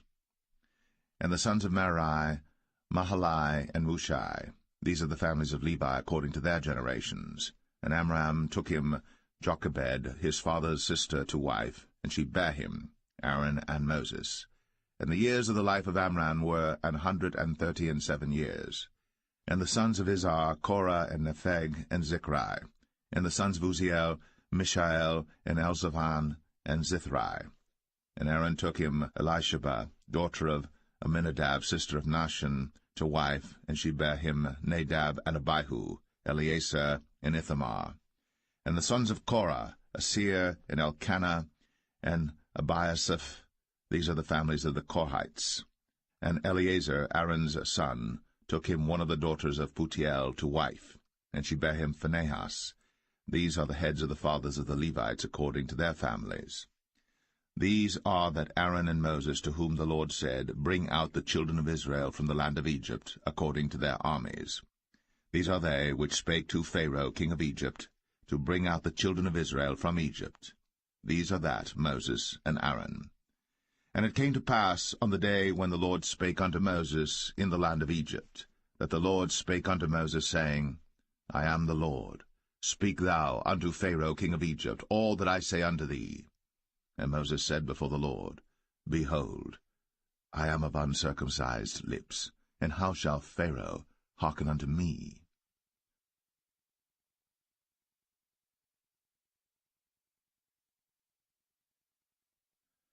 Exodus 7. And the Lord said unto Moses, See, I have made thee a god to Pharaoh, and Aaron thy brother shall be thy prophet. Thou shalt speak all that I command thee, and Aaron thy brother shall speak unto Pharaoh, that he send the children of Israel out of his land. And I will harden Pharaoh's heart, and multiply my signs and my wonders in the land of Egypt. But Pharaoh shall not hearken unto you, that I may lay my hand upon Egypt, and bring forth mine armies and my people the children of Israel out of the land of Egypt by great judgments. And the Egyptians shall know that I am the Lord, when I stretch forth mine hand upon Egypt, and bring out the children of Israel from among them. And Moses and Aaron did as the Lord commanded them, so did they. And Moses was 80 years old, and Aaron 83 years old, when they spake unto Pharaoh. And the Lord spake unto Moses and unto Aaron, saying, When Pharaoh shall speak unto you, saying, Show a miracle for you, then thou shalt say unto Aaron, Take thy rod, and cast it before Pharaoh, and it shall become a serpent. And Moses and Aaron went in unto Pharaoh, and they did so as the Lord had commanded. And Aaron cast down his rod before Pharaoh, and before his servants, and it became a serpent. Then Pharaoh also called the wise men and the sorcerers. Now the magicians of Egypt they also did in like manner with their enchantments.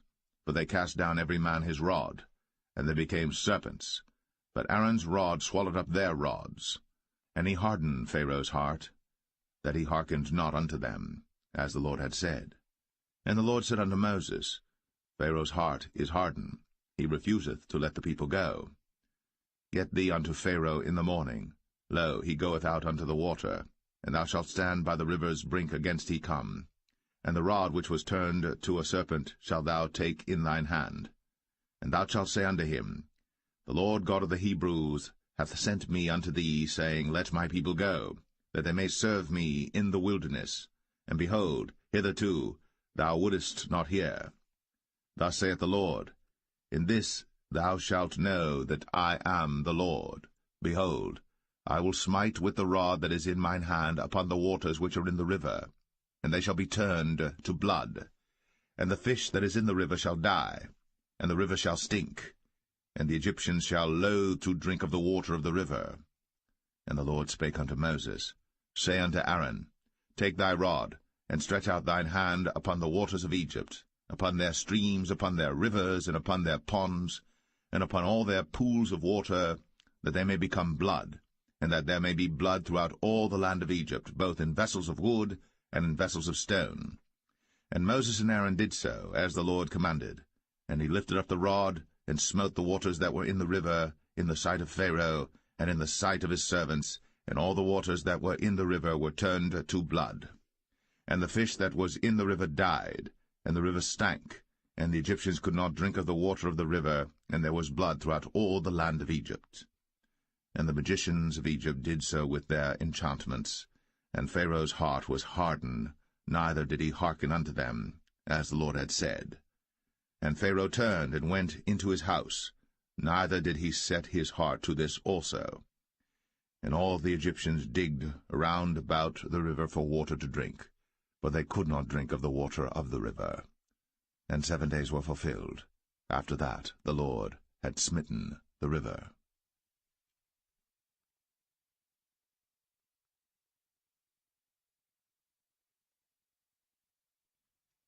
Exodus 8. And the Lord spake unto Moses, Go unto Pharaoh, and say unto him, Thus saith the Lord, Let my people go, that they may serve me. And if thou refuse to let them go, behold, I will smite all thy borders with frogs, and the river shall bring forth frogs abundantly, which shall go up and come into thine house, and into thy bedchamber, and upon thy bed, and into the house of thy servants, and upon thy people, and into thine ovens, and into thy kneading troughs. And the frogs shall come up both on thee, and upon thy people, and upon all thy servants. And the Lord spake unto Moses, Say unto Aaron, Stretch forth thine hand with thy rod over the streams, over the rivers, and over the ponds, and cause frogs to come up upon the land of Egypt. And Aaron stretched out his hand over the waters of Egypt, and the frogs came up, and covered the land of Egypt. And the magicians did so with their enchantments, and brought up frogs upon the land of Egypt. Then Pharaoh called for Moses and Aaron, and said, Entreat the Lord, that he may take away the frogs from me, and from my people, and I will let the people go, that they may do sacrifice unto the Lord. And Moses said unto Pharaoh, Glory over me. When shall I entreat for thee, and for thy servants, and for thy people, to destroy the frogs from thee, and thy houses, that they may remain in the river only? And he said, Tomorrow. And he said, Be it according to thy word, that thou mayest know that there is none like unto the Lord our God.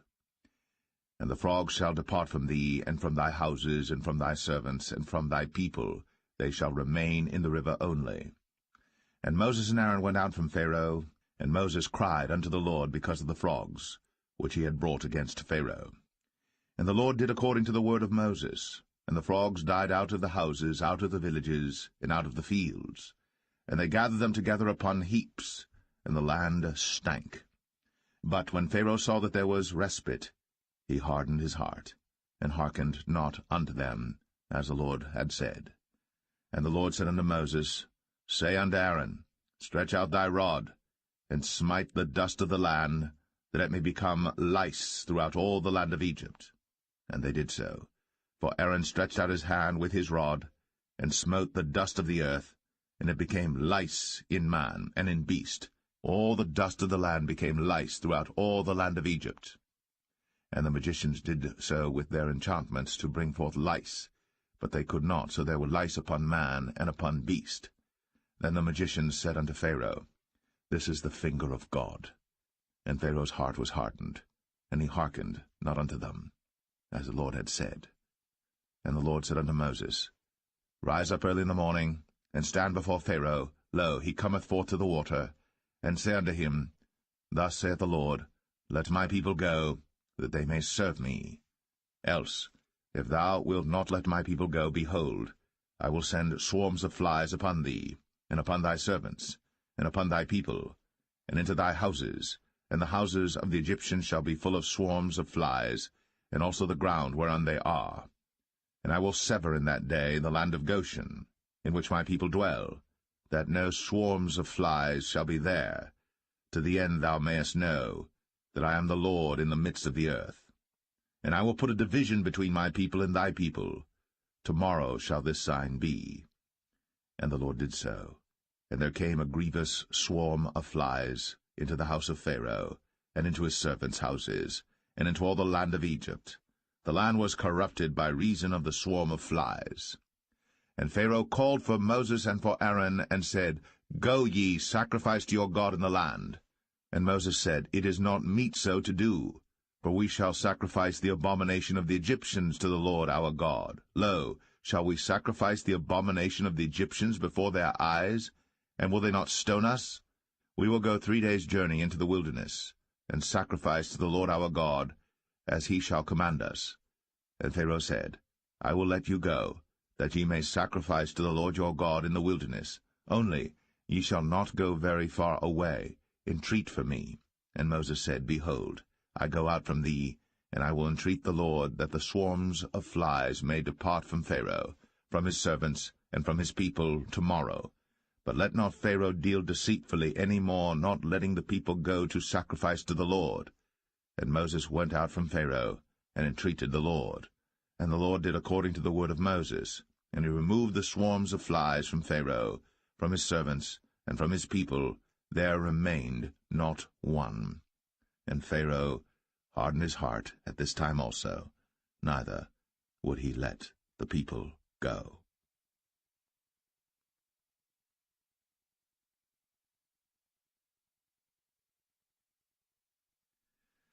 Exodus 9. Then the Lord said unto Moses, Go in unto Pharaoh, and tell him, Thus saith the Lord God of the Hebrews, Let my people go, that they may serve me.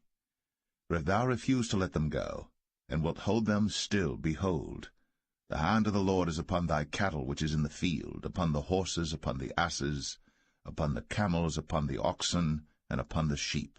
There shall be a very grievous murrain. And the Lord shall sever between the cattle of Israel and the cattle of Egypt, and there shall nothing die of all that is the children's of Israel. And the Lord appointed a set time, saying, Tomorrow the Lord shall do this thing in the land. And the Lord did that thing on the morrow, and all the cattle of Egypt died, but of the cattle of the children of Israel died not one. And Pharaoh sent, and behold, there was not one of the cattle of the Israelites dead, and the heart of Pharaoh was hardened, and he did not let the people go. And the Lord said unto Moses and unto Aaron, Take to you handfuls of ashes of the furnace, and let Moses sprinkle it toward the heaven in the sight of Pharaoh. And it shall become small dust in all the land of Egypt, and shall be a boil breaking forth with blains upon man and upon beast throughout all the land of Egypt. Then they took ashes of the furnace, and stood before Pharaoh. And Moses sprinkled it up toward heaven, and it became a boil, breaking forth with blains upon man and upon beast. And the magicians could not stand before Moses because of the boils, for the boil was upon the magicians and upon all the Egyptians. And the Lord hardened the heart of Pharaoh, and he hearkened not unto them, as the Lord had spoken unto Moses. And the Lord said unto Moses, Rise up early in the morning, and stand before Pharaoh, and say unto him, Thus saith the Lord God of the Hebrews, Let my people go, that they may serve me. For I will at this time send all my plagues upon thine heart, and upon thy servants, and upon thy people, that thou mayest know that there is none like me in all the earth. For now I will stretch out my hand, that I may smite thee and thy people with pestilence, and thou shalt be cut off from the earth. And in very deed for this cause have I raised thee up, for to show in thee my power, and that my name may be declared throughout all the earth. As yet exaltest thou thyself against my people, that thou wilt not let them go. Behold, tomorrow about this time I will cause it to rain a very grievous hail, such as hath not been in Egypt since the foundation thereof even until now. Send therefore now, and gather thy cattle, and all that thou hast in the field. For upon every man and beast which shall be found in the field, and shall not be brought home, the hail shall come down upon them, and they shall die. He that feared the word of the Lord among the servants of Pharaoh made his servants and his cattle flee into the houses. And he that regarded not the word of the Lord left his servants and his cattle in the field. And the Lord said unto Moses, Stretch forth thine hand toward heaven, that there may be hail in all the land of Egypt, upon man, and upon beast, and upon every herb of the field, throughout the land of Egypt. And Moses stretched forth his rod toward heaven, and the Lord sent thunder and hail, and the fire ran along upon the ground, and the Lord rained hail upon the land of Egypt. So there was hail, and fire mingled with the hail, very grievous, such as there was none like it in all the land of Egypt since it became a nation. And the hail smote throughout all the land of Egypt all that was in the field, both man and beast. And the hail smote every herb of the field, and brake every tree of the field. Only in the land of Goshen, where the children of Israel were, was there no hail. And Pharaoh sent and called for Moses and Aaron, and said unto them, I have sinned at this time. The Lord is righteous, and I and my people are wicked. Entreat the Lord, for it is enough that there be no more mighty thunderings and hail, and I will let you go, and ye shall stay no longer.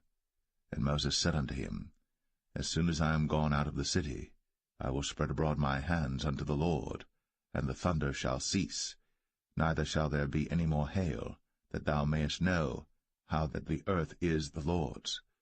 But as for thee and thy servants, I know that ye will not yet fear the Lord God. And the flax and the barley was smitten, for the barley was in the ear, and the flax was bold.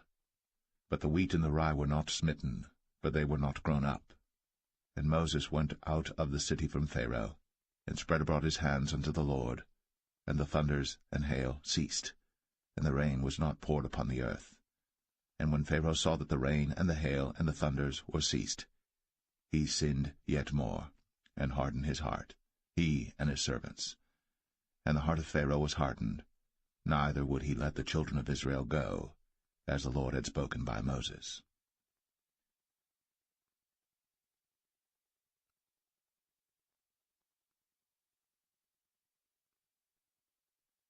Exodus 10.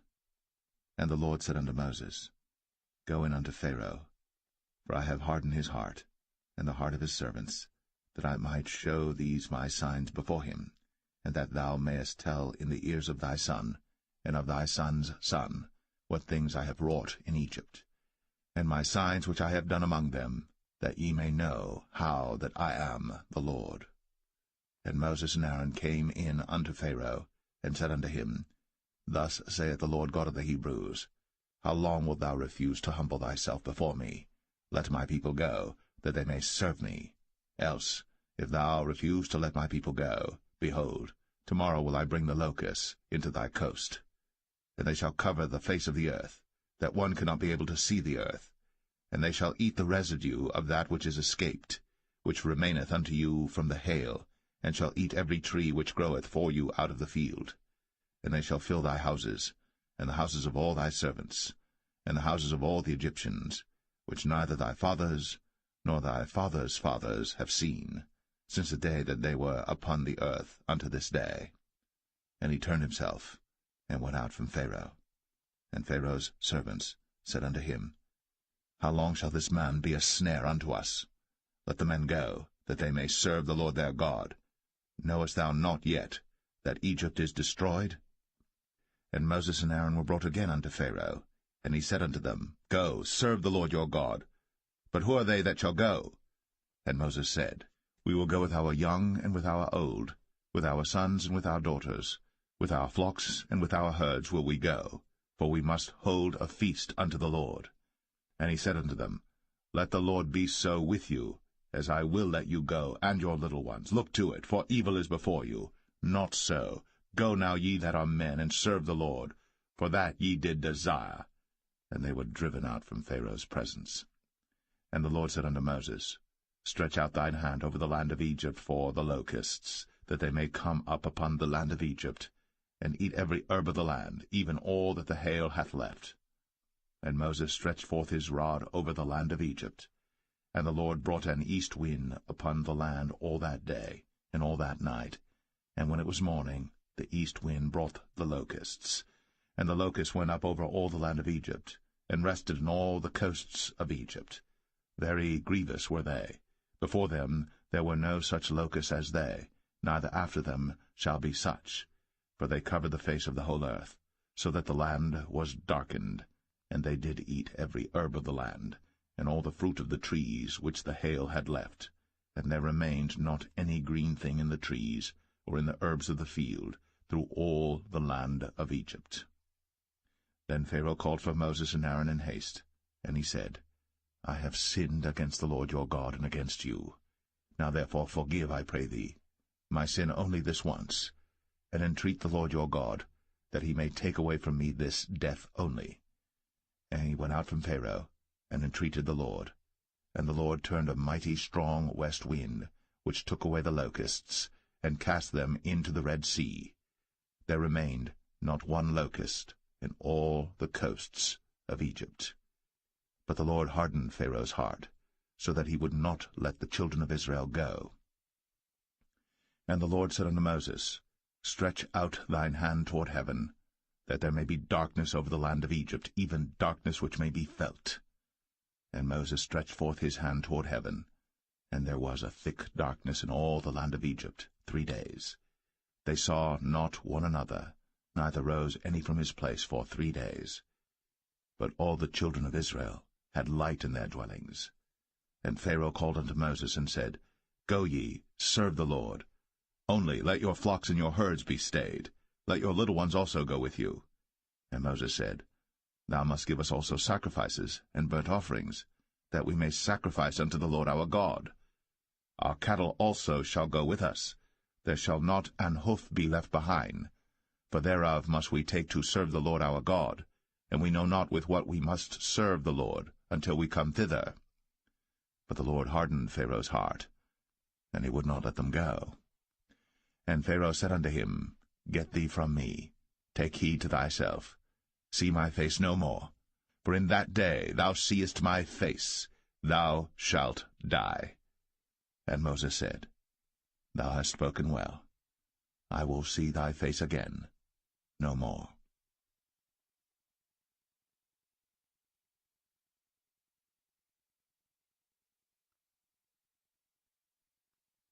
Exodus 11. And the Lord said unto Moses, Yet will I bring one plague more upon Pharaoh and upon Egypt. Afterwards he will let you go hence. When he shall let you go, he shall surely thrust you out hence altogether. Speak now in the ears of the people, and let every man borrow of his neighbor, and every woman of her neighbor, jewels of silver and jewels of gold. And the Lord gave the people favor in the sight of the Egyptians. Moreover, the man Moses was very great in the land of Egypt, in the sight of Pharaoh's servants, and in the sight of the people. And Moses said, Thus saith the Lord, About midnight will I go out into the midst of Egypt, and all the firstborn in the land of Egypt shall die, from the firstborn of Pharaoh that sitteth upon his throne, even unto the firstborn of the maidservant that is behind the mill, and all the firstborn of beasts. And there shall be a great cry throughout all the land of Egypt, such as there was none like it, nor shall be like it any more. But against any of the children of Israel shall not a dog move his tongue, against man or beast, that ye may know how that the Lord doth put a difference between the Egyptians and Israel. And all these thy servants shall come down unto me, and bow down themselves unto me, saying, Get thee out, and all the people that follow thee. And after that I will go out.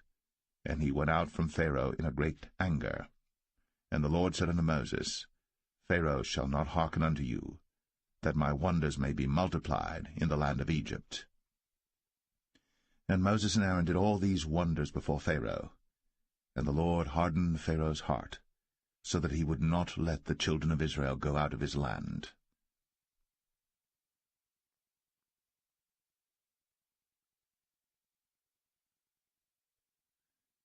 Exodus 12.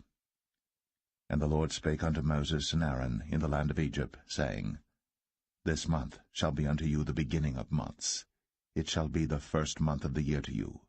Speak ye unto all the congregation of Israel, saying, In the 10th day of this month they shall take to them every man a lamb, according to the house of their fathers, a lamb for an house. And if the household be too little for the lamb, let him and his neighbor next unto his house take it according to the number of the souls. Every man according to his eating shall make your count for the lamb. Your lamb shall be without blemish, a male of the first year. Ye shall take it out from the sheep or from the goats. And ye shall keep it up until the 14th day of the same month. And the whole assembly of the congregation of Israel shall kill it in the evening. And they shall take of the blood, and strike it on the 2 side posts, and on the upper door post of the houses wherein they shall eat it. And they shall eat the flesh in that night, roast with fire, and unleavened bread, and with bitter herbs they shall eat it.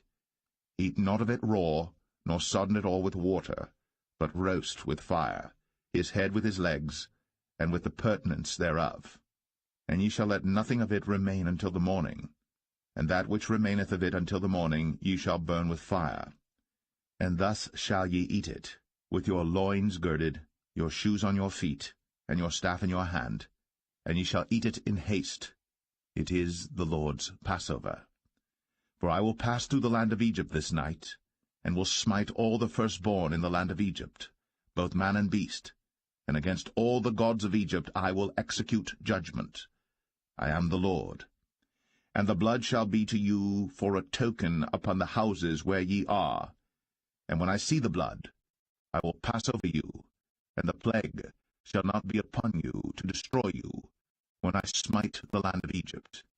And this day shall be unto you for a memorial, and ye shall keep it a feast to the Lord throughout your generations. Ye shall keep it a feast by an ordinance forever. 7 days shall ye eat unleavened bread. Even the first day ye shall put away leaven out of your houses. For whosoever eateth leavened bread from the first day until the 7th day, that soul shall be cut off from Israel. And in the first day there shall be an holy convocation. And in the 7th day there shall be an holy convocation to you. No manner of work shall be done in them, save that which every man must eat. That only may be done of you. And ye shall observe the feast of unleavened bread. For in this selfsame day have I brought your armies out of the land of Egypt. Therefore shall ye observe this day in your generations by an ordinance forever. In the 1st month, on the 14th day of the month at even, ye shall eat unleavened bread, until the 21st day of the month at even. 7 days shall there be no leaven found in your houses. For whosoever eateth that which is leavened, even that soul shall be cut off from the congregation of Israel, whether he be a stranger or born in the land. Ye shall eat nothing leavened. In all your habitations shall ye eat unleavened bread. Then Moses called for all the elders of Israel, and said unto them, Draw out, and take you a lamb according to your families, and kill the Passover. And ye shall take a bunch of hyssop, and dip it in the blood that is in the basin, and strike the lintel and the 2 side posts with the blood that is in the basin, and none of you shall go out at the door of his house until the morning. For the Lord will pass through to smite the Egyptians. And when he seeth the blood upon the lintel, and on the 2 side posts, the Lord will pass over the door, and will not suffer the destroyer to come in unto your houses to smite you. And ye shall observe this thing for an ordinance to thee and to thy sons forever. And it shall come to pass, when ye be come to the land which the Lord will give you, according as he hath promised, that ye shall keep this service. And it shall come to pass, when your children shall say unto you, What mean ye by this service? That ye shall say, It is the sacrifice of the Lord's Passover, who passed over the houses of the children of Israel in Egypt, when he smote the Egyptians, and delivered our houses. And the people bowed the head, and worshipped. And the children of Israel went away, and did, as the Lord had commanded Moses and Aaron, so did they. And it came to pass that at midnight the Lord smote all the firstborn in the land of Egypt, from the firstborn of Pharaoh that sat on his throne unto the firstborn of the captive that was in the dungeon. and all the firstborn of cattle. And Pharaoh rose up in the night, he and all his servants and all the Egyptians. And there was a great cry in Egypt, for there was not a house where there was not one dead. And he called for Moses and Aaron by night, and said, Rise up, and get you forth from among my people, both ye and the children of Israel, and go, serve the Lord, as ye have said. Also take your flocks and your herds, as ye have said, and be gone, and bless me also. And the Egyptians were urgent upon the people, that they might send them out of the land in haste, for they said, We be all dead men. And the people took their dough before it was leavened, their kneading troughs being bound up in their clothes upon their shoulders. And the children of Israel did according to the word of Moses, and they borrowed of the Egyptians jewels of silver, and jewels of gold and raiment. And the Lord gave the people favor in the sight of the Egyptians, so that they lent unto them such things as they required, and they spoiled the Egyptians. And the children of Israel journeyed from Ramses to Succoth, about 600,000 on foot, that were men, beside children. And a mixed multitude went up also with them, and flocks and herds, even very much cattle. And they baked unleavened cakes of the dough which they brought forth out of Egypt, for it was not leavened, because they were thrust out of Egypt, and could not tarry, neither had they prepared for themselves any victual. Now the sojourning of the children of Israel, who dwelt in Egypt, was 430 years. And it came to pass, at the end of the 430 years, even the selfsame day it came to pass, that all the hosts of the Lord went out from the land of Egypt. It is a night to be much observed unto the Lord for bringing them out from the land of Egypt. This is that night of the Lord to be observed of all the children of Israel in their generations. And the Lord said unto Moses and Aaron, This is the ordinance of the Passover. There shall no stranger eat thereof. But every man's servant that is bought for money, when thou hast circumcised him, then shall he eat thereof. A foreigner and an hired servant shall not eat thereof. In one house shall it be eaten. Thou shalt not carry forth aught of the flesh abroad out of the house, neither shall ye break a bone thereof. All the congregation of Israel shall keep it. And when a stranger shall sojourn with thee, and will keep the Passover to the Lord, let all his males be circumcised, and then let him come near and keep it. And he shall be as one that is born in the land. For no uncircumcised person shall eat thereof. One law shall be to him that is homeborn, and unto the stranger that sojourneth among you. Thus did all the children of Israel. As the Lord commanded Moses and Aaron, so did they.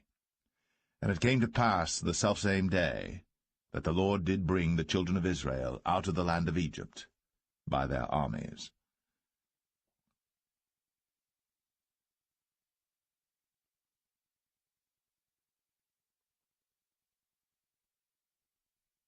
Exodus 13. And the Lord spake unto Moses, saying, Sanctify unto me all the firstborn, whatsoever openeth the womb among the children of Israel, both of man and of beast, it is mine. And Moses said unto the people, Remember this day in which ye came out from Egypt, out of the house of bondage, for by strength of hand the Lord brought you out from this place. There shall no leavened bread be eaten. This day came ye out in the month Abib. And it shall be, when the Lord shall bring thee into the land of the Canaanites, and the Hittites, and the Amorites, and the Hivites, and the Jebusites, which he sware unto thy fathers to give thee, a land flowing with milk and honey, that thou shalt keep this service in this month.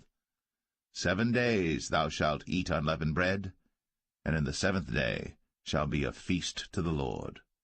Unleavened bread shall be eaten 7 days, and there shall no leavened bread be seen with thee, neither shall there be leaven seen with thee in all thy quarters.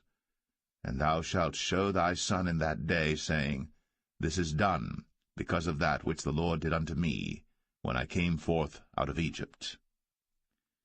And it shall be for a sign unto thee upon thine hand, and for a memorial between thine eyes, that the Lord's law may be in thy mouth.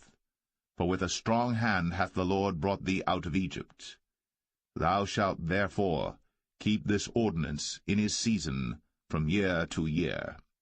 And it shall be, when the Lord shall bring thee into the land of the Canaanites, as he sware unto thee and to thy fathers, and shall give it thee, that thou shalt set apart unto the Lord all that openeth the matrix, and every firstling that cometh of a beast which thou hast, the males shall be the Lord's. And every firstling of an ass thou shalt redeem with a lamb, and if thou wilt not redeem it, then thou shalt break his neck. And all the firstborn of man among thy children shalt thou redeem. And it shall be, when thy son asketh thee in time to come, saying, What is this? That thou shalt say unto him, By strength of hand the Lord brought us out from Egypt, from the house of bondage. And it came to pass, when Pharaoh would hardly let us go, that the Lord slew all the firstborn in the land of Egypt, both the firstborn of man and the firstborn of beast. Therefore I sacrifice to the Lord all that openeth the matrix, being males, but all the firstborn of my children I redeem. And it shall be for a token upon thine hand, and for frontlets between thine eyes, for by strength of hand the Lord brought us forth out of Egypt. And it came to pass, when Pharaoh had let the people go, that God led them not through the way of the land of the Philistines, although that was near, for God said, Lest peradventure the people repent when they see war, and they return to Egypt. But God led the people about through the way of the wilderness of the Red Sea, and the children of Israel went up harnessed out of the land of Egypt. And Moses took the bones of Joseph with him, for he had straitly sworn the children of Israel, saying, God will surely visit you, and ye shall carry up my bones away hence with you. And they took their journey from Succoth, and encamped in Etham, in the edge of the wilderness. And the Lord went before them by day in a pillar of a cloud, to lead them the way, and by night in a pillar of fire, to give them light, to go by day and night. He took not away the pillar of the cloud by day, nor the pillar of fire by night, from before the people.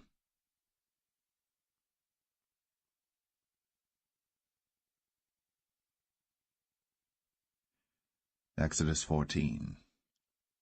And the Lord spake unto Moses, saying, Speak unto the children of Israel, that they turn and encamp before Pi-hahiroth, between Migdol and the sea, over against Baal-zephon. Before it shall ye encamp by the sea. For Pharaoh will say of the children of Israel, They are entangled in the land, the wilderness hath shut them in. And I will harden Pharaoh's heart, that he shall follow after them, and I will be honored upon Pharaoh, and upon all his host, that the Egyptians may know that I am the Lord. And they did so. And it was told the king of Egypt that the people fled, and the heart of Pharaoh and of his servants was turned against the people, and they said, Why have we done this, that we have let Israel go from serving us? And he made ready his chariot, and took his people with him.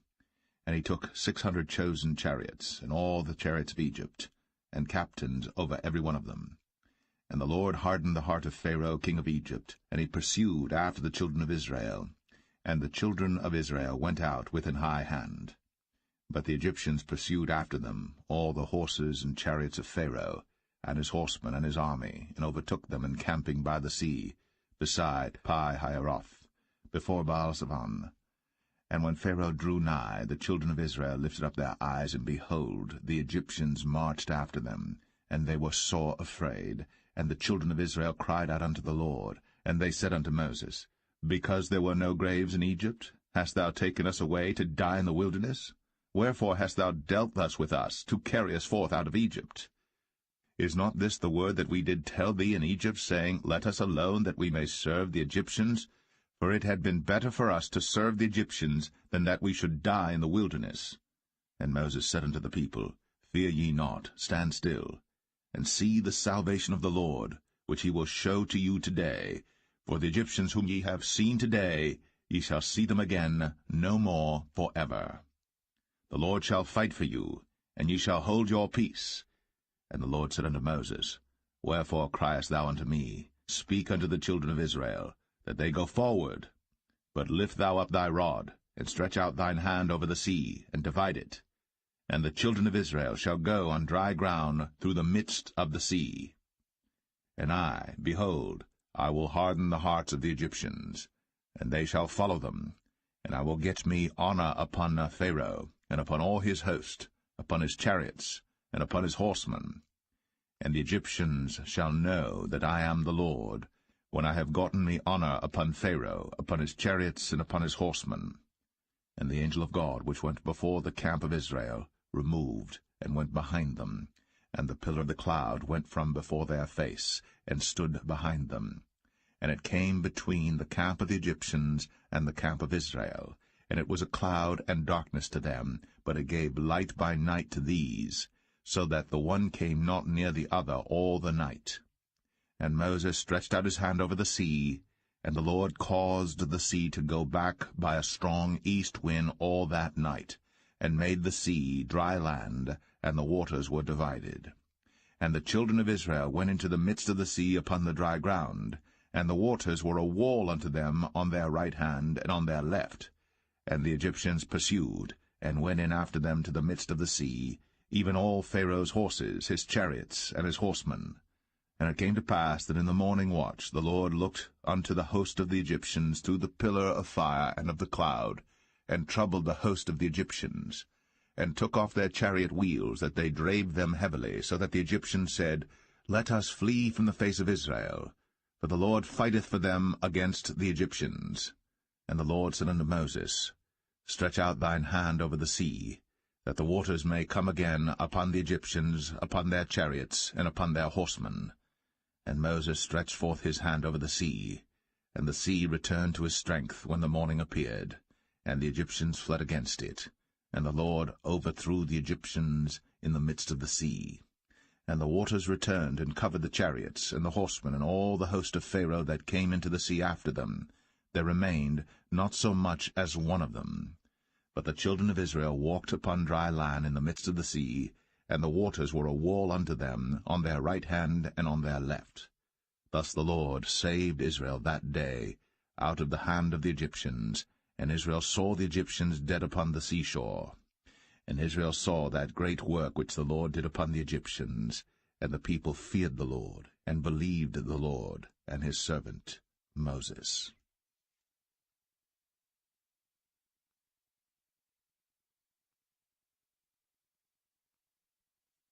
Exodus 15.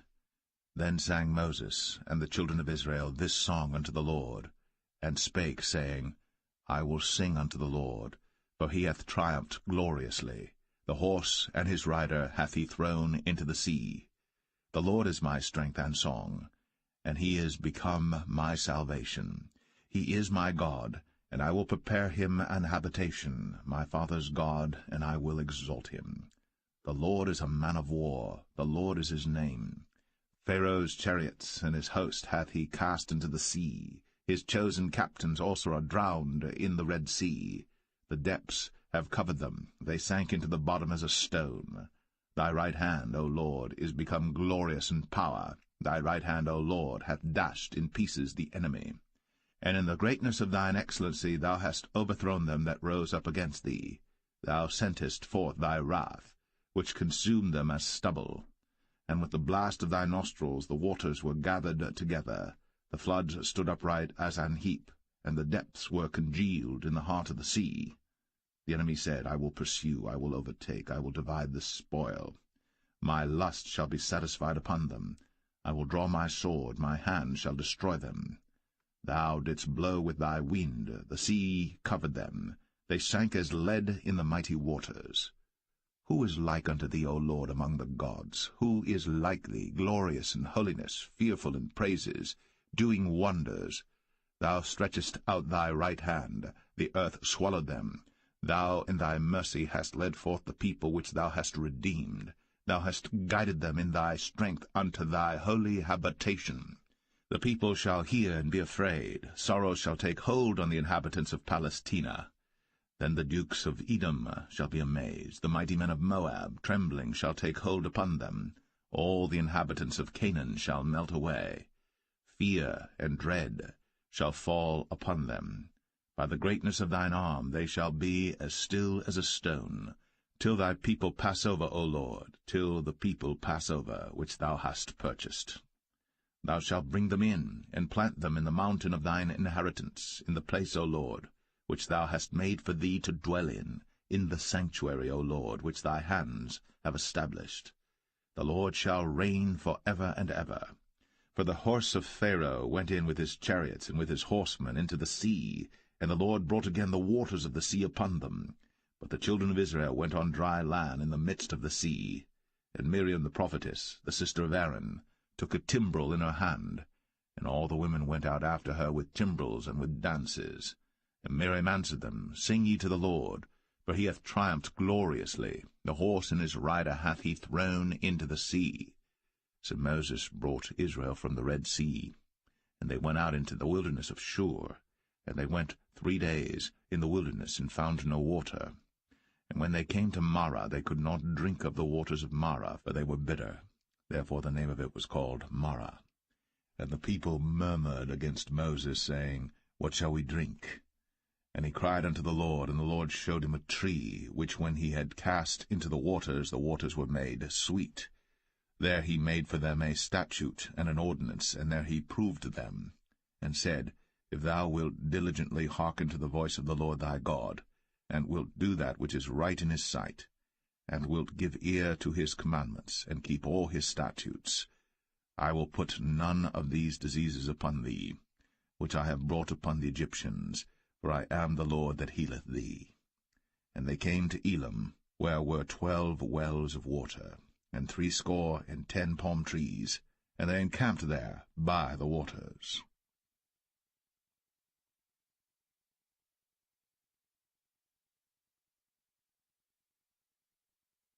Exodus 16.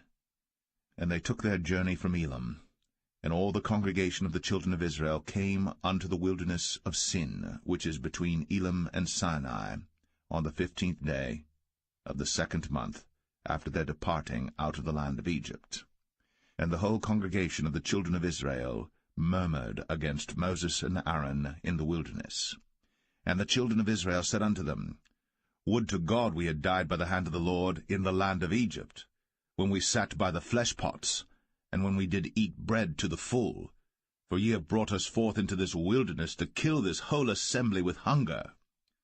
Then said the Lord unto Moses, Behold, I will rain bread from heaven for you, and the people shall go out and gather a certain rate every day, that I may prove them, whether they will walk in my law or no. And it shall come to pass that on the 6th day they shall prepare that which they bring in, and it shall be twice as much as they gather daily. And Moses and Aaron said unto all the children of Israel, At even then ye shall know that the Lord hath brought you out from the land of Egypt. And in the morning then ye shall see the glory of the Lord, for that he heareth your murmurings against the Lord. And what are we, that ye murmur against us? And Moses said, This shall be when the Lord shall give you in the evening flesh to eat, and in the morning bread to the full, for that the Lord heareth your murmurings, which ye murmur against him. And what are we? Your murmurings are not against us, but against the Lord. And Moses spake unto Aaron, Say unto all the congregation of the children of Israel, Come near before the Lord, for he hath heard your murmurings. And it came to pass, as Aaron spake unto the whole congregation of the children of Israel, that they looked toward the wilderness, and behold, the glory of the Lord appeared in the cloud. And the Lord spake unto Moses, saying, I have heard the murmurings of the children of Israel. Speak unto them, saying, At even ye shall eat flesh, and in the morning ye shall be filled with bread, and ye shall know that I am the Lord your God. And it came to pass, that at even the quails came up, and covered the camp, and in the morning the dew lay round about the host. And when the dew that lay was gone up, behold, upon the face of the wilderness there lay a small round thing, as small as the hoarfrost on the ground. And when the children of Israel saw it, they said one to another, It is manna, for they wist not what it was. And Moses said unto them, This is the bread which the Lord hath given you to eat. This is the thing which the Lord hath commanded.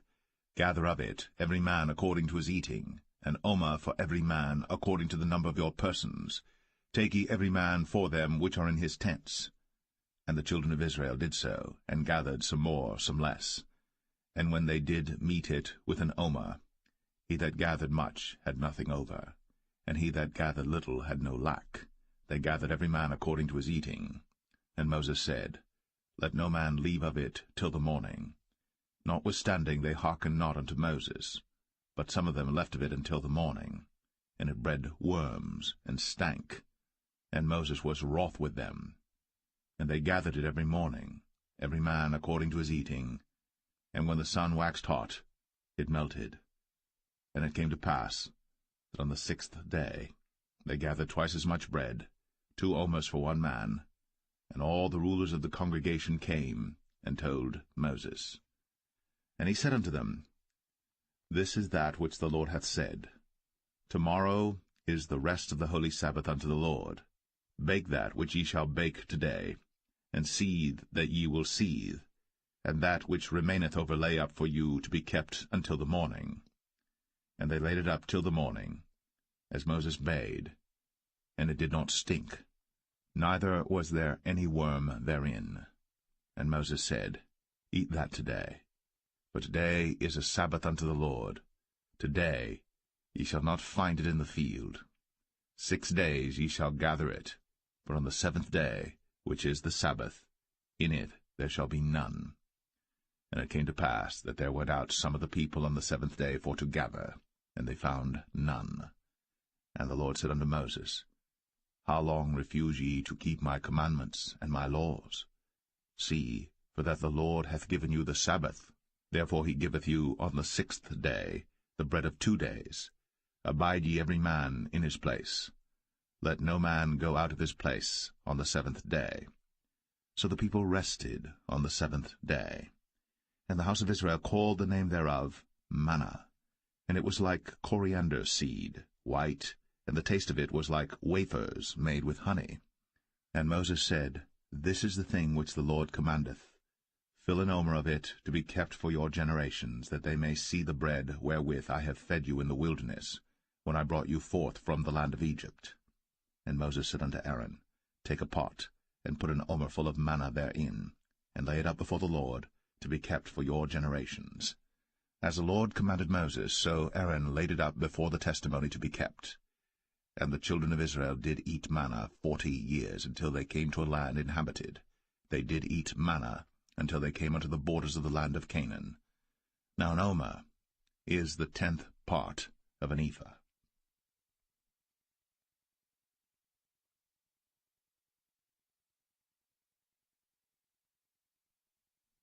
Exodus 17. And all the congregation of the children of Israel journeyed from the wilderness of Sin after their journeys, according to the commandment of the Lord, and pitched in Rephidim. And there was no water for the people to drink. Wherefore the people did chide with Moses, and said, Give us water that we may drink. And Moses said unto them, Why chide ye with me? Wherefore do ye tempt the Lord? And the people thirsted there for water. And the people murmured against Moses, and said, Wherefore is this that thou hast brought us up out of Egypt, to kill us, and our children, and our cattle with thirst? And Moses cried unto the Lord, saying, What shall I do unto this people? They be almost ready to stone me. And the Lord said unto Moses, Go on before the people, and take with thee of the elders of Israel, and thy rod wherewith thou smotest the river, take in thine hand, and go. Behold, I will stand before thee there upon the rock in Horeb, and thou shalt smite the rock. And there shall come water out of it, that the people may drink.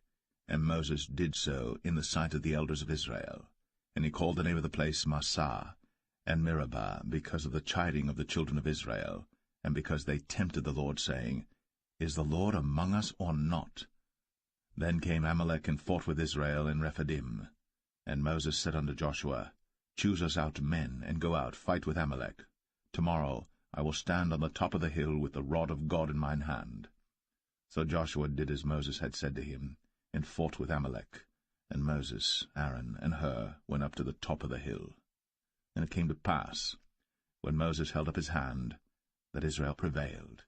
And when he let down his hand, Amalek prevailed. But Moses' hands were heavy, and they took a stone and put it under him, and he sat thereon, and Aaron and Hur stayed up his hands, the one on the one side, and the other on the other side, and his hands were steady until the going down of the sun. And Joshua discomfited Amalek and his people with the edge of the sword. And the Lord said unto Moses, Write this for a memorial in a book, and rehearse it in the ears of Joshua. For I will utterly put out the remembrance of Amalek from under heaven. And Moses built an altar, and called the name of it Jehovah Nissi. For he said, Because the Lord has sworn that the Lord will have war with Amalek from generation to generation.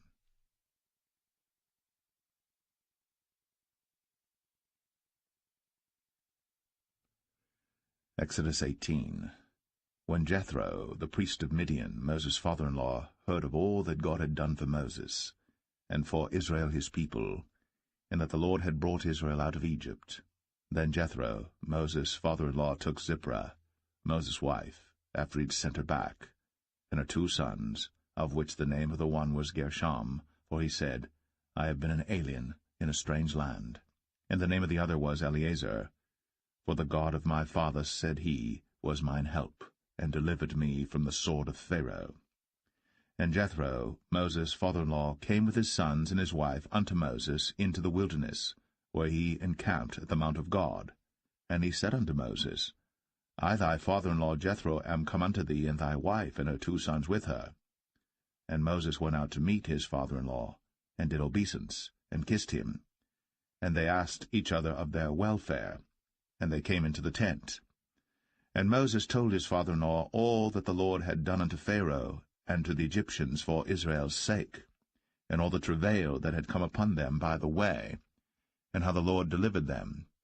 And Jethro rejoiced for all the goodness which the Lord had done to Israel, whom he had delivered out of the hand of the Egyptians. And Jethro said, Blessed be the Lord, who hath delivered you out of the hand of the Egyptians, and out of the hand of Pharaoh, who hath delivered the people from under the hand of the Egyptians.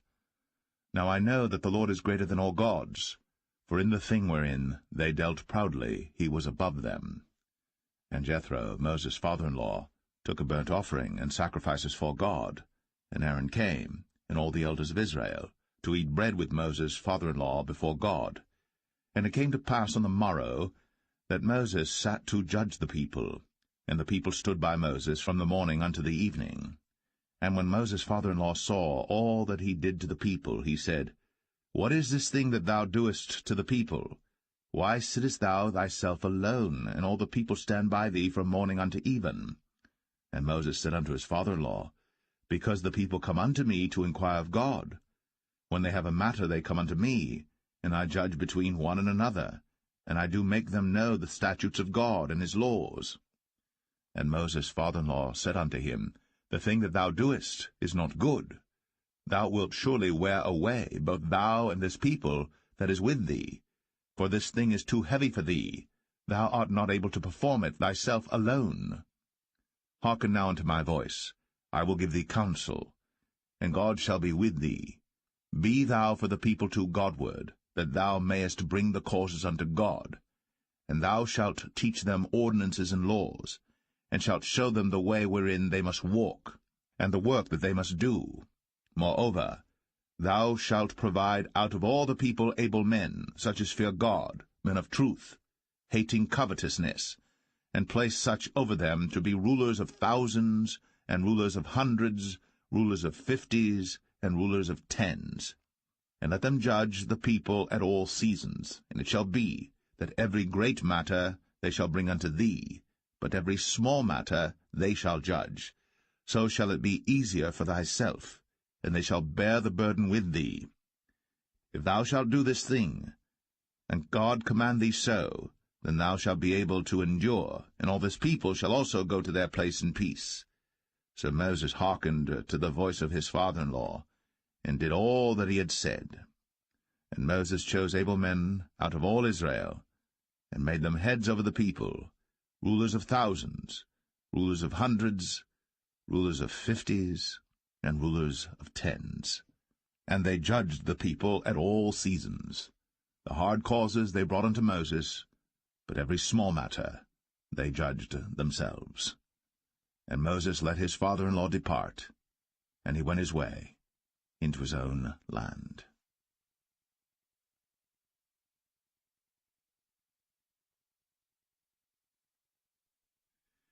Exodus 19. In the 3rd month, when the children of Israel were gone forth out of the land of Egypt, the same day came they into the wilderness of Sinai. But they were departed from Rephidim, and were come to the desert of Sinai, and had pitched in the wilderness, and there Israel camped before the mount. And Moses went up unto God, and the Lord called unto him out of the mountain, saying, Thus shalt thou say to the house of Jacob, and tell the children of Israel, Ye have seen what I did unto the Egyptians, and how I bare you on eagle's wings, and brought you unto myself. Now therefore, if ye will obey my voice indeed, and keep my covenant, then ye shall be a peculiar treasure unto me above all people. For all the earth is mine, and ye shall be unto me a kingdom of priests, and an holy nation. These are the words which thou shalt speak unto the children of Israel.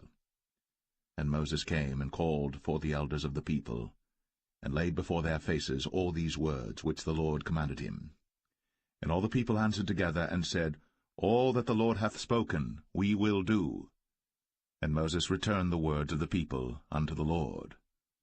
And the Lord said unto Moses, Lo, I come unto thee in a thick cloud, that the people may hear when I speak with thee, and believe thee for ever. And Moses told the words of the people unto the Lord. And the Lord said unto Moses, Go unto the people, and sanctify them today and tomorrow, and let them wash their clothes, and be ready against the 3rd day. For the 3rd day the Lord will come down in the sight of all the people upon Mount Sinai. And thou shalt set bounds unto the people round about, saying, Take heed to yourselves, that ye go not up into the mount, or touch the border of it. Whosoever toucheth the mount shall be surely put to death. There shall not an hand touch it, but he shall surely be stoned, or shot through, whether it be beast or man. It shall not live. When the trumpet soundeth long, they shall come up to the mount. And Moses went down from the mount unto the people, and sanctified the people, and they washed their clothes. And he said unto the people, Be ready against the 3rd day. Come not at your wives. And it came to pass on the 3rd day in the morning, that there were thunders and lightnings, and a thick cloud upon the mount, and the voice of the trumpet exceeding loud, so that all the people that was in the camp trembled. And Moses brought forth the people out of the camp to meet with God. And they stood at the nether part of the mount. And Mount Sinai was altogether on a smoke, because the Lord descended upon it in fire, and the smoke thereof ascended as the smoke of a furnace, and the whole mount quaked greatly. And when the voice of the trumpet sounded long, and waxed louder and louder, Moses spake, and God answered him by a voice. And the Lord came down upon Mount Sinai, on the top of the mount, and the Lord called Moses up to the top of the mount, and Moses went up. And the Lord said unto Moses, Go down, charge the people, lest they break through unto the Lord to gaze, and many of them perish. And let the priests also which come near to the Lord sanctify themselves, lest the Lord break forth upon them. And Moses said unto the Lord, The people cannot come up to Mount Sinai, for thou chargest us, saying, Set bounds about the mount, and sanctify it. And the Lord said unto him, Away, get thee down, and thou shalt come up, thou and Aaron with thee. But let not the priests and the people break through to come up unto the Lord, lest he break forth upon them. So Moses went down unto the people, and spake unto them.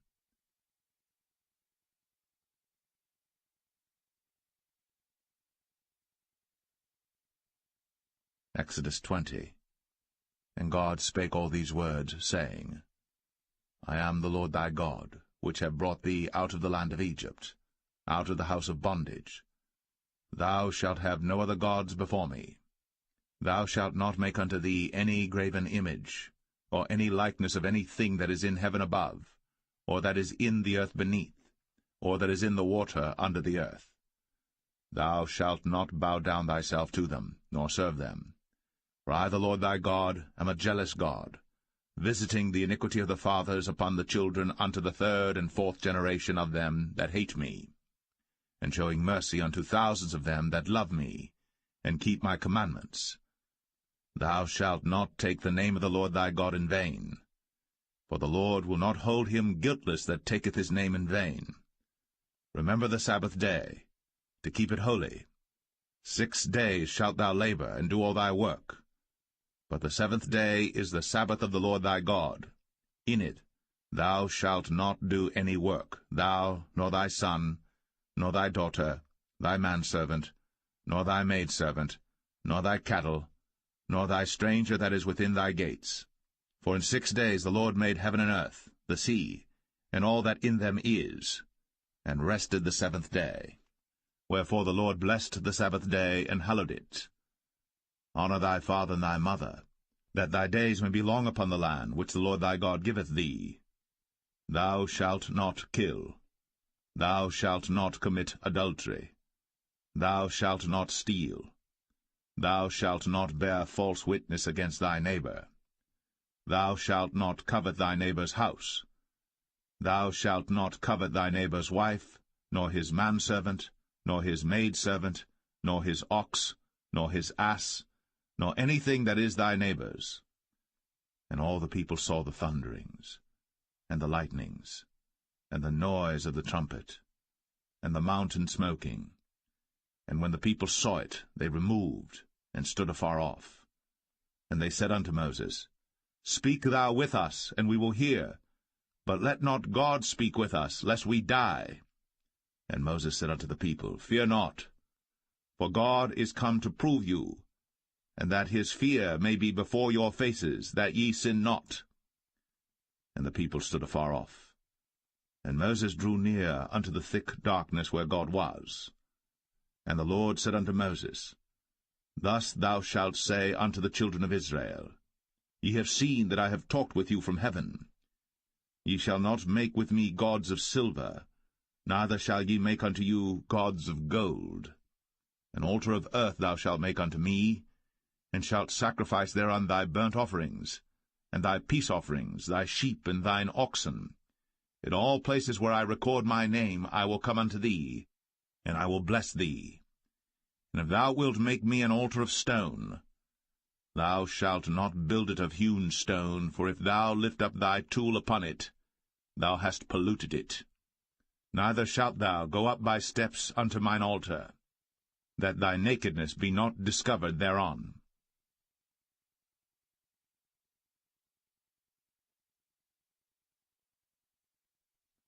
Exodus 21. Now these are the judgments which thou shalt set before them. If thou buy an Hebrew servant, 6 years he shall serve, and in the 7th he shall go out free for nothing. If he came in by himself, he shall go out by himself. If he were married, then his wife shall go out with him. If his master have given him a wife, and she have borne him sons or daughters, the wife and her children shall be her master's, and he shall go out by himself. And if the servant shall plainly say, I love my master, my wife, and my children, I will not go out free, then his master shall bring him unto the judges. He shall also bring him to the door, or unto the doorpost, and his master shall bore his ear through with an awl, and he shall serve him forever. And if a man sell his daughter to be a maidservant, she shall not go out as the men servants do.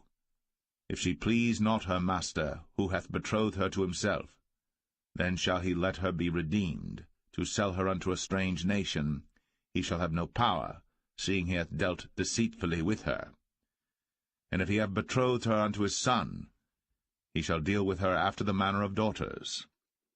If he take him another wife, her food, her raiment, and her duty of marriage, shall he not diminish? And if he do not these 3 unto her, then shall she go out free without money. He that smiteth a man so that he die shall be surely put to death. And if a man lie not in wait, but God deliver him into his hand, then I will appoint thee a place whither he shall flee. But if a man come presumptuously upon his neighbor, to slay him with guile, thou shalt take him from mine altar, that he may die. And he that smiteth his father or his mother shall be surely put to death. And he that stealeth a man, and selleth him, or if he be found in his hand, he shall surely be put to death. And he that curseth his father or his mother shall surely be put to death. And if men strive together, and one smite another with a stone, or with his fist, and he die not, but keepeth his bed, if he rise again and walk abroad upon his staff, then shall he that smote him be quit, only he shall pay for the loss of his time, and shall cause him to be thoroughly healed. And if a man smite his servant or his maid with a rod, and he die under his hand, he shall be surely punished. Notwithstanding, if he continue a day or two, he shall not be punished, for he is his money. If men strive and hurt a woman with child, so that her fruit depart from her, and yet no mischief follow, he shall be surely punished, according as the woman's husband will lay upon him, and he shall pay as the judges determine. And if any mischief follow, then thou shalt give life for life, eye for eye, tooth for tooth, hand for hand, foot for foot, burning for burning, wound for wound, stripe for stripe. And if a man smite the eye of his servant, or the eye of his maid, that it perish, he shall let him go free for his eye's sake. And if he smite out his manservant's tooth, or his maidservant's tooth, he shall let him go free for his tooth's sake. If an ox gore a man or a woman, that they die, then the ox shall be surely stoned, and his flesh shall not be eaten, but the owner of the ox shall be quit. But if the ox were wont to push with his horn in time past, and hath been testified to his owner, and he hath not kept him in, but that he hath killed a man or a woman, the ox shall be stoned, and his owner also shall be put to death. If there be laid on him a sum of money, then he shall give for the ransom of his life whatsoever is laid upon him. Whether he have gored a son, or have gored a daughter, according to this judgment shall it be done unto him. If the ox shall push a manservant or a maidservant, he shall give unto their master 30 shekels of silver, and the ox shall be stoned. And if a man shall open a pit, or if a man shall dig a pit, and not cover it, and an ox or an ass fall therein, the owner of the pit shall make it good, and give money unto the owner of them, and the dead beast shall be his. And if one man's ox hurt another's, that he die, then they shall sell the live ox, and divide the money of it, and the dead ox also they shall divide. For if it be known that the ox hath used to push in time past, and his owner hath not kept him in, he shall surely pay ox for ox, and the dead shall be his own.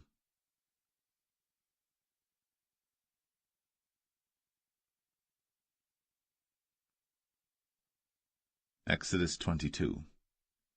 If a man shall steal an ox, or a sheep, and kill it, or sell it, he shall restore 5 oxen for an ox, and 4 sheep for a sheep. If a thief be found breaking up, and be smitten that he die, there shall no blood be shed for him. If the sun be risen upon him, there shall be blood shed for him, for he should make full restitution. If he have nothing, then he shall be sold for his theft.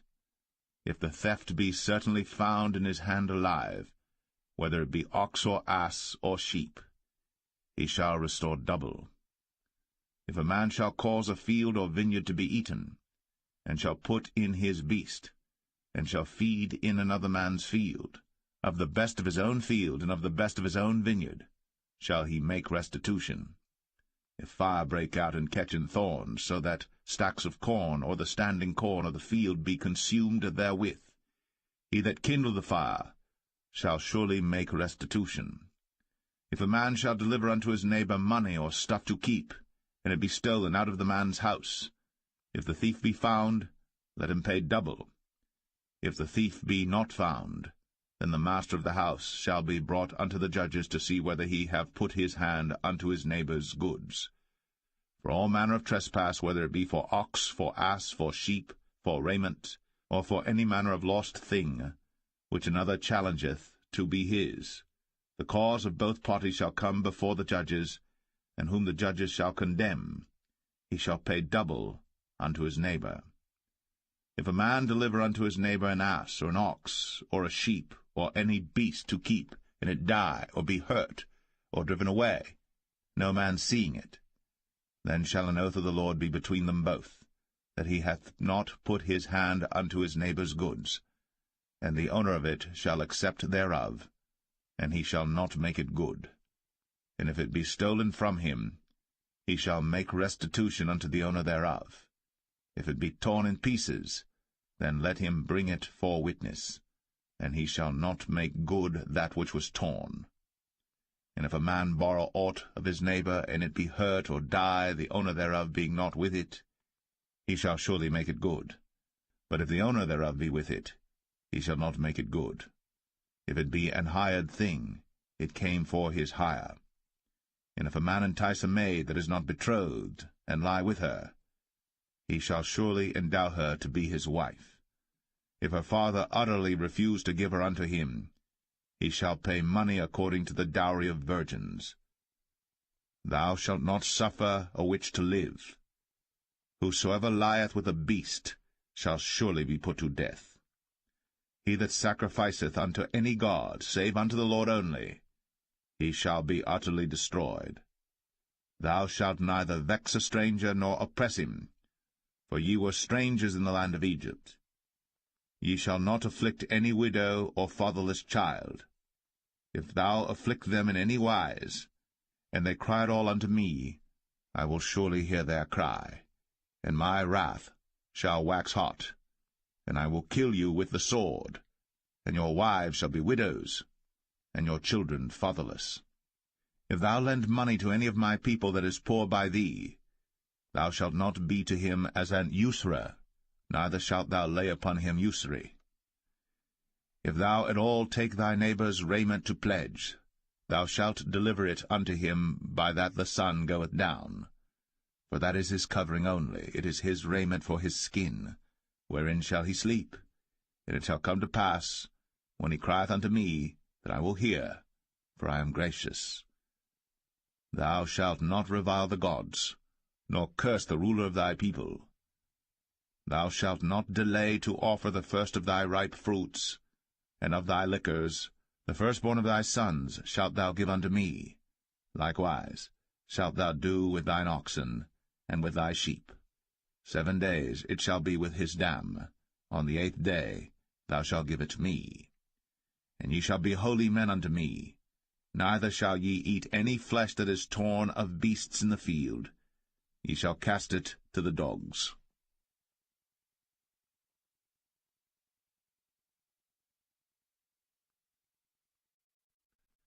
Exodus 23. Thou shalt not raise a false report. Put not thine hand with the wicked to be an unrighteous witness. Thou shalt not follow a multitude to do evil. Neither shalt thou speak in a cause to decline after many to wrest judgment. Neither shalt thou countenance a poor man in his cause. If thou meet thine enemy's ox or his ass going astray, thou shalt surely bring it back to him again. If thou see the ass of him that hateth thee lying under his burden, and wouldest forbear to help him, thou shalt surely help with him. Thou shalt not wrest the judgment of thy poor in his cause. Keep thee far from a false matter, and the innocent and righteous slay thou not, for I will not justify the wicked. And thou shalt take no gift, for the gift blindeth the wise, and perverteth the words of the righteous. Also, thou shalt not oppress a stranger, for ye know the heart of a stranger, seeing ye were strangers in the land of Egypt. And 6 years thou shalt sow thy land, and shalt gather in the fruits thereof. But the 7th year thou shalt let it rest and lie still, that the poor of thy people may eat, and what they leave the beasts of the field shall eat. In like manner thou shalt deal with thy vineyard, and with thy oliveyard. 6 days thou shalt do thy work, and on the 7th day thou shalt rest, that thine ox and thine ass may rest, and the son of thy handmaid, and the stranger may be refreshed. and in all things that I have said unto you be circumspect, and make no mention of the name of other gods, neither let it be heard out of thy mouth. 3 times thou shalt keep a feast unto me in the year. Thou shalt keep the feast of unleavened bread. Thou shalt eat unleavened bread 7 days, as I commanded thee, in the time appointed of the month Abib. For in it thou camest out from Egypt, and none shall appear before me empty. And the feast of harvest, the firstfruits of thy labours, which thou hast sown in the field, and the feast of ingathering, which is in the end of the year, when thou hast gathered in thy labours out of the field. 3 times in the year all thy male shall appear before the Lord God. Thou shalt not offer the blood of my sacrifice with leavened bread, neither shall the fat of my sacrifice remain until the morning. The first of the firstfruits of thy land thou shalt bring into the house of the Lord thy God. Thou shalt not see the kid in his mother's milk. Behold, I send an angel before thee, to keep thee in the way, and to bring thee into the place which I have prepared. Beware of him, and obey his voice. Provoke him not, for he will not pardon your transgressions, for my name is in him. But if thou shalt indeed obey his voice, and do all that I speak, then I will be an enemy unto thine enemies, and an adversary unto thine adversaries. For mine angel shall go before thee, and bring thee in unto the Amorites, and the Hittites, and the Perizzites, and the Canaanites, the Hivites, and the Jebusites, and I will cut them off. Thou shalt not bow down to their gods, nor serve them, nor do after their works, but thou shalt utterly overthrow them, and quite break down their images. And ye shall serve the Lord your God, and he shall bless thy bread and thy water, and I will take sickness away from the midst of thee. There shall nothing cast their young, nor be barren in thy land. The number of thy days I will fulfill. I will send my fear before thee, and will destroy all the people to whom thou shalt come, and I will make all thine enemies turn their backs unto thee. And I will send hornets before thee, which shall drive out the Hivite, the Canaanite, and the Hittite from before thee. I will not drive them out from before thee in 1 year, lest the land become desolate, and the beasts of the field multiply against thee. By little and little I will drive them out from before thee, until thou be increased and inherit the land. And I will set thy bounds from the Red Sea even unto the sea of the Philistines, and from the desert unto the river. For I will deliver the inhabitants of the land into your hand, and thou shalt drive them out before thee. Thou shalt make no covenant with them, nor with their gods. They shall not dwell in thy land, lest they make thee sin against me. For if thou serve their gods, it will surely be a snare unto thee.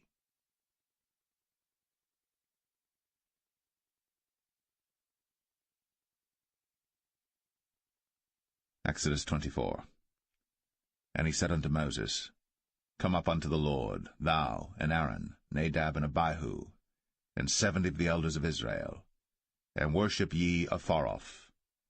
And Moses alone shall come near the Lord, but they shall not come nigh, neither shall the people go up with him. And Moses came, and told the people all the words of the Lord, and all the judgments, and all the people answered with one voice, and said, All the words which the Lord hath said will we do. And Moses wrote all the words of the Lord, and rose up early in the morning, and builded an altar under the hill, and 12 pillars according to the 12 tribes of Israel. And he sent young men of the children of Israel, which offered burnt offerings, and sacrificed peace offerings of oxen unto the Lord. And Moses took half of the blood, and put it in basins, and half of the blood he sprinkled on the altar. And he took the book of the covenant, and read in the audience of the people, and they said, All that the Lord hath said will we do, and be obedient.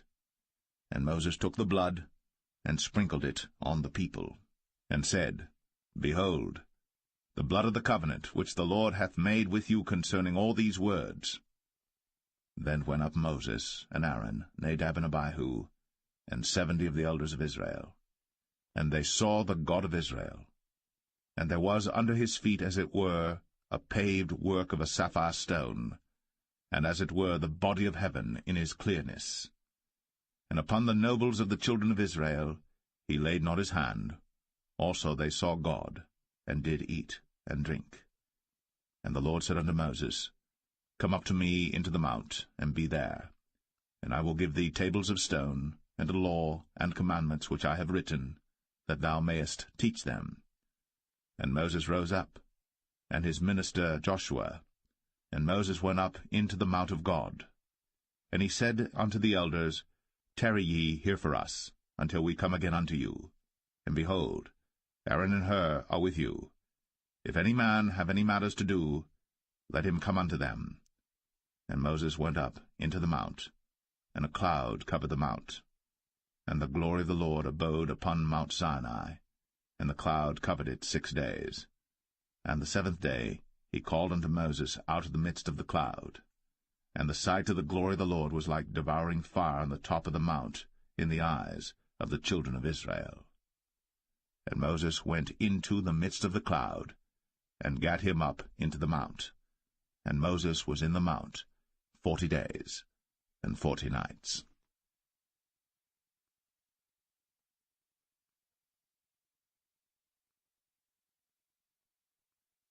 Exodus 25. And the Lord spake unto Moses, saying, Speak unto the children of Israel, that they bring me an offering of every man that giveth it willingly with his heart. Ye shall take my offering. And this is the offering which ye shall take of them, gold, and silver, and brass, and blue, and purple, and scarlet, and fine linen, and goat's hair, and rams' skins dyed red, and badgers' skins, and shittim wood, oil for the light, spices for anointing oil, and for sweet incense, onyx stones, and stones to be set in the ephod, and in the breastplate. And let them make me a sanctuary, that I may dwell among them, according to all that I show thee, after the pattern of the tabernacle, and the pattern of all the instruments thereof, even so shall ye make it. And they shall make an ark of shittim wood. 2 cubits and a half shall be the length thereof, and 1 cubit and a half the breadth thereof, and 1 cubit and a half the height thereof. And thou shalt overlay it with pure gold, within and without shalt thou overlay it, and shalt make upon it a crown of gold round about. And thou shalt cast 4 rings of gold for it, and put them in the 4 corners thereof, and 2 rings shall be in the one side of it, and 2 rings in the other side of it. And thou shalt make staves of shittim wood, and overlay them with gold. And thou shalt put the staves into the rings by the sides of the ark, that the ark may be borne with them. The staves shall be in the rings of the ark, they shall not be taken from it. And thou shalt put into the ark the testimony which I shall give thee. And thou shalt make a mercy seat of pure gold. 2 cubits and a half shall be the length thereof, and 1 cubit and a half the breadth thereof. And thou shalt make 2 cherubims of gold. Of beaten work shalt thou make them, in the 2 ends of the mercy seat. And make 1 cherub on the one end, and the other cherub on the other end. Even of the mercy seat shall ye make the cherubims on the 2 ends thereof. And the cherubims shall stretch forth their wings on high, covering the mercy seat with their wings, and their faces shall look one to another. Toward the mercy seat shall the faces of the cherubims be.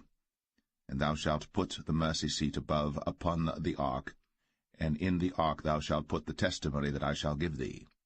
And there I will meet with thee, and I will commune with thee from above the mercy seat, from between the 2 cherubims which are upon the ark of the testimony, of all things which I will give thee in commandment unto the children of Israel.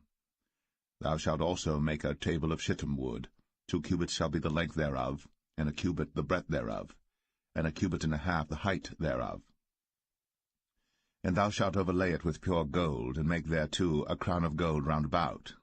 And thou shalt make unto it a border of an handbreadth round about, and thou shalt make a golden crown to the border thereof round about. And thou shalt make for it 4 rings of gold, and put the rings in the 4 corners that are on the 4 feet thereof. Over against the border shall the rings be for places of the staves to bear the table.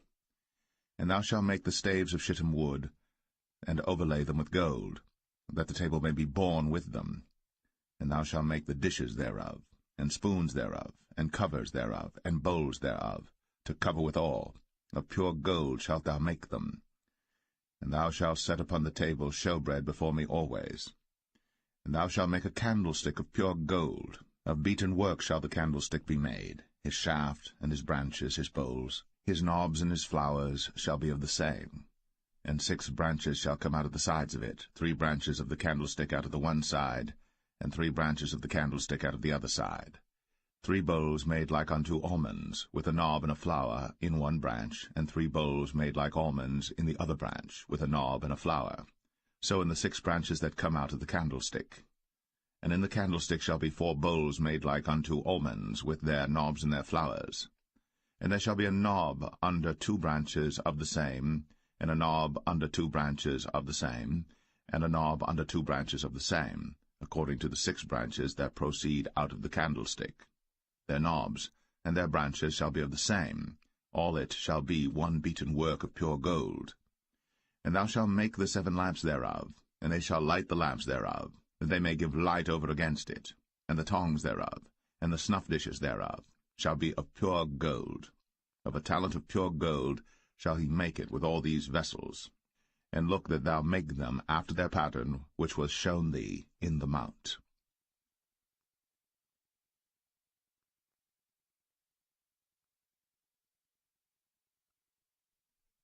Exodus 26. Moreover, thou shalt make the tabernacle with 10 curtains of fine twined linen, and blue, and purple, and scarlet. With cherubims of cunning work shalt thou make them. The length of one curtain shall be 28 cubits, and the breadth of one curtain 4 cubits, and every one of the curtains shall have one measure. The 5 curtains shall be coupled together one to another, and other 5 curtains shall be coupled one to another. And thou shalt make loops of blue upon the edge of the one curtain, from the selvage in the coupling. And likewise shalt thou make in the uttermost edge of another curtain, in the coupling of the second. 50 loops shalt thou make in the one curtain, and 50 loops shalt thou make in the edge of the curtain that is in the coupling of the second, that the loops may take hold one of another. And thou shalt make 50 taches of gold, and couple the curtains together with the taches, and it shall be one tabernacle. And thou shalt make curtains of goat's hair to be a covering upon the tabernacle. 11 curtains shalt thou make. The length of one curtain shall be 30 cubits, and the breadth of one curtain 4 cubits, and the 11 curtains shall be all of one measure. And thou shalt couple 5 curtains by themselves, and 6 curtains by themselves, and shalt double the 6 curtains in the forefront of the tabernacle. And thou shalt make 50 loops on the edge of the one curtain that is outmost in the coupling, and 50 loops in the edge of the curtain which coupleth the second. And thou shalt make 50 taches of brass, and put the taches into the loops, and couple the tent together, that it may be one. And the remnant that remaineth of the curtains of the tent, the half curtain that remaineth, shall hang over the backside of the tabernacle, and a cubit on the one side, and a cubit on the other side of that which remaineth in the length of the curtains of the tent. It shall hang over the sides of the tabernacle on this side, and on that side to cover it. And thou shalt make a covering for the tent of ram's skins dyed red, and a covering above of badger's skins. And thou shalt make boards for the tabernacle of shittim wood standing up. 10 cubits shall be the length of a board, and a cubit and a half shall be the breadth of one board. 2 tenons shall there be in one board, set in order, one against another. Thus shalt thou make for all the boards of the tabernacle. And thou shalt make the boards for the tabernacle 20 boards on the south side southward. And thou shalt make 40 sockets of silver under the 20 boards, 2 sockets under one board for his 2 tenons, and 2 sockets under another board for his 2 tenons. And for the second side of the tabernacle on the north side there shall be 20 boards, and there 40 sockets of silver, 2 sockets under one board, and 2 sockets under another board. And for the sides of the tabernacle westward thou shalt make 6 boards. And 2 boards shalt thou make for the corners of the tabernacle in the 2 sides. And they shall be coupled together beneath, and they shall be coupled together above the head of it unto one ring. Thus shall it be for them both. They shall be for the 2 corners. And they shall be 8 boards, and their sockets of silver 16 sockets, 2 sockets under one board, and 2 sockets under another board. And thou shalt make bars of shittim wood, 5 for the boards of the one side of the tabernacle, and 5 bars for the boards of the other side of the tabernacle, and 5 bars for the boards of the side of the tabernacle for the 2 sides westward. And the middle bar in the midst of the boards shall reach from end to end. And thou shalt overlay the boards with gold, and make their rings of gold, for places for the bars, and thou shalt overlay the bars with gold. And thou shalt rear up the tabernacle according to the fashion thereof which was shown thee in the mount. And thou shalt make a veil of blue, and purple, and scarlet, and fine twined linen of cunning work. With cherubims shall it be made. And thou shalt hang it upon 4 pillars of shittim wood overlaid with gold. Their hooks shall be of gold, upon the 4 sockets of silver. And thou shalt hang up the veil under the taches, that thou mayest bring in thither within the veil the ark of the testimony. And the veil shall divide unto you between the holy place and the most holy. And thou shalt put the mercy seat upon the ark of the testimony in the most holy place. And thou shalt set the table without the veil, and the candlestick over against the table on the side of the tabernacle toward the south. And thou shalt put the table on the north side. And thou shalt make an hanging for the door of the tent, of blue and purple and scarlet, and fine twined linen, wrought with needlework. And thou shalt make for the hanging 5 pillars of shittim wood, and overlay them with gold, and their hooks shall be of gold, and thou shalt cast 5 sockets of brass for them.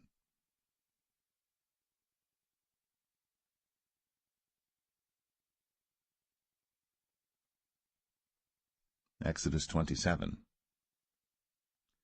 And thou shalt make an altar of shittim wood, 5 cubits long and 5 cubits broad. The altar shall be 4 square, and the height thereof shall be 3 cubits.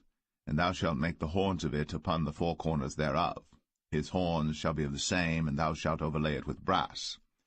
And thou shalt make his pans to receive his ashes, and his shovels, and his basins, and his flesh hooks, and his fire pans. All the vessels thereof thou shalt make of brass. And thou shalt make for it a grate of network of brass, and upon the net shalt thou make 4 brazen rings in the 4 corners thereof. And thou shalt put it under the compass of the altar beneath, that the net may be even to the midst of the altar. And thou shalt make staves for the altar, staves of shittim wood, and overlay them with brass. And the staves shall be put into the rings, and the staves shall be upon the 2 sides of the altar to bear it. Hollow with boards shalt thou make it, as it was shown thee in the mount, so shall they make it.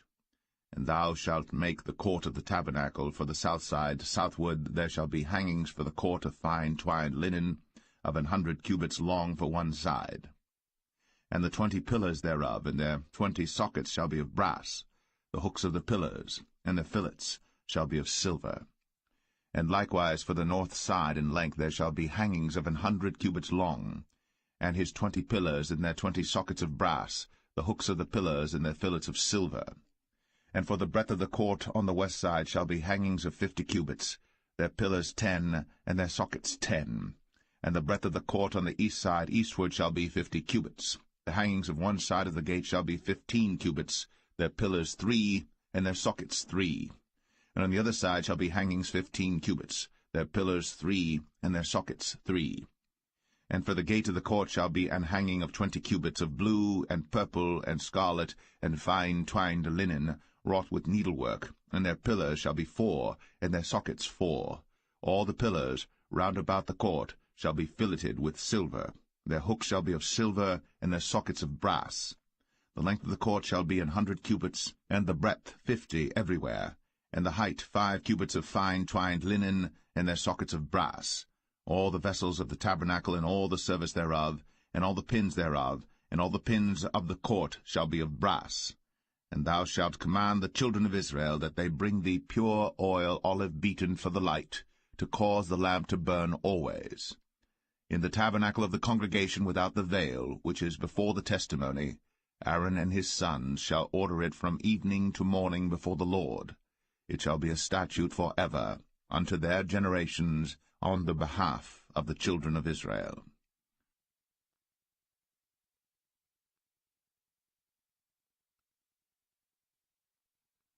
Exodus 28.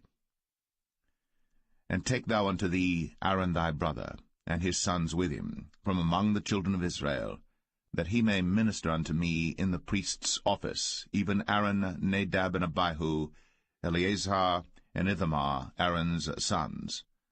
And thou shalt make holy garments for Aaron thy brother, for glory and for beauty. And thou shalt speak unto all that are wise-hearted, whom I have filled with the spirit of wisdom, that they may make Aaron's garments to consecrate him, that he may minister unto me in the priest's office. And these are the garments which they shall make, a breastplate, and an ephod, and a robe, and a broidered coat, a mitre, and a girdle. And they shall make holy garments for Aaron thy brother, and his sons, that he may minister unto me in the priest's office. And they shall take gold, and blue, and purple, and scarlet, and fine linen.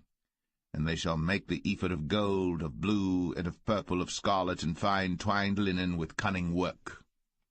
It shall have the 2 shoulder pieces thereof joined at the 2 edges thereof, and so it shall be joined together. And the curious girdle of the ephod which is upon it shall be of the same, according to the work thereof, even of gold, of blue, and purple, and scarlet, and fine twined linen. And thou shalt take 2 onyx stones, and grave on them the names of the children of Israel, 6 of their names on one stone, and the other 6 names of the rest on the other stone, according to their birth.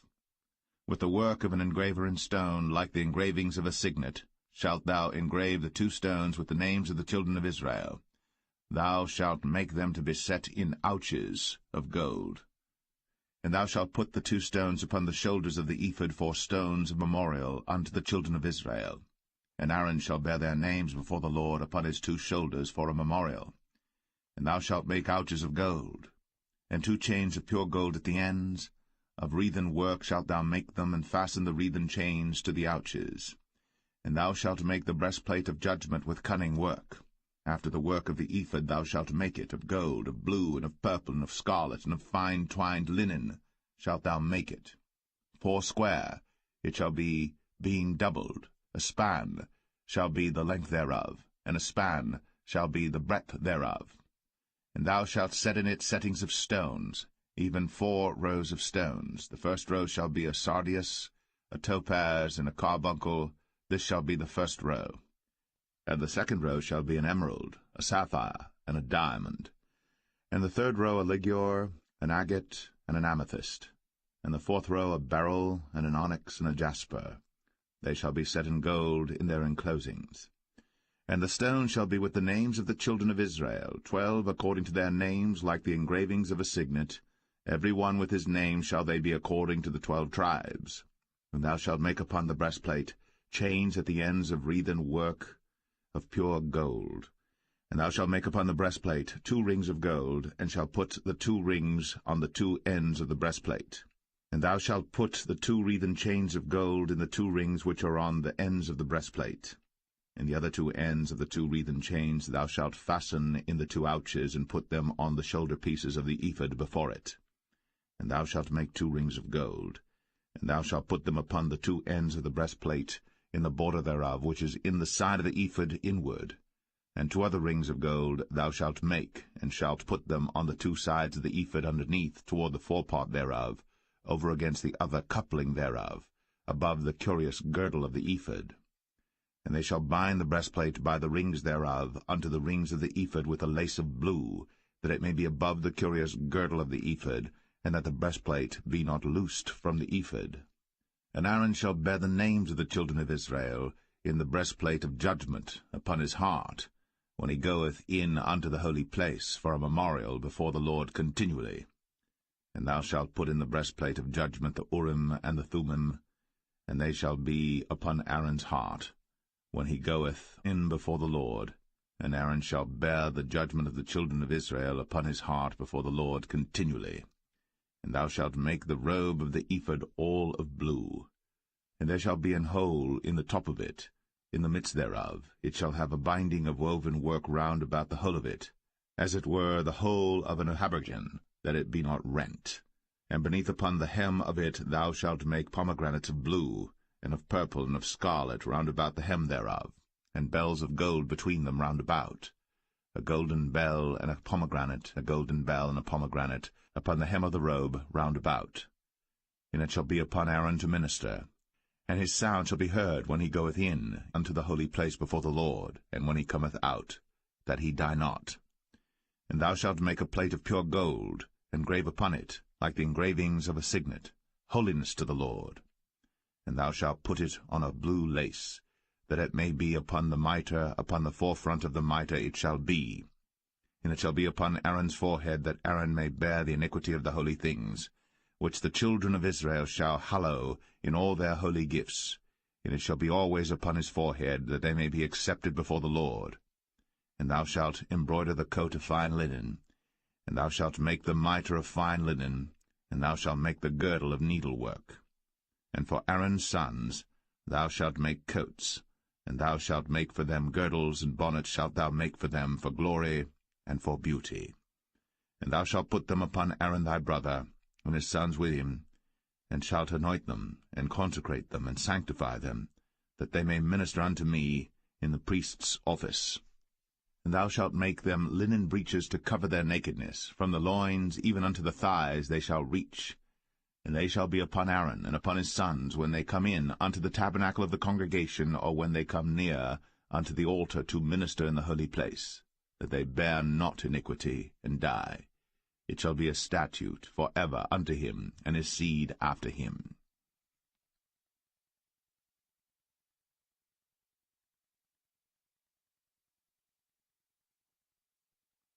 Exodus 29.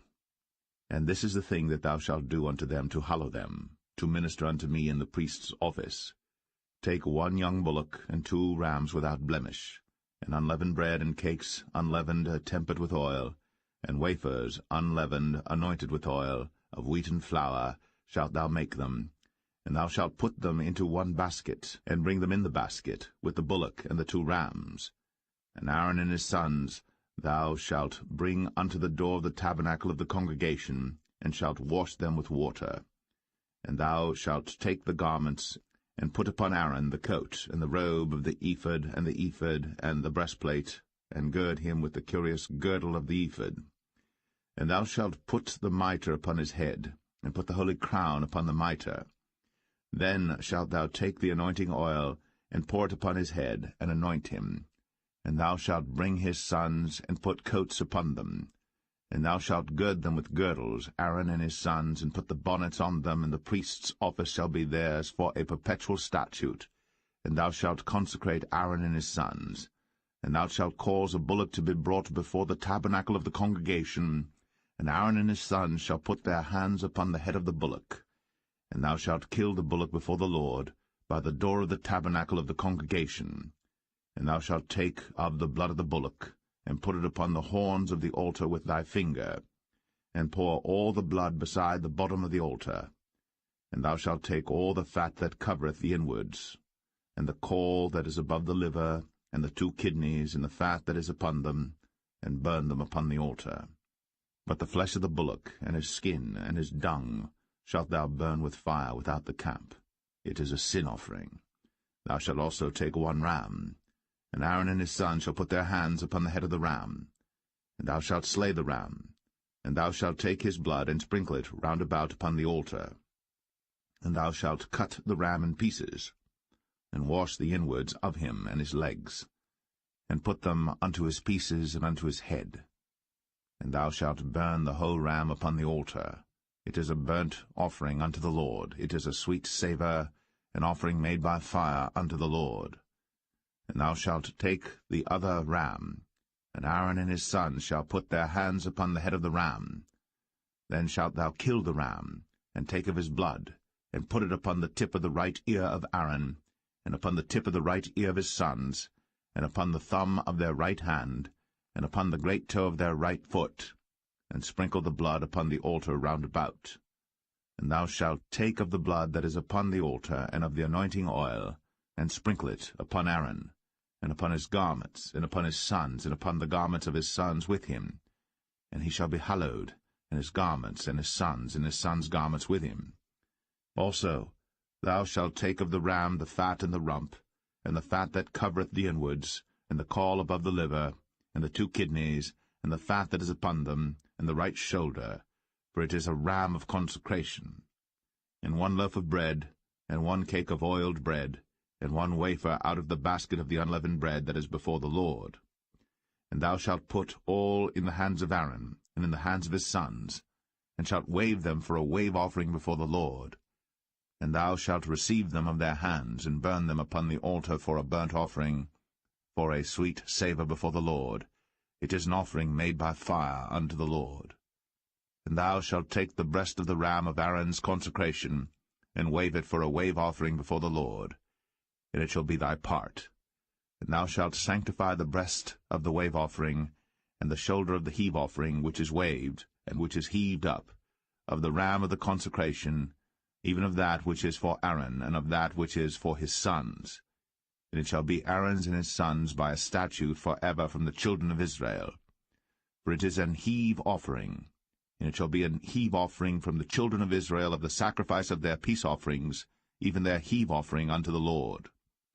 And the holy garments of Aaron shall be his sons after him, to be anointed therein, and to be consecrated in them. And that son that is priest in his stead shall put them on 7 days, when he cometh into the tabernacle of the congregation to minister in the holy place. And thou shalt take the ram of the consecration, and seethe his flesh in the holy place. And Aaron and his sons shall eat the flesh of the ram, and the bread that is in the basket by the door of the tabernacle of the congregation. And they shall eat those things wherewith the atonement was made, to consecrate and to sanctify them. But a stranger shall not eat thereof, because they are holy. And if aught of the flesh of the consecrations, or of the bread, remain unto the morning, then thou shalt burn the remainder with fire. It shall not be eaten, because it is holy. And thus shalt thou do unto Aaron and to his sons, according to all things which I have commanded thee. 7 days shalt thou consecrate them. And thou shalt offer every day a bullock for a sin offering, for atonement.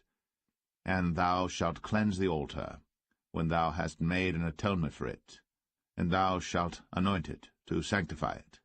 7 days thou shalt make an atonement for the altar, and sanctify it. And it shall be an altar most holy. Whatsoever toucheth the altar shall be holy. Now this is that which thou shalt offer upon the altar: 2 lambs of the first year, day by day, continually. The 1 lamb thou shalt offer in the morning, and the other lamb thou shalt offer at even.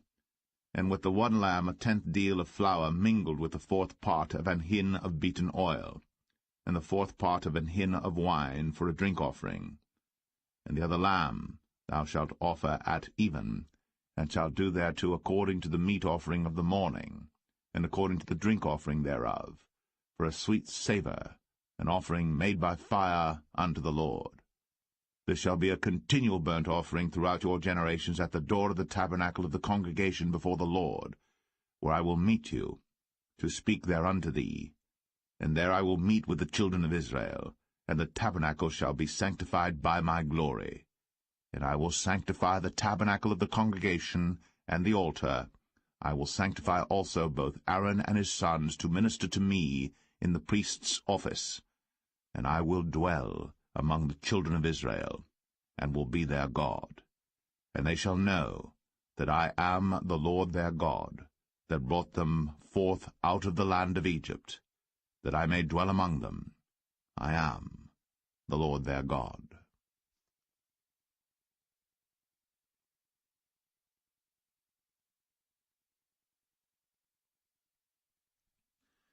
Exodus 30. And thou shalt make an altar to burn incense upon.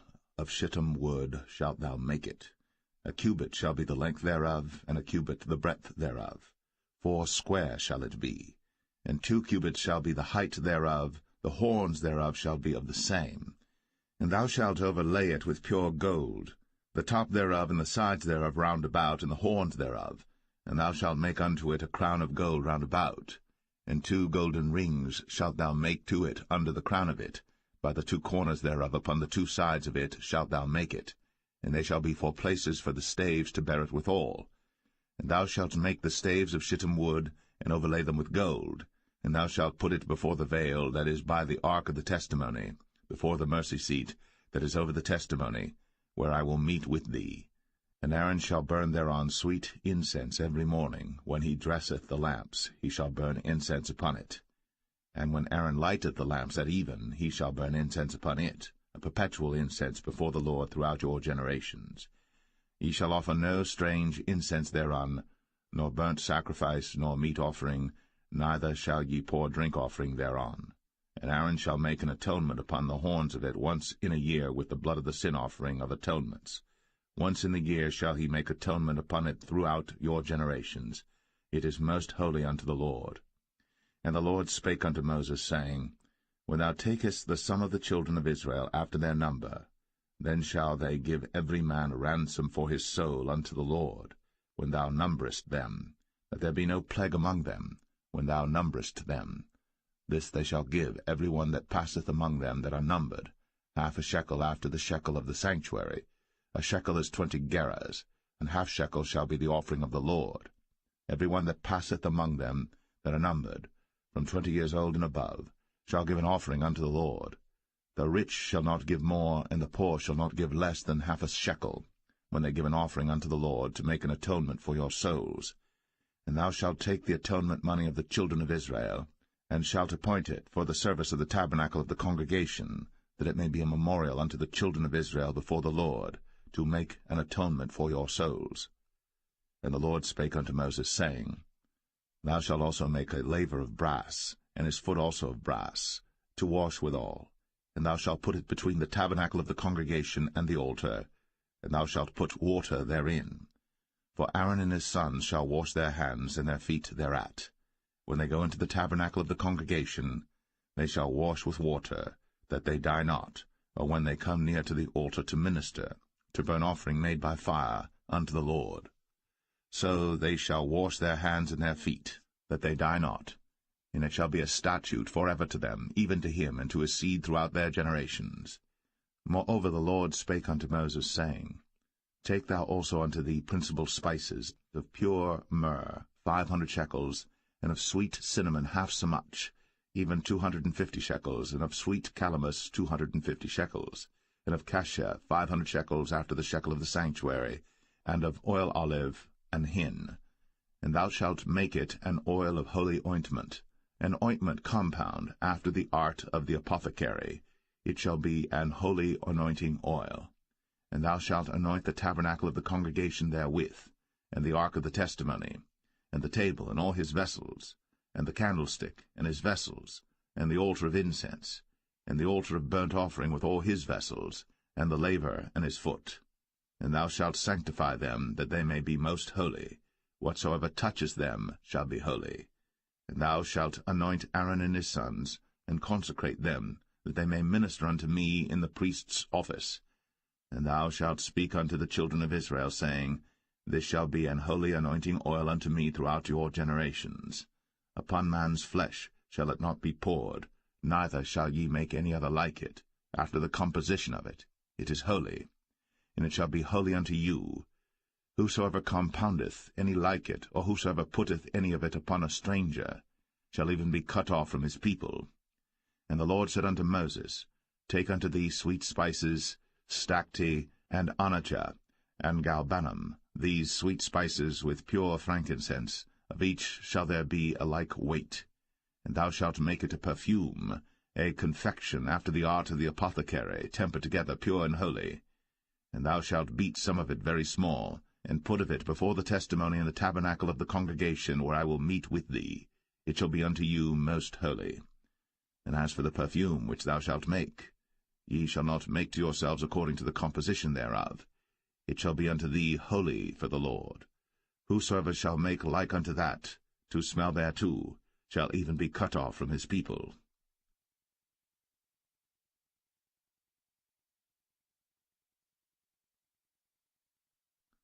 Exodus 31.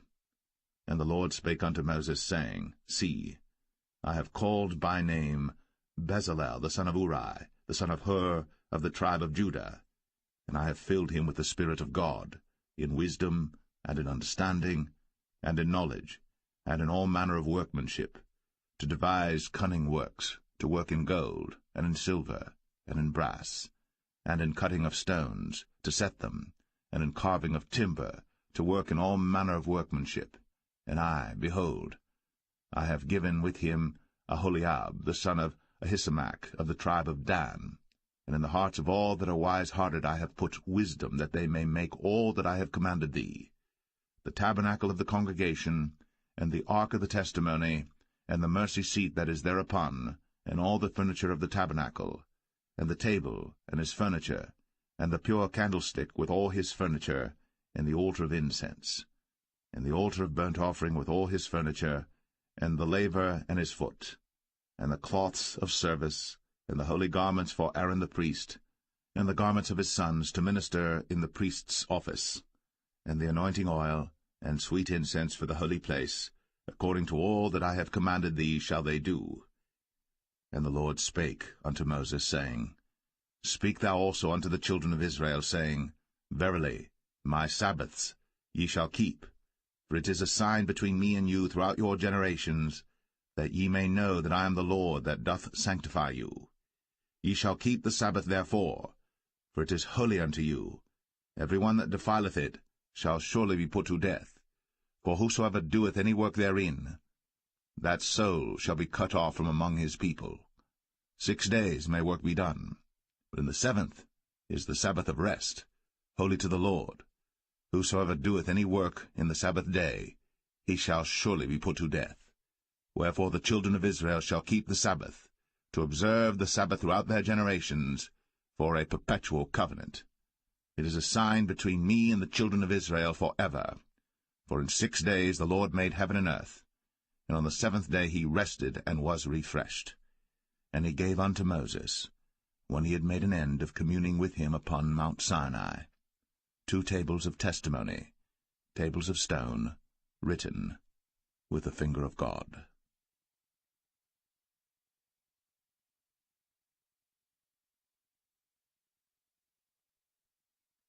Exodus 32. And when the people saw that Moses delayed to come down out of the mount, the people gathered themselves together unto Aaron, and said unto him, Up, make us gods, which shall go before us. For as for this Moses, the man that brought us up out of the land of Egypt, we wot not what is become of him. And Aaron said unto them, Break off the golden earrings which are in the ears of your wives, of your sons, and of your daughters, and bring them unto me. And all the people brake off the golden earrings which were in their ears, and brought them unto Aaron. And he received them at their hand, and fashioned it with a graving tool, after he had made it a molten calf. And they said, These be thy gods, O Israel, which brought thee up out of the land of Egypt. And when Aaron saw it, he built an altar before it.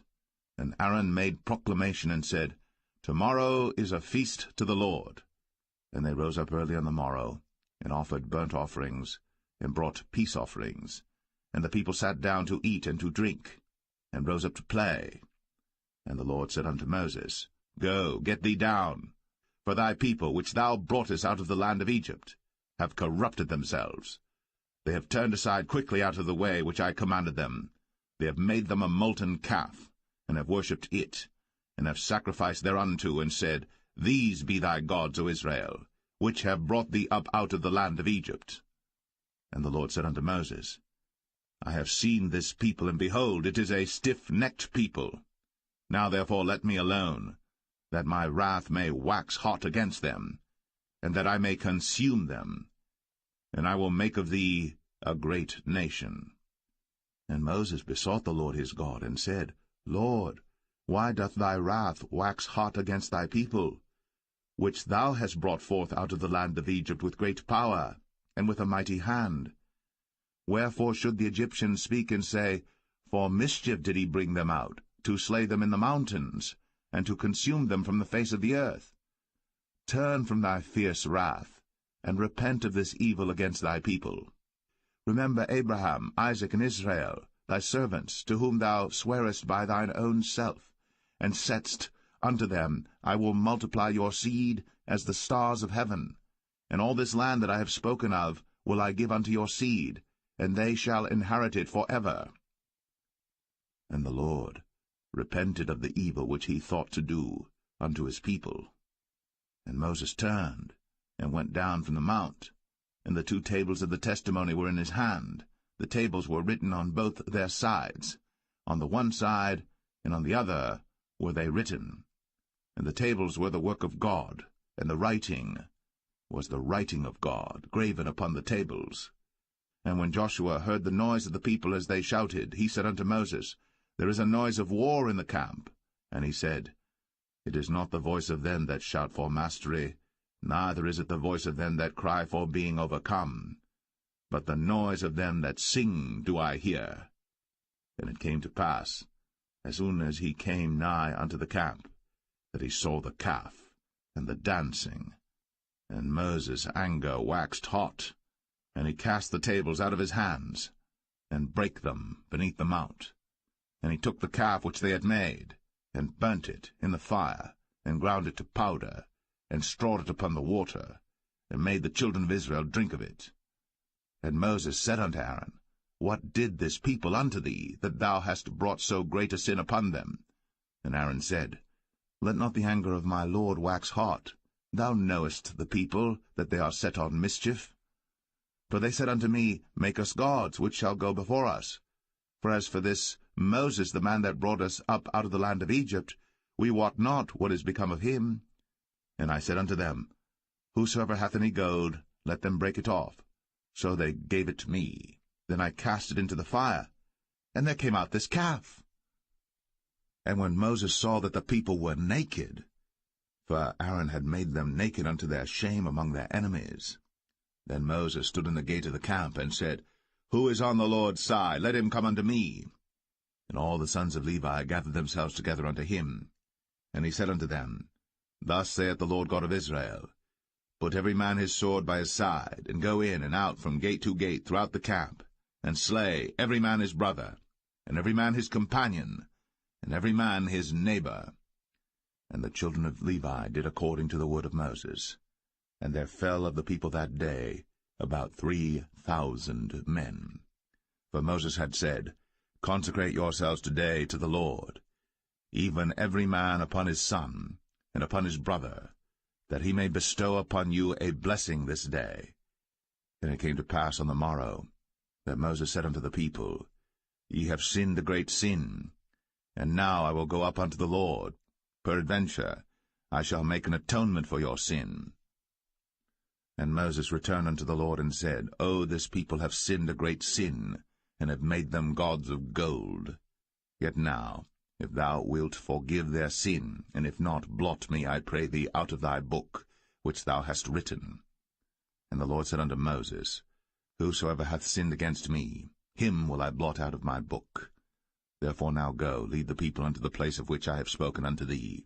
Behold, mine angel shall go before thee. Nevertheless, in the day when I visit, I will visit their sin upon them. And the Lord plagued the people, because they made the calf which Aaron made.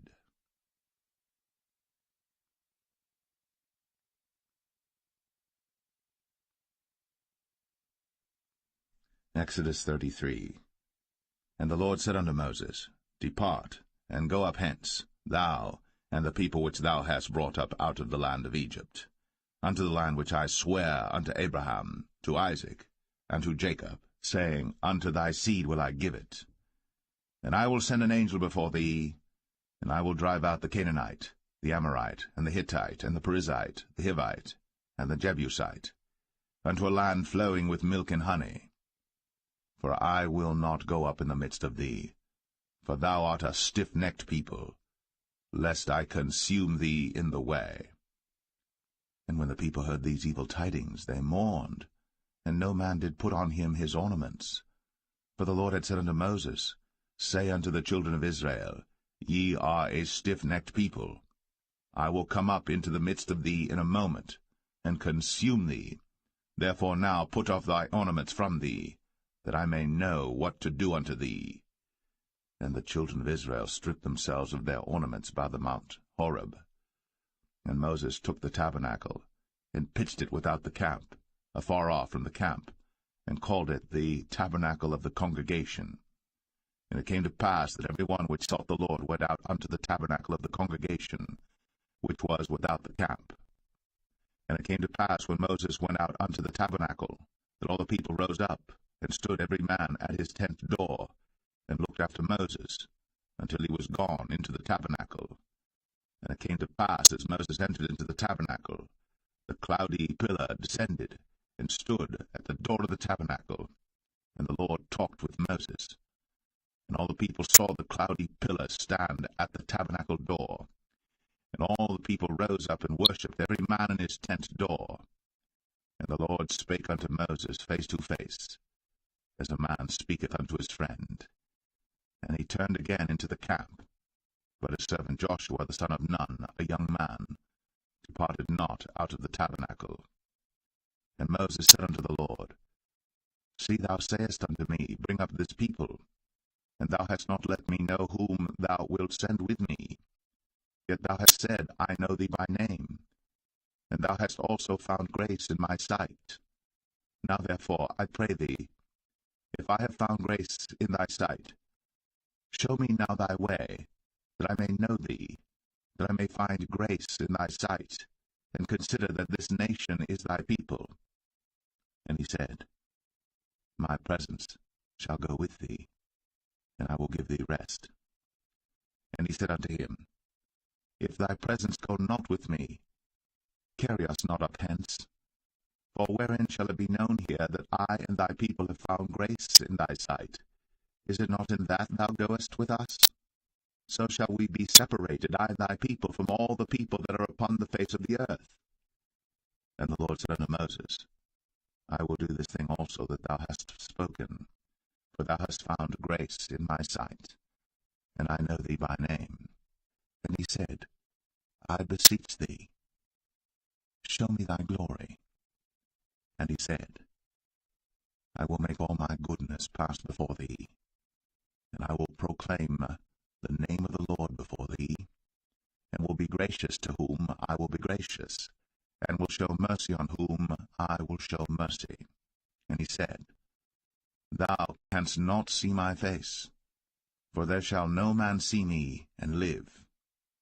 And the Lord said, Behold, there is a place by me, and thou shalt stand upon a rock. And it shall come to pass, while my glory passeth by, that I will put thee in a cleft of the rock, and will cover thee with my hand while I pass by. And I will take away mine hand, and thou shalt see my back parts, but my face shall not be seen.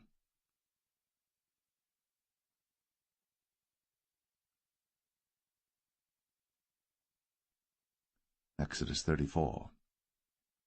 And the Lord said unto Moses, Hew thee 2 tables of stone like unto the first. And I will write upon these tables the words that were in the first tables which thou breakest. And be ready in the morning, and come up in the morning unto Mount Sinai, and present thyself there to me in the top of the mount. And no man shall come up with thee, neither let any man be seen throughout all the mount, neither let the flocks nor herds feed before that mount. And he hewed 2 tables of stone like unto the first. And Moses rose up early in the morning, and went up unto Mount Sinai, as the Lord had commanded him, and took in his hand the 2 tables of stone. And the Lord descended in the cloud, and stood with him there, and proclaimed the name of the Lord. And the Lord passed by before him, and proclaimed, The Lord God, merciful and gracious, long-suffering, and abundant in goodness and truth, keeping mercy for thousands, forgiving iniquity, and transgression and sin, and that will by no means clear the guilty, visiting the iniquity of the fathers upon the children, and upon the children's children, unto the 3rd and to the 4th generation. And Moses made haste, and bowed his head toward the earth, and worshipped.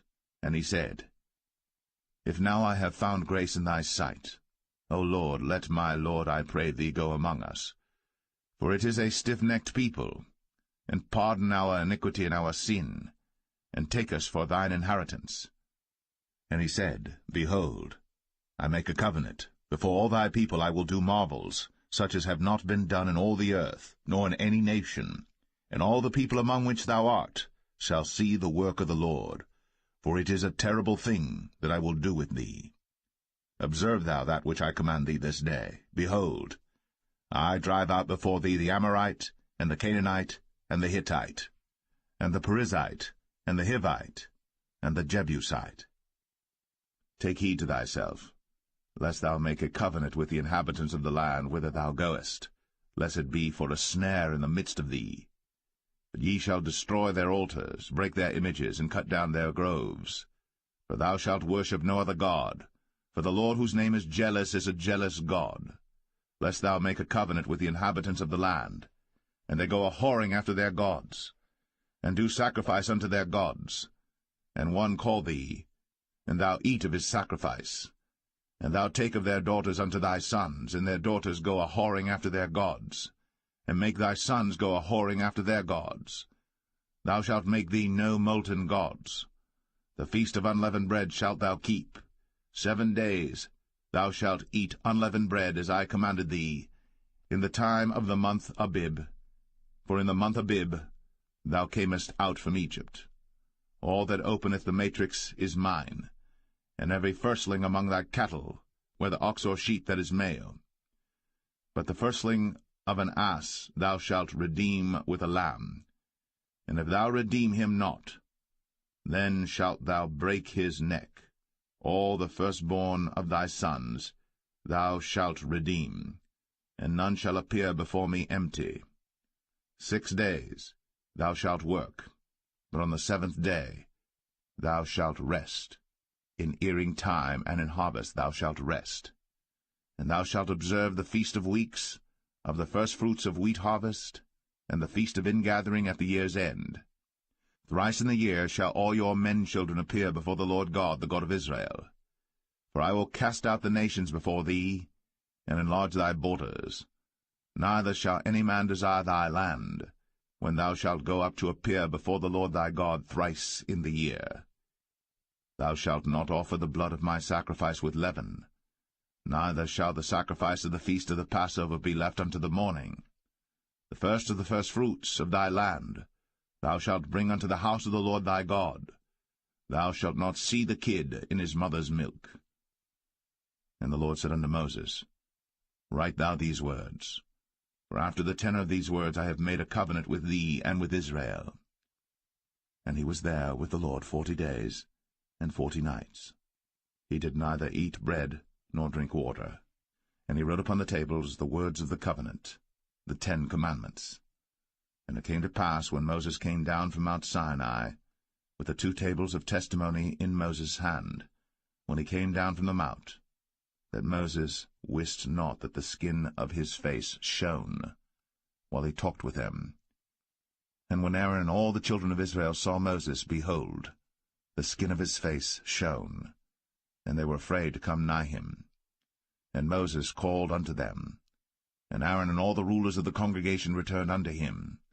And Moses talked with them, and afterward all the children of Israel came nigh, and he gave them in commandment all that the Lord had spoken with him in Mount Sinai. And till Moses had done speaking with them, he put a veil on his face. But when Moses went in before the Lord to speak with him, he took the veil off until he came out. And he came out, and spake unto the children of Israel that which he was commanded. And the children of Israel saw the face of Moses, that the skin of Moses' face shone. And Moses put the veil upon his face again, until he went in to speak with him.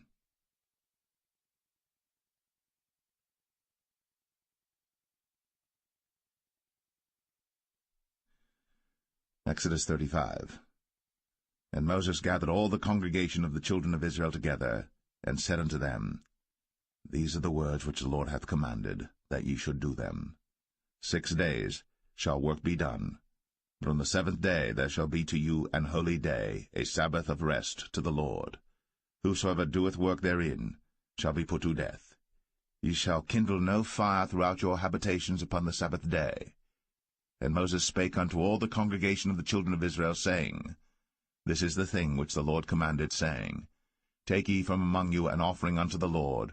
Whosoever is of a willing heart, let him bring it, an offering of the Lord, gold and silver and brass, and blue and purple and scarlet and fine linen and goat's hair, and rams' skins dyed red, and badgers' skins, and shittim wood, and oil for the light, and spices for anointing oil, and for the sweet incense, and onyx stones, and stones to be set for the ephod and for the breastplate.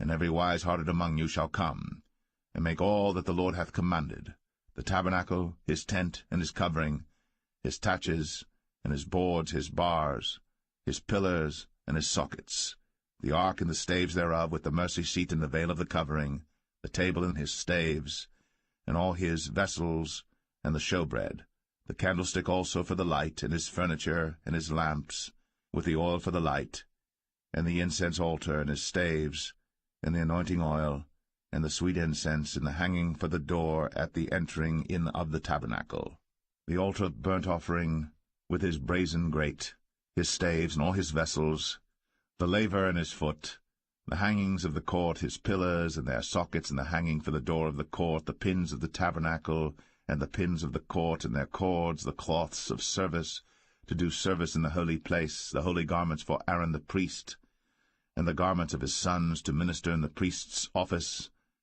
And all the congregation of the children of Israel departed from the presence of Moses. And they came, every one whose heart stirred him up, and every one whom his spirit made willing. And they brought the Lord's offering to the work of the tabernacle of the congregation, and for all his service, and for the holy garments. And they came, both men and women, as many as were willing-hearted, and brought bracelets and earrings and rings and tablets, all jewels of gold, and every man that offered an offering of gold unto the Lord. And every man with whom was found blue and purple and scarlet and fine linen and goat's hair, and red skins of rams and badgers' skins brought them.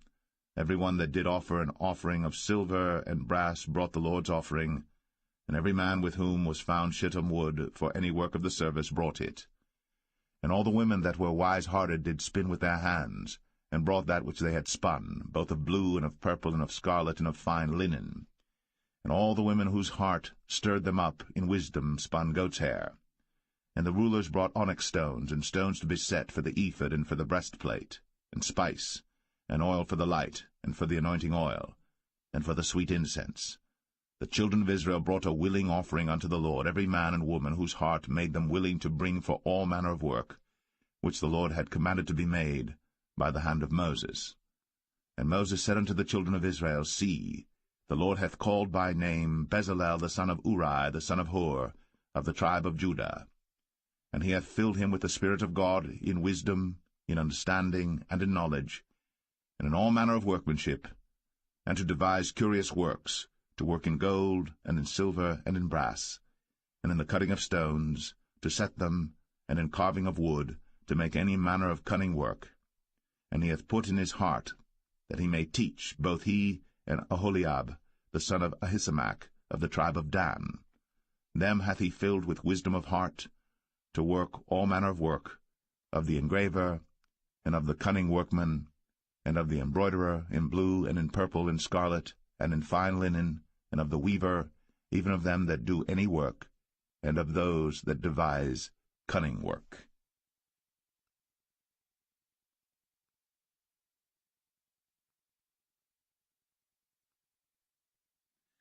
Exodus 36.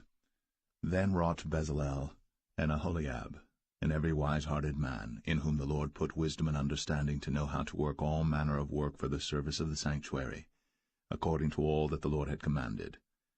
And Moses called Bezalel and Aholiab, and every wise-hearted man, in whose heart the Lord had put wisdom, even every one whose heart stirred him up to come unto the work to do it. And they received of Moses all the offering, which the children of Israel had brought for the work of the service of the sanctuary, to make it withal. And they brought yet unto him free offerings every morning. And all the wise men that wrought all the work of the sanctuary came every man from his work which they made.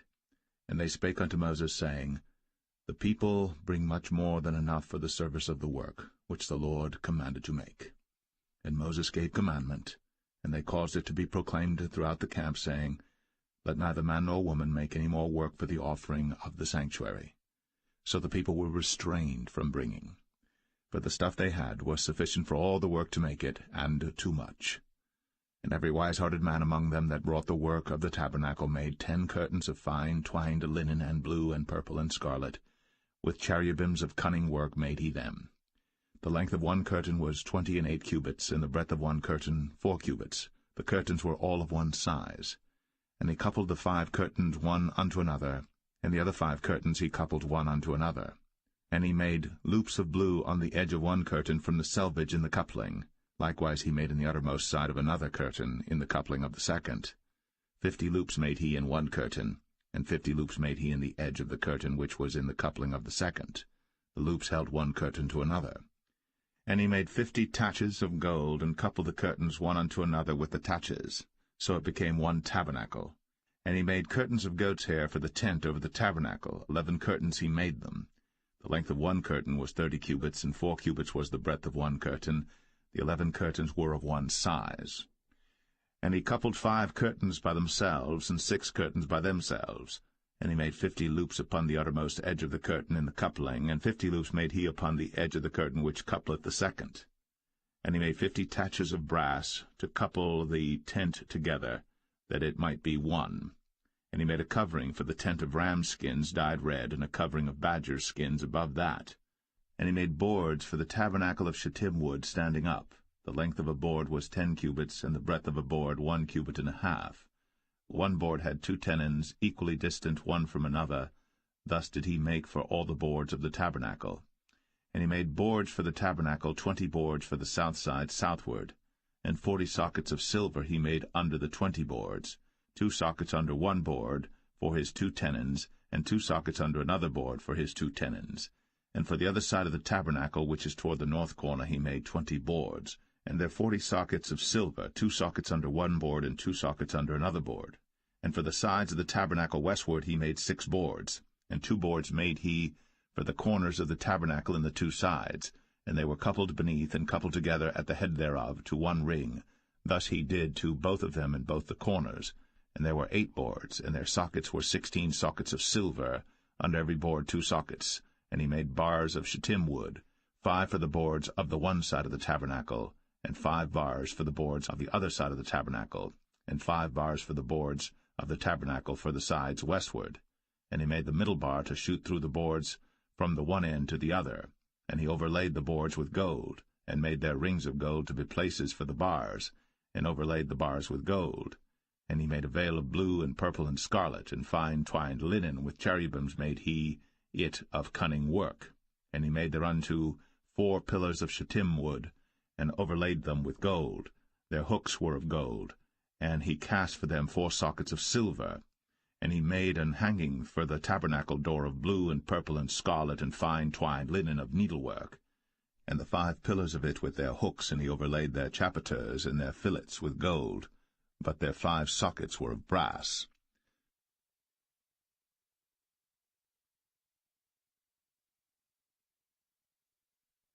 Exodus 37. And Bezalel made the ark of shittim wood. 2 cubits and a half was the length of it, and 1 cubit and a half the breadth of it, and 1 cubit and a half the height of it. And he overlaid it with pure gold within and without, and made a crown of gold to it round about. And he cast for it 4 rings of gold, to be set by the 4 corners of it, even 2 rings upon the one side of it, and 2 rings upon the other side of it. And he made staves of shittim wood, and overlaid them with gold. And he put the staves into the rings by the sides of the ark to bear the ark. And he made the mercy seat of pure gold. 2 cubits and a half was the length thereof, and 1 cubit and a half the breadth thereof. And he made 2 cherubims of gold, beaten out of one piece made he them, on the 2 ends of the mercy seat, 1 cherub on the end on this side, and another cherub on the other end on that side. Out of the mercy seat made he the cherubims on the 2 ends thereof. And the cherubims spread out their wings on high, and covered with their wings over the mercy seat, with their faces one to another. Even to the mercy seatward were the faces of the cherubims. And he made the table of shittim wood. 2 cubits was the length thereof, and 1 cubit the breadth thereof, and 1 cubit and a half the height thereof. And he overlaid it with pure gold, and made thereunto a crown of gold round about. Also he made thereunto a border of an handbreadth round about, and made a crown of gold for the border thereof round about. And he cast for it 4 rings of gold, and put the rings upon the 4 corners that were in the 4 feet thereof. Over against the border were the rings, the places for the staves to bear the table. And he made the staves of shittim wood, and overlaid them with gold, to bear the table. And he made the vessels which were upon the table, his dishes, and his spoons, and his bowls, and his covers, to cover withal of pure gold. And he made the candlestick of pure gold. Of beaten work made he the candlestick. His shaft and his branch, his bowls, his knobs, and his flowers were of the same. And 6 branches going out of the sides thereof, 3 branches of the candlestick out of the one side thereof, and 3 branches of the candlestick out of the other side thereof. 3 bowls made after the fashion of almonds in one branch, a knob and a flower, and 3 bowls made like almonds in another branch, a knob and a flower. So throughout the 6 branches, going out of the candlestick. And in the candlestick were 4 bowls made like almonds, his knobs and his flowers, and a knob under 2 branches of the same, and a knob under 2 branches of the same, and a knob under 2 branches of the same, according to the 6 branches going out of it. Their knobs and their branches were of the same. All of it was one beaten work of pure gold. And he made his 7 lamps, and his snuffers, and his snuff dishes of pure gold. Of a talent of pure gold made he it, and all the vessels thereof. And he made the incense altar of shittim wood. The length of it was a cubit, the breadth of it a cubit. It was 4 square, and 2 cubits was the height of it. The horns thereof were of the same. And he overlaid it with pure gold, both the top of it and the sides thereof round about. And the horns of it also he made unto it a crown of gold round about. And he made 2 rings of gold for it under the crown thereof, by the 2 corners of it upon the 2 sides thereof, to be places for the staves to bear it withal. And he made the staves of shittim wood, and overlaid them with gold. And he made the holy anointing oil, and the pure incense of sweet spices, according to the work of the apothecary.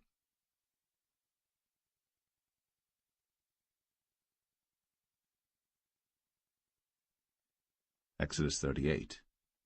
And he made the altar of burnt offering of shittim wood. 5 cubits was the length thereof, and 5 cubits the breadth thereof. It was 4 square, and 3 cubits the height thereof. And he made the horns thereof on the 4 corners of it. The horns thereof were of the same, and he overlaid it with brass. And he made all the vessels of the altar, the pots and the shovels and the basins and the flesh hooks, and the firepans, all the vessels thereof made he of brass. And he made for the altar a brazen grate of network under the compass thereof, beneath unto the midst of it. And he cast 4 rings for the 4 ends of the grate of brass, to be places for the staves. And he made the staves of shittim wood, and overlaid them with brass. And he put the staves into the rings on the sides of the altar, to bear it withal. He made the altar hollow with boards. And he made the laver of brass, and the foot of it of brass, of the looking-glasses of the women assembling, which assembled at the door of the tabernacle of the congregation. And he made the court. On the south side southward the hangings of the court were of fine twined linen, 100 cubits. Their pillars were 20, and their brazen sockets 20. The hooks of the pillars and their fillets were of silver. And for the north side the hangings were 100 cubits, their pillars were 20, and their sockets of brass 20. The hooks of the pillars and their fillets of silver. And for the west side were hangings of 50 cubits, their pillars 10, and their sockets 10, the hooks of the pillars and their fillets of silver. And for the east side eastward 50 cubits. The hangings of the one side of the gate were 15 cubits, their pillars 3, and their sockets 3. And for the other side of the court gate, on this hand and that hand, were hangings of 15 cubits, their pillars 3, and their sockets 3. All the hangings of the court round about were of fine twined linen. And the sockets for the pillars were of brass, the hooks of the pillars and their fillets of silver, and the overlaying of their chapiters of silver. And all the pillars of the court were filleted with silver. And the hanging for the gate of the court was needlework, of blue and purple and scarlet and fine twined linen. And 20 cubits was the length, and the height and the breadth was 5 cubits, answerable to the hangings of the court. And their pillars were 4, and their sockets of brass 4, their hooks of silver, and the overlaying of their chapiters and their fillets of silver. And all the pins of the tabernacle and of the court round about were of brass. This is the sum of the tabernacle, even of the tabernacle of testimony, as it was counted, according to the commandment of Moses, for the service of the Levites, by the hand of Ithamar, son to Aaron the priest. And Bezalel, the son of Uri, the son of Hur, of the tribe of Judah, made all that the Lord commanded Moses. And with him was Aholiab, son of Ahisamach, of the tribe of Dan, an engraver, and a cunning workman, and an embroiderer in blue, and in purple, and in scarlet, and fine linen. All the gold that was occupied for the work, and all the work of the holy place, even the gold of the offering, was 29 talents, and 730 shekels after the shekel of the sanctuary. And the silver of them that were numbered of the congregation was 100 talents, and 1,760 shekels after the shekel of the sanctuary. A bekah for every man, that is, half a shekel, after the shekel of the sanctuary, for every one that went to be numbered, from 20 years old and upward, for 600,000 and 3,550 men. And of the 100 talents of silver were cast the sockets of the sanctuary, and the sockets of the veil, and 100 sockets of the 100 talents, a talent for a socket. And of the 1,775 shekels he made hooks for the pillars, and overlaid their chapiters, and filleted them. And the brass of the offering was 70 talents, and 2,400 shekels. And therewith he made the sockets to the door of the tabernacle of the congregation, and the brazen altar, and the brazen grate for it, and all the vessels of the altar, and the sockets of the court round about, and the sockets of the court gate, and all the pins of the tabernacle, and all the pins of the court round about.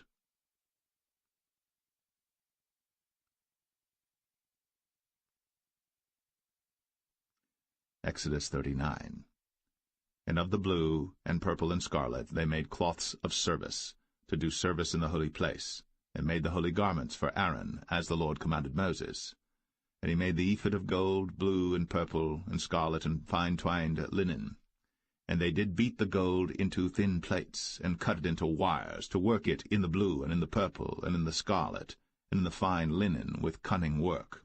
They made shoulder pieces for it, to couple it together. By the two edges was it coupled together. And the curious girdle of his ephod that was upon it was of the same, according to the work thereof, of gold, blue, and purple, and scarlet, and fine twined linen, as the Lord commanded Moses. And they wrought onyx stones enclosed in ouches of gold, graven as signets are graven, with the names of the children of Israel. And he put them on the shoulders of the ephod, that they should be stones for a memorial to the children of Israel, as the Lord commanded Moses. And he made the breastplate of cunning work, like the work of the ephod, of gold, blue, and purple, and scarlet, and fine twined linen. It was foursquare. They made the breastplate double. A span was the length thereof, and a span the breadth thereof, being doubled. And they set in it 4 rows of stones. The first row was a sardius, a topaz, and a carbuncle. This was the first row. And the second row an emerald, a sapphire, and a diamond. And the third row a ligure, an agate, and an amethyst. And the fourth row a beryl, an onyx, and a jasper. They were enclosed in ouches of gold in their enclosings.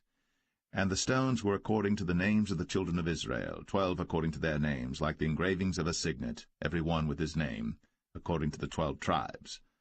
And they made upon the breastplate chains at the ends of wreathen work of pure gold. And they made 2 ouches of gold, and 2 gold rings, and put the 2 rings in the 2 ends of the breastplate. And they put the 2 wreathen chains of gold in the 2 rings on the ends of the breastplate. And the 2 ends of the 2 wreathen chains they fastened in the 2 ouches, and put them on the shoulder pieces of the ephod before it. And they made 2 rings of gold, and put them on the 2 ends of the breastplate, upon the border of it, which was on the side of the ephod inward. And they made 2 other golden rings, and put them on the 2 sides of the ephod underneath, toward the forepart of it, over against the other coupling thereof, above the curious girdle of the ephod. And they did bind the breastplate by his rings unto the rings of the ephod with a lace of blue, that it might be above the curious girdle of the ephod, and that the breastplate might not be loosed from the ephod, as the Lord commanded Moses. And he made the robe of the ephod of woven work, all of blue. And there was an hole in the midst of the robe, as the hole of an habergeon, with a band round about the hole, that it should not rend. And they made upon the hems of the robe pomegranates of blue, and purple, and scarlet, and twined linen. And they made bells of pure gold, and put the bells between the pomegranates upon the hem of the robe, round about between the pomegranates, a bell and a pomegranate, round about the hem of the robe to minister in, as the Lord commanded Moses. And they made coats of fine linen of woven work for Aaron and for his sons, and a mitre of fine linen, and goodly bonnets of fine linen, and linen breeches of fine twined linen. and a girdle of fine twined linen, and blue and purple and scarlet of needlework, as the Lord commanded Moses. And they made the plate of the holy crown of pure gold, and wrote upon it a writing like to the engravings of a signet, Holiness to the Lord. And they tied unto it a lace of blue, to fasten it on high upon the mitre, as the Lord commanded Moses. Thus was all the work of the tabernacle of the tent of the congregation finished. And the children of Israel did according to all that the Lord commanded Moses, so did they. And they brought the tabernacle unto Moses, the tent, and all his furniture, his taches, his boards, his bars, and his pillars, and his sockets, and the covering of ram skins dyed red, and the covering of badger skins, and the veil of the covering, the ark of the testimony, and the staves thereof, and the mercy seat, the table and all the vessels thereof, and the showbread, the pure candlestick, with the lamps thereof, even with the lamps to be set in order, and all the vessels thereof, and the oil for light, and the golden altar, and the anointing oil, and the sweet incense, and the hanging for the tabernacle door, the brazen altar, and his grate of brass, his staves and all his vessels, the laver and his foot, the hangings of the court, his pillars and his sockets, and the hanging for the court gate, his cords, and his pins, and all the vessels of the service of the tabernacle for the tent of the congregation, the cloths of service to do service in the holy place, and the holy garments for Aaron the priest, and his sons' garments, to minister in the priest's office.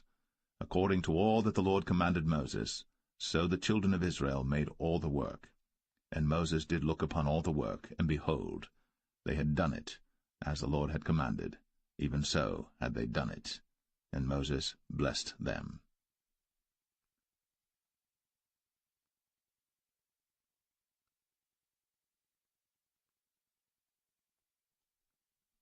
Exodus 40. And the Lord spake unto Moses, saying, On the first day of the first month shalt thou set up the tabernacle of the tent of the congregation, and thou shalt put therein the ark of the testimony, and cover the ark with the veil. And thou shalt bring in the table, and set in order the things that are to be set in order upon it. And thou shalt bring in the candlestick, and light the lamps thereof.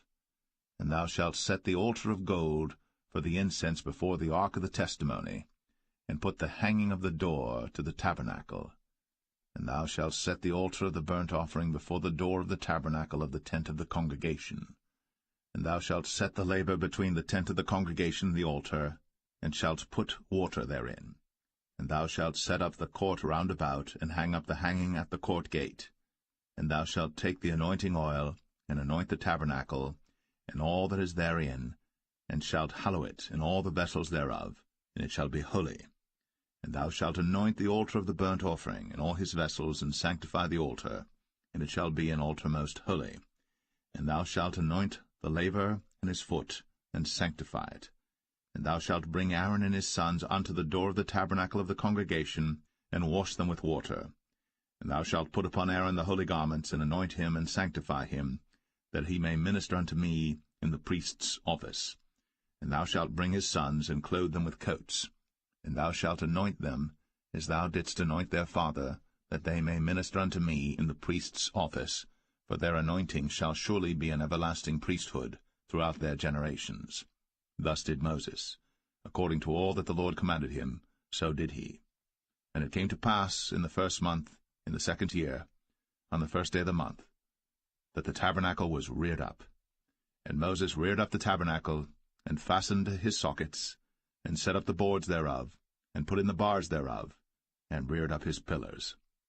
And he spread abroad the tent over the tabernacle, and put the covering of the tent above upon it, as the Lord commanded Moses. And he took and put the testimony into the ark, and set the staves on the ark, and put the mercy seat above upon the ark. And he brought the ark into the tabernacle, and set up the veil of the covering, and covered the ark of the testimony, as the Lord commanded Moses. And he put the table in the tent of the congregation upon the side of the tabernacle northward without the veil. And he set the bread in order upon it before the Lord, as the Lord had commanded Moses. And he put the candlestick in the tent of the congregation over against the table on the side of the tabernacle southward. And he lighted the lamps before the Lord, as the Lord commanded Moses. And he put the golden altar in the tent of the congregation before the veil. And he burnt sweet incense thereon, as the Lord commanded Moses. And he set up the hanging at the door of the tabernacle. And he put the altar of burnt offering by the door of the tabernacle of the tent of the congregation, and offered upon it the burnt offering and the meat offering, as the Lord commanded Moses. And he set the laver between the tent of the congregation and the altar, and put water there to wash withal. And Moses and Aaron and his sons washed their hands, and their feet thereat, when they went into the tent of the congregation, and when they came near unto the altar, they washed, as the Lord commanded Moses. And he reared up the court round about the tabernacle and the altar, and set up the hanging of the court gate. So Moses finished the work. Then a cloud covered the tent of the congregation, and the glory of the Lord filled the tabernacle. And Moses was not able to enter into the tent of the congregation, because the cloud abode thereon, and the glory of the Lord filled the tabernacle. And when the cloud was taken up from over the tabernacle, the children of Israel went onward in all their journeys. But if the cloud were not taken up, then they journeyed not till the day that it was taken up. For the cloud of the Lord was upon the tabernacle by day, and fire was on it by night, in the sight of all the house of Israel, throughout all their journeys.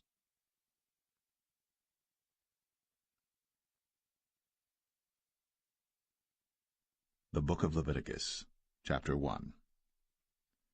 And the Lord called unto Moses, and spake unto him out of the tabernacle of the congregation, saying, Speak unto the children of Israel, and say unto them, If any man of you bring an offering unto the Lord, ye shall bring your offering of the cattle, even of the herd, and of the flock. If his offering be a burnt sacrifice of the herd, let him offer a male without blemish. He shall offer it of his own voluntary will at the door of the tabernacle of the congregation before the Lord. And he shall put his hand upon the head of the burnt offering, and it shall be accepted for him to make atonement for him. And he shall kill the bullock before the Lord, and the priests, Aaron's sons, shall bring the blood, and sprinkle the blood round about upon the altar that is by the door of the tabernacle of the congregation. And he shall flay the burnt offering, and cut it into his pieces. And the sons of Aaron the priests shall put fire upon the altar, and lay the wood in order upon the fire. And the priests, Aaron's sons, shall lay the parts, the head, and the fat, in order upon the wood that is on the fire which is upon the altar. But his inwards and his legs shall he wash in water, and the priests shall burn all on the altar to be a burnt sacrifice, an offering made by fire, of a sweet savour unto the Lord. And if his offering be of the flocks, namely of the sheep or of the goats, for a burnt sacrifice, he shall bring it a male without blemish, and he shall kill it on the side of the altar northward before the Lord, and the priests, Aaron's sons, shall sprinkle his blood round about upon the altar. And he shall cut it into his pieces, with his head and his fat, and the priest shall lay them in order on the wood that is on the fire which is upon the altar. But he shall wash the inwards and the legs with water, and the priest shall bring it all, and burn it upon the altar. It is a burnt sacrifice, an offering made by fire, of a sweet savour unto the Lord. And if the burnt sacrifice for his offering to the Lord be of fowls, then he shall bring his offering of turtle doves or of young pigeons. And the priest shall bring it unto the altar, and wring off his head, and burn it on the altar, and the blood thereof shall be wrung out at the side of the altar. And he shall pluck away his crop with his feathers, and cast it beside the altar on the east part, by the place of the ashes. And he shall cleave it with the wings thereof, but shall not divide it asunder. And the priest shall burn it upon the altar, upon the wood that is upon the fire. It is a burnt sacrifice, an offering made by fire, of a sweet savour unto the Lord.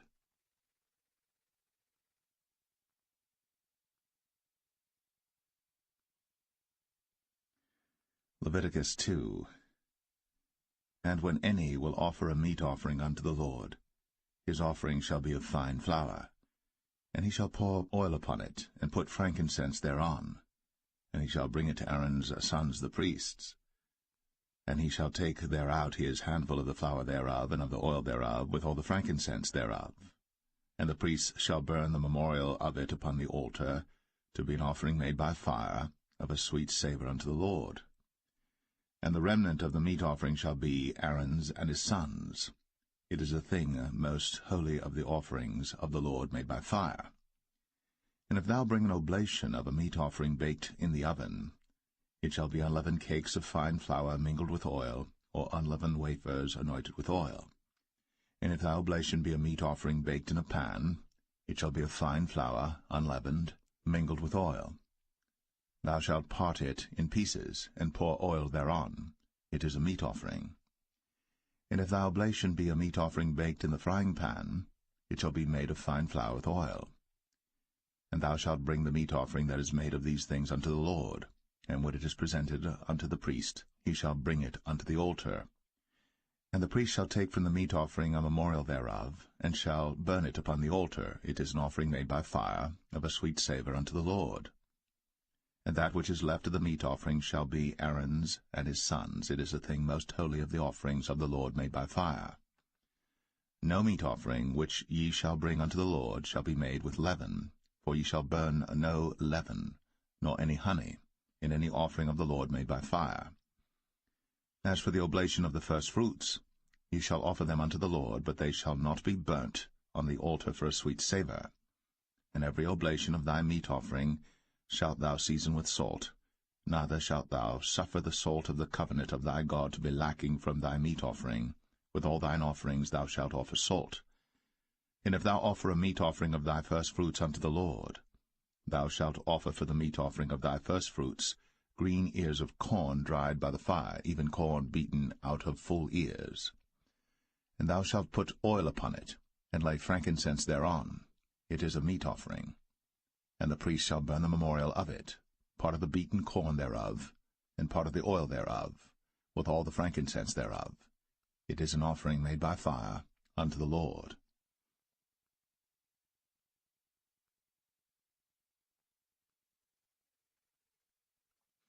Leviticus 3.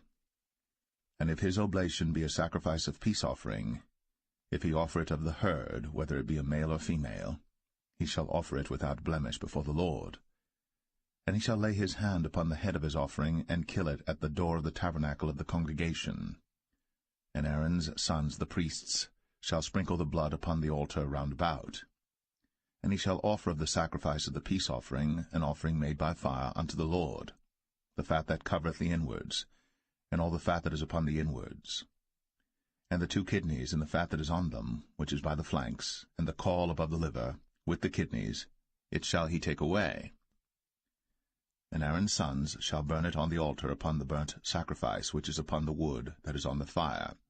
It is an offering made by fire, of a sweet savour unto the Lord. And if his offering for a sacrifice of peace offering unto the Lord be of the flock, male or female, he shall offer it without blemish. If he offer a lamb for his offering, then shall he offer it before the Lord. And he shall lay his hand upon the head of his offering, and kill it before the tabernacle of the congregation.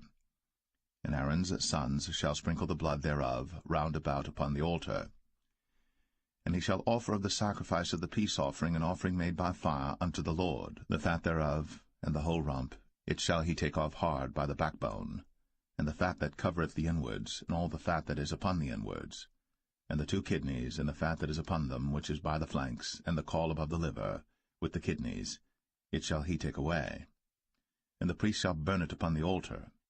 It is the food of the offering made by fire unto the Lord. And if his offering be a goat, then he shall offer it before the Lord. And he shall lay his hand upon the head of it, and kill it before the tabernacle of the congregation. And the sons of Aaron shall sprinkle the blood thereof upon the altar round about.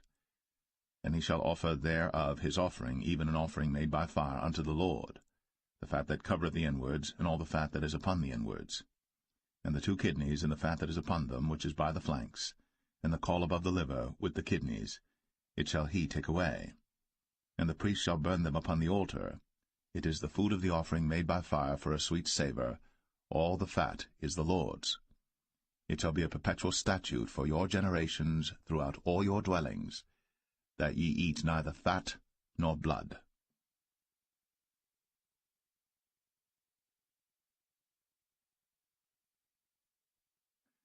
Leviticus 4.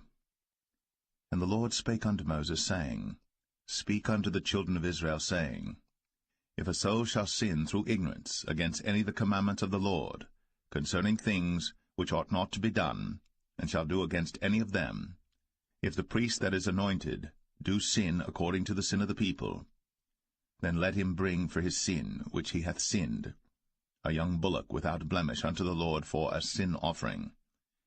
And he shall bring the bullock unto the door of the tabernacle of the congregation before the Lord, and shall lay his hand upon the bullock's head, and kill the bullock before the Lord. And the priest that is anointed shall take of the bullock's blood, and bring it to the tabernacle of the congregation. And the priest shall dip his finger in the blood, and sprinkle of the blood 7 times before the Lord, before the veil of the sanctuary.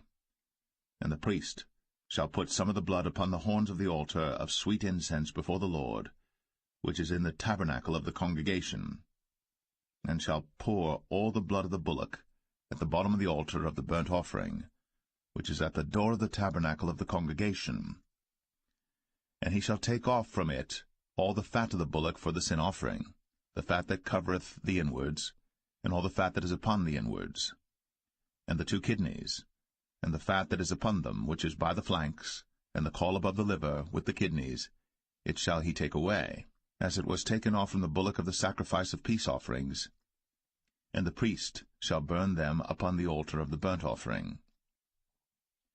And the skin of the bullock, and all his flesh, with his head, and with his legs, and his inwards, and his dung, even the whole bullock shall he carry forth without the camp unto a clean place, where the ashes are poured out, and burn him on the wood with fire. Where the ashes are poured out shall he be burnt. And if the whole congregation of Israel sin through ignorance, and the thing be hid from the eyes of the assembly, and they have done somewhat against any of the commandments of the Lord concerning things which should not be done, and are guilty, when the sin which they have sinned against it is known, then the congregation shall offer a young bullock for the sin, and bring him before the tabernacle of the congregation. And the elders of the congregation shall lay their hands upon the head of the bullock before the Lord, and the bullock shall be killed before the Lord. And the priest that is anointed shall bring of the bullock's blood to the tabernacle of the congregation. And the priest shall dip his finger in some of the blood, and sprinkle it 7 times before the Lord, even before the veil. And he shall put some of the blood upon the horns of the altar which is before the Lord, that is, in the tabernacle of the congregation, and shall pour out all the blood at the bottom of the altar of the burnt offering, which is at the door of the tabernacle of the congregation. And he shall take all his fat from him, and burn it upon the altar. And he shall do with the bullock as he did with the bullock for a sin offering. So shall he do with this. And the priest shall make an atonement for them, and it shall be forgiven them. And he shall carry forth the bullock without the camp, and burn him as he burned the first bullock. It is a sin offering for the congregation. When a ruler hath sinned, and done somewhat through ignorance against any of the commandments of the Lord his God, concerning things which should not be done, and is guilty, or if his sin, wherein he hath sinned, come to his knowledge, he shall bring his offering, a kid of the goats, a male without blemish. And he shall lay his hand upon the head of the goat, and kill it in the place where they killed the burnt offering before the Lord. It is a sin offering. And the priest shall take of the blood of the sin offering with his finger, and put it upon the horns of the altar of burnt offering, and shall pour out his blood at the bottom of the altar of burnt offering. And he shall burn all his fat upon the altar, as the fat of the sacrifice of peace offerings. And the priest shall make an atonement for him as concerning his sin, and it shall be forgiven him. And if any one of the common people sin through ignorance, while he doeth somewhat against any of the commandments of the Lord concerning things which ought not to be done, and be guilty, or if his sin, which he hath sinned, come to his knowledge, then he shall bring his offering, a kid of the goats, a female without blemish, for his sin, which he hath sinned. And he shall lay his hand upon the head of the sin offering, and slay the sin offering in the place of the burnt offering. And the priest shall take of the blood thereof with his finger, and put it upon the horns of the altar of burnt offering, and shall pour out all the blood thereof at the bottom of the altar. And he shall take away all the fat thereof, as the fat is taken away from off the sacrifice of peace offerings. And the priest shall burn it upon the altar for a sweet savour unto the Lord. And the priest shall make an atonement for him, and it shall be forgiven him. And if he bring a lamb for a sin offering, he shall bring it a female without blemish. And he shall lay his hand upon the head of the sin offering, and slay it for a sin offering in the place where they kill the burnt offering. And the priest shall take of the blood of the sin offering with his finger, and put it upon the horns of the altar of burnt offering, and shall pour out all the blood thereof at the bottom of the altar. And he shall take away all the fat thereof, as the fat of the lamb is taken away from the sacrifice of the peace offerings. And the priest shall burn them upon the altar, according to the offerings made by fire unto the Lord. And the priest shall make an atonement for his sin that he hath committed, and it shall be forgiven him.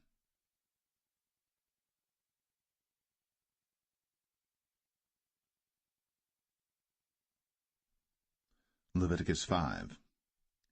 And if a soul sin, and hear the voice of swearing, and is a witness, whether he hath seen or known of it, if he do not utter it, then he shall bear his iniquity. Or if a soul touch any unclean thing, whether it be a carcass of an unclean beast, or a carcass of unclean cattle, or the carcass of unclean creeping things, and if it be hidden from him, he also shall be unclean and guilty. Or if he touch the uncleanness of man, whatsoever uncleanness it be that a man shall be defiled withal, and it be hid from him, when he knoweth of it, then he shall be guilty. Or if a soul swear, pronouncing with his lips to do evil, or to do good, whatsoever it be that a man shall pronounce with an oath, and it be hid from him, when he knoweth of it, then he shall be guilty in one of these. And it shall be, when he shall be guilty in one of these things, that he shall confess that he hath sinned in that thing. And he shall bring his trespass offering unto the Lord for his sin which he hath sinned,